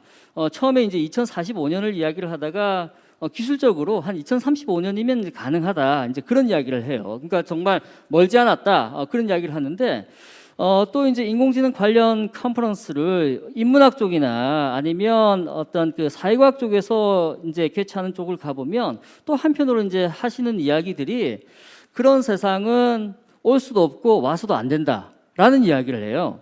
그러니까 뭐냐면 똑같이 우리가 같이 기술을 이제 접하고 살아가고 있는데 보는 시각에 따라서 다양한 어떤 관점들이 이제 존재할 수 있습니다. 그런 측면에서 본다면 과연 우리 이 저 메타버스 기술이 앞으로 다가올 어떤 메타버스의 세상이 정말 우리 인간이 그리고 사회가 기대하는 그런 세상인지 아니면 조금은 조심스럽게 접근해야 되는 어떤 그런 세상인지 그런 부분들에 대해서 조금 생각을 해봐야 되지 않을까 그런 생각을 하고요. 예, 저 토론은 이제 여기서 마치도록 하고 최용욱 대표님의 간단한 코멘트를 좀 들었으면 합니다. 예, 이상입니다. 예, 감사합니다. 네, 제 대표님 부탁드립니다. 네, 박남기 교수님 좋은 의견 피드백 감사드리고요. 아쉬운 점은 사실 너무 많은 질문들을 해주셔서 사실 네, 같이 그자 현장에서 좀 깊이 있는 논의를 좀 하면 참 좋겠다라는 생각을 해봅니다. 이렇게 멀리 떨어져서 짧은 시간 안에 또 이렇게 답변을 이렇게 원웨이로 또 드려야 되는 부분이 조금 아쉽긴 한데요.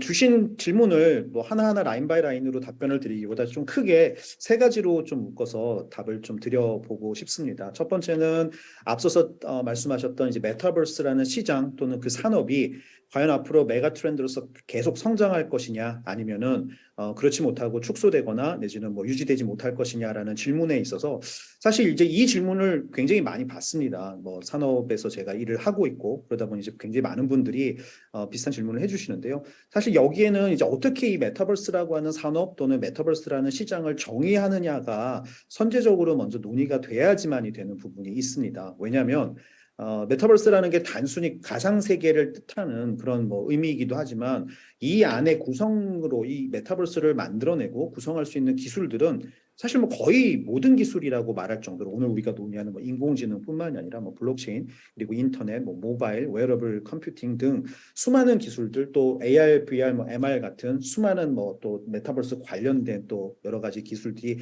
융복합적으로 들어가는 부분이다 보니까 하드웨어냐 소프트웨어냐 컨텐츠냐 뭐 서비스냐 애플리케이션이냐 뭐 버티컬이냐 뭐 퍼스널이냐에 따라서 굉장히 다양한 계기로 바라볼 수 있는 시장이 또 메타버스가 아닌가 싶습니다. 그래서 이렇게 크게 바라본다면 마치 인터넷이 그렇듯 또 뭐 인공지능이 그렇듯 굉장히 많은 산업과 굉장히 많은 라이프 스타일과 연계될 수밖에 없고 그 얘기는 굉장히 쉽게 이것을 단순화시키거나 일반화시켜서 이 산업은 뭐 엄청 성장할 거야. 또 이 산업은 뭐 그렇지 못할 거야라고 얘기하기란 사실 좀 어려운 부분이 아닌가 싶습니다. 그래서 이렇게 큰 스펙트럼을 가진 산업이고 기술이다 보니 그것들을 하나하나 그 잘게 쪼개고 또 연결해서 굉장히 좀 복합적으로 봐야 될 필요가 있지 않나라는 말씀을 좀 드리고 싶고요. 그런 관점에서는 이렇게 폭넓은 스펙트럼을 가진 메타버스라고 하는 이 산업 또는 이 사회는 저는 굉장히 좀 오랜 시간 동안 발전하면서 또 진화하면서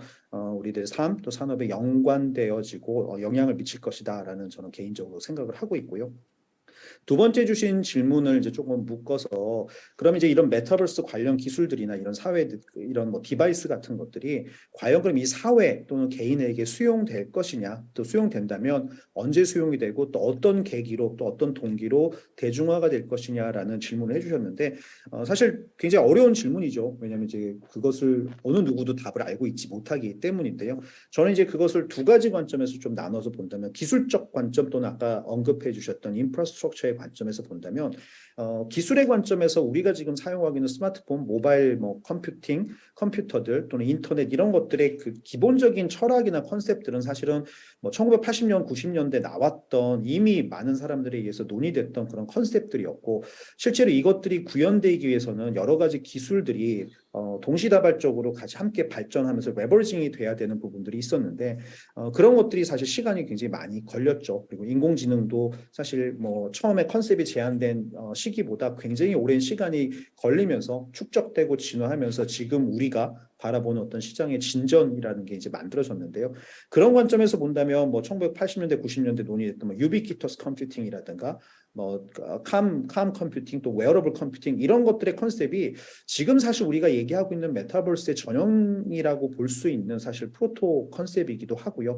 그런 것들이 이제 비로소 여러 가지 뭐 센서 기술, 뭐 인공지능, 뭐 프로세서 기술, 네트워크 기술, 메모리 기술, 뭐 그래픽 기술 이런 것들이 서로 레버리징되고 발전하면서 비로소 이제 그것들이 좀 가시화되고 현실화되는 시기가 지금이 아닌가 싶고요. 그래서 앞으로도 이런 기술들이 계속 진화를 해야지만이 결국은 우리가 원하는 그런 기술적 진보 또는 그런 융합적인 어떤 완성체가 마치 스마트폰이 2007년 아이폰에 의해서 만들어지듯이 저는 만들어질 수 있을 것이다라고 보고 있고요. 더 나아가서 이제 결국 사용자들의 그런 수용성이라고 하는 게 가장 중요할 텐데 아까 그 동기라는 말씀을 해주셨어요. 사실 특히나 메타버스라고 불리는 게 아까 제가 첫 번째 말씀드린 것처럼 스펙트럼이 넓습니다. 뭐 제페토나 로블록스 같은 평면 디스플레이 기반의 메타버스 앱, 버추얼 월드도 굉장히 많고요. 또 증강현실 같은 현실 세계를 기반으로 하는 그런 메타버스의 어플리케이션들도 사실 굉장히 많고 또 그 메타의 오큘러스 같은 가상현실 컨텍스트를 베이스로 한 모든 것들이 가상인 그런 이제 메타버스도 굉장히 많은데 이런 것들이 사실은 많은 부분 결국은 사용자들의 사용성 그리고 사용자들의 수용성 그리고 가장 마지막에 중요한 게 결국은 동시대에 얼마나 많은 사람들이 그 안에서 연결되고 그것들을 함께 공유하는가에 대한 부분이 굉장히 전 중요할 것이라고 보는데요. 우리가 지금 매일매일 사용하는 뭐 카카오톡이라든가 뭐 왓츠앱, 뭐 위챗 같은 메신저 프로그램도 결국은 이제 모바일 컴퓨터에 해당하는 스마트폰이 모두에게 보급이 되었고 또 많은 사람들이 같은 애플리케이션을 통해서 연결되었기 때문에 그 효용 가치가 지금 크다라고 말할 수 있는 것처럼 결국은 이제 이 메타버스를 뭔가 이 다양한 기술로 연결할 수 있는 디바이스들이 그런 효용 가치를 가질 만큼 많이 보급이 돼야 되는데 지금 아직은 이제 VR이 가장 많이 보급된 게 이제 1,500만 대이고 뭐 AR이나 이런 것들은 아직 시간이 많이 필요하다라는 생각이 듭니다. 그래서 결론적으로 이런 웨어러블이 가지고 있는 굉장히 다양한 불편함 그리고 기술적 제약 그리고 사용성에 있어서 몸에 뭔가 이렇게 걸치고 다니는 것들이 갖고 있는 굉장히 불편함 이런 것들을 뭐 어느 날 갑자기 한순간에 뭐 이렇게 확 해결하고 갑자기 이 시장이 확 커지는 거는 저는 쉬운 일은 아니라고 생각하고요. 다만 여태 다른 기술이 그랬던 것처럼 매일매일 아주 조금씩 이런 것들이 개선되고 발전하고 진화하면서 결국 우리가 인지하는 시점에 있어서의 수용이라고 하는 거는 스며들듯이 들어온 이 기술들이 어느 날 봤더니 나도 쓰고 있고 우리 가족도 쓰고 있는 그런 시기를 마주할 때가 아닌가 싶은데요. 그런 관점에서 예전에 뭐 10년 전, 20년 전보다는 훨씬 더 가까이 오지 않았나라는 말씀을 좀 드려보고 싶습니다. 결국 미디어가 인간의 확장이라고 하는 것을 만들기 위해서 기술을 선택했듯 그런 관점에서 이 메타버스 관련 기술들도 또 인간의 능력 또 인간을 확장하고 또 시공간을 확장하는 방향으로 저는 계속 진화할 것이다라는 생각이 들고요. 마지막에 이제 언급해 주신 결국 부정적인 측면이라고 하는 부분 당연히 함께 고려해야 될 필요가 있다고 생각하고요. 뭐 그것은 비단 뭐 메타버스뿐만이 아니라 인공지능도 긍정적인 면, 부정적인 면, 뭐 자율주행 자동차도 긍정적인 면, 부정적인 면이 함께 공존하듯이 양면의 칼처럼 저는 이 메타버스 관련 기술들도 긍정과 부정이 함께 존재한다라고 생각을 하는데요. 결국 함께 발전할 수밖에 없고 우리 인류가 그동안 그래왔던 것처럼 부정적인 면이 반드시 한쪽에 존재하지만 우리는 끊임없이 그것들을 개선하고 해결하고 또 긍정적인 면에 의해서 또 보완하려는 하는 노력들을 그동안 해왔기 때문에 뭐 이 부분도 비슷하게 우리가 해결하면서 나갈 수 있지 않을까 그렇게 생각을 해봅니다. 네, 짧게 그러고서 답변 드려보도록 하겠습니다. 고맙습니다. 네, 최 대표님 감사합니다. 오늘 그 단순히 토론이 일방적인 뭐 토론이 아니고 굉장히 인터액티브한 토론이 되고 있는데요. 시간이 거의 다 됐지만 한 3, 4분만 더 쓰도록 하겠습니다. 마침 온라인으로도 지금 오늘 이 행사가 중계가 되고 있는데요. 온라인에서 질문이 여러 개가 들어왔습니다. 시간 관계상 한 2개 정도만 짧게 한 5분 정도 토론을 하고 마치려고 하는데요. 첫 번째 질문은 이제 행콕 교수님한테 대한 질문입니다. 요새 이제 AI가 이제 결국은 영향력이 커지고 데이터 수집이 광범위하게 이루어지면서 기존에 이제 사회 규범하고 충돌이 나고 있습니다. 그래서 많은 사람들이 일개 국가가 아니고 전 세계적으로 공통된 AI에 대한 어떤 윤리 체계, 법 체계를 만드는 게 필요하다 이런 주장을 하고 있는데 사실 여기에 여러 가지 걸림돌이 있을 수 있을 것 같거든요. 그래서 교수님께서 혹시 어떤 걸림돌이 있는지 짧게 말씀해 주셨으면 감사하겠고요. 두 번째 질문은 그 최 대표님한테 질문인데요. AI나 메타버스나 사실은 결국은 기업에서 많이 활용을 해야 될 텐데 그런 기업은 어떤 준비가 되어 있어야 하는지 짧게 부탁드리겠습니다. 먼저 행콕 교수님께 부탁드리겠습니다. Yes, what a great question. I think that social norms are often ignored and we focus on the technology of AI too much.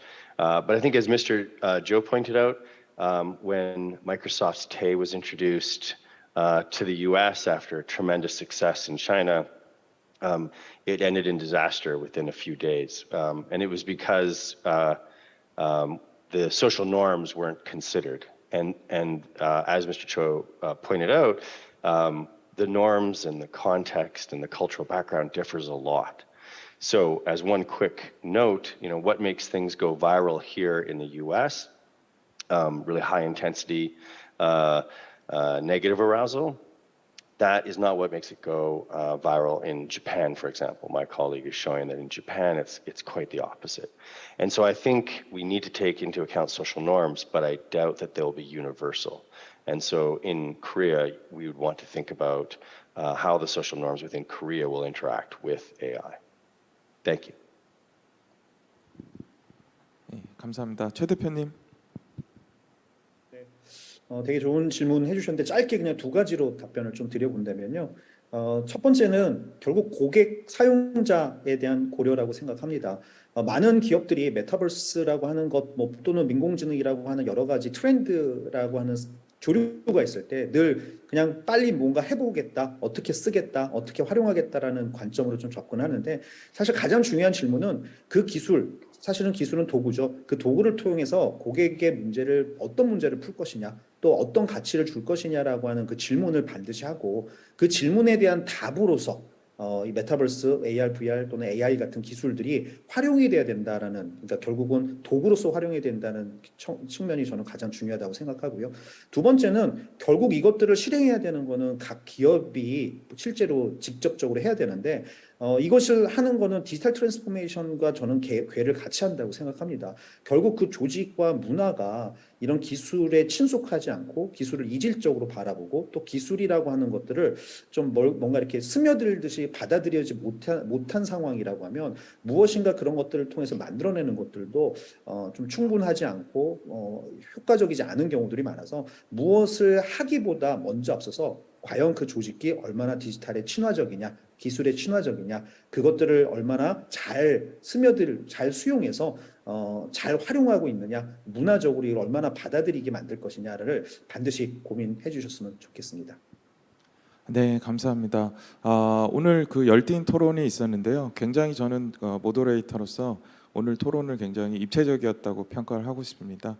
토론에서도 산, 연 소비자, 그다음에 학계에서도 오셨고 저희 발제자도 미국, 스웨덴, 독일, 한국 이렇게 굉장히 다양했습니다. 지금 아마 미국 서부가 새벽 시간으로 알고 있고 또 이제 유럽은 아침 시간으로 알고 있는데요. 끝까지 이렇게 열띤 토론을 해주신 발제자 그리고 토론자분들께 그 오늘 현장에 와주신 분들과 온라인으로 좋은 질문 해주신 모든 분께 감사하다는 말씀드리며 토론 마치겠습니다. 감사합니다. 네, 오늘 건설적인 논의를 이끌어주신 고려대학교 안준모 교수님과 또 모든 패널분들께 다시 한번 감사드립니다.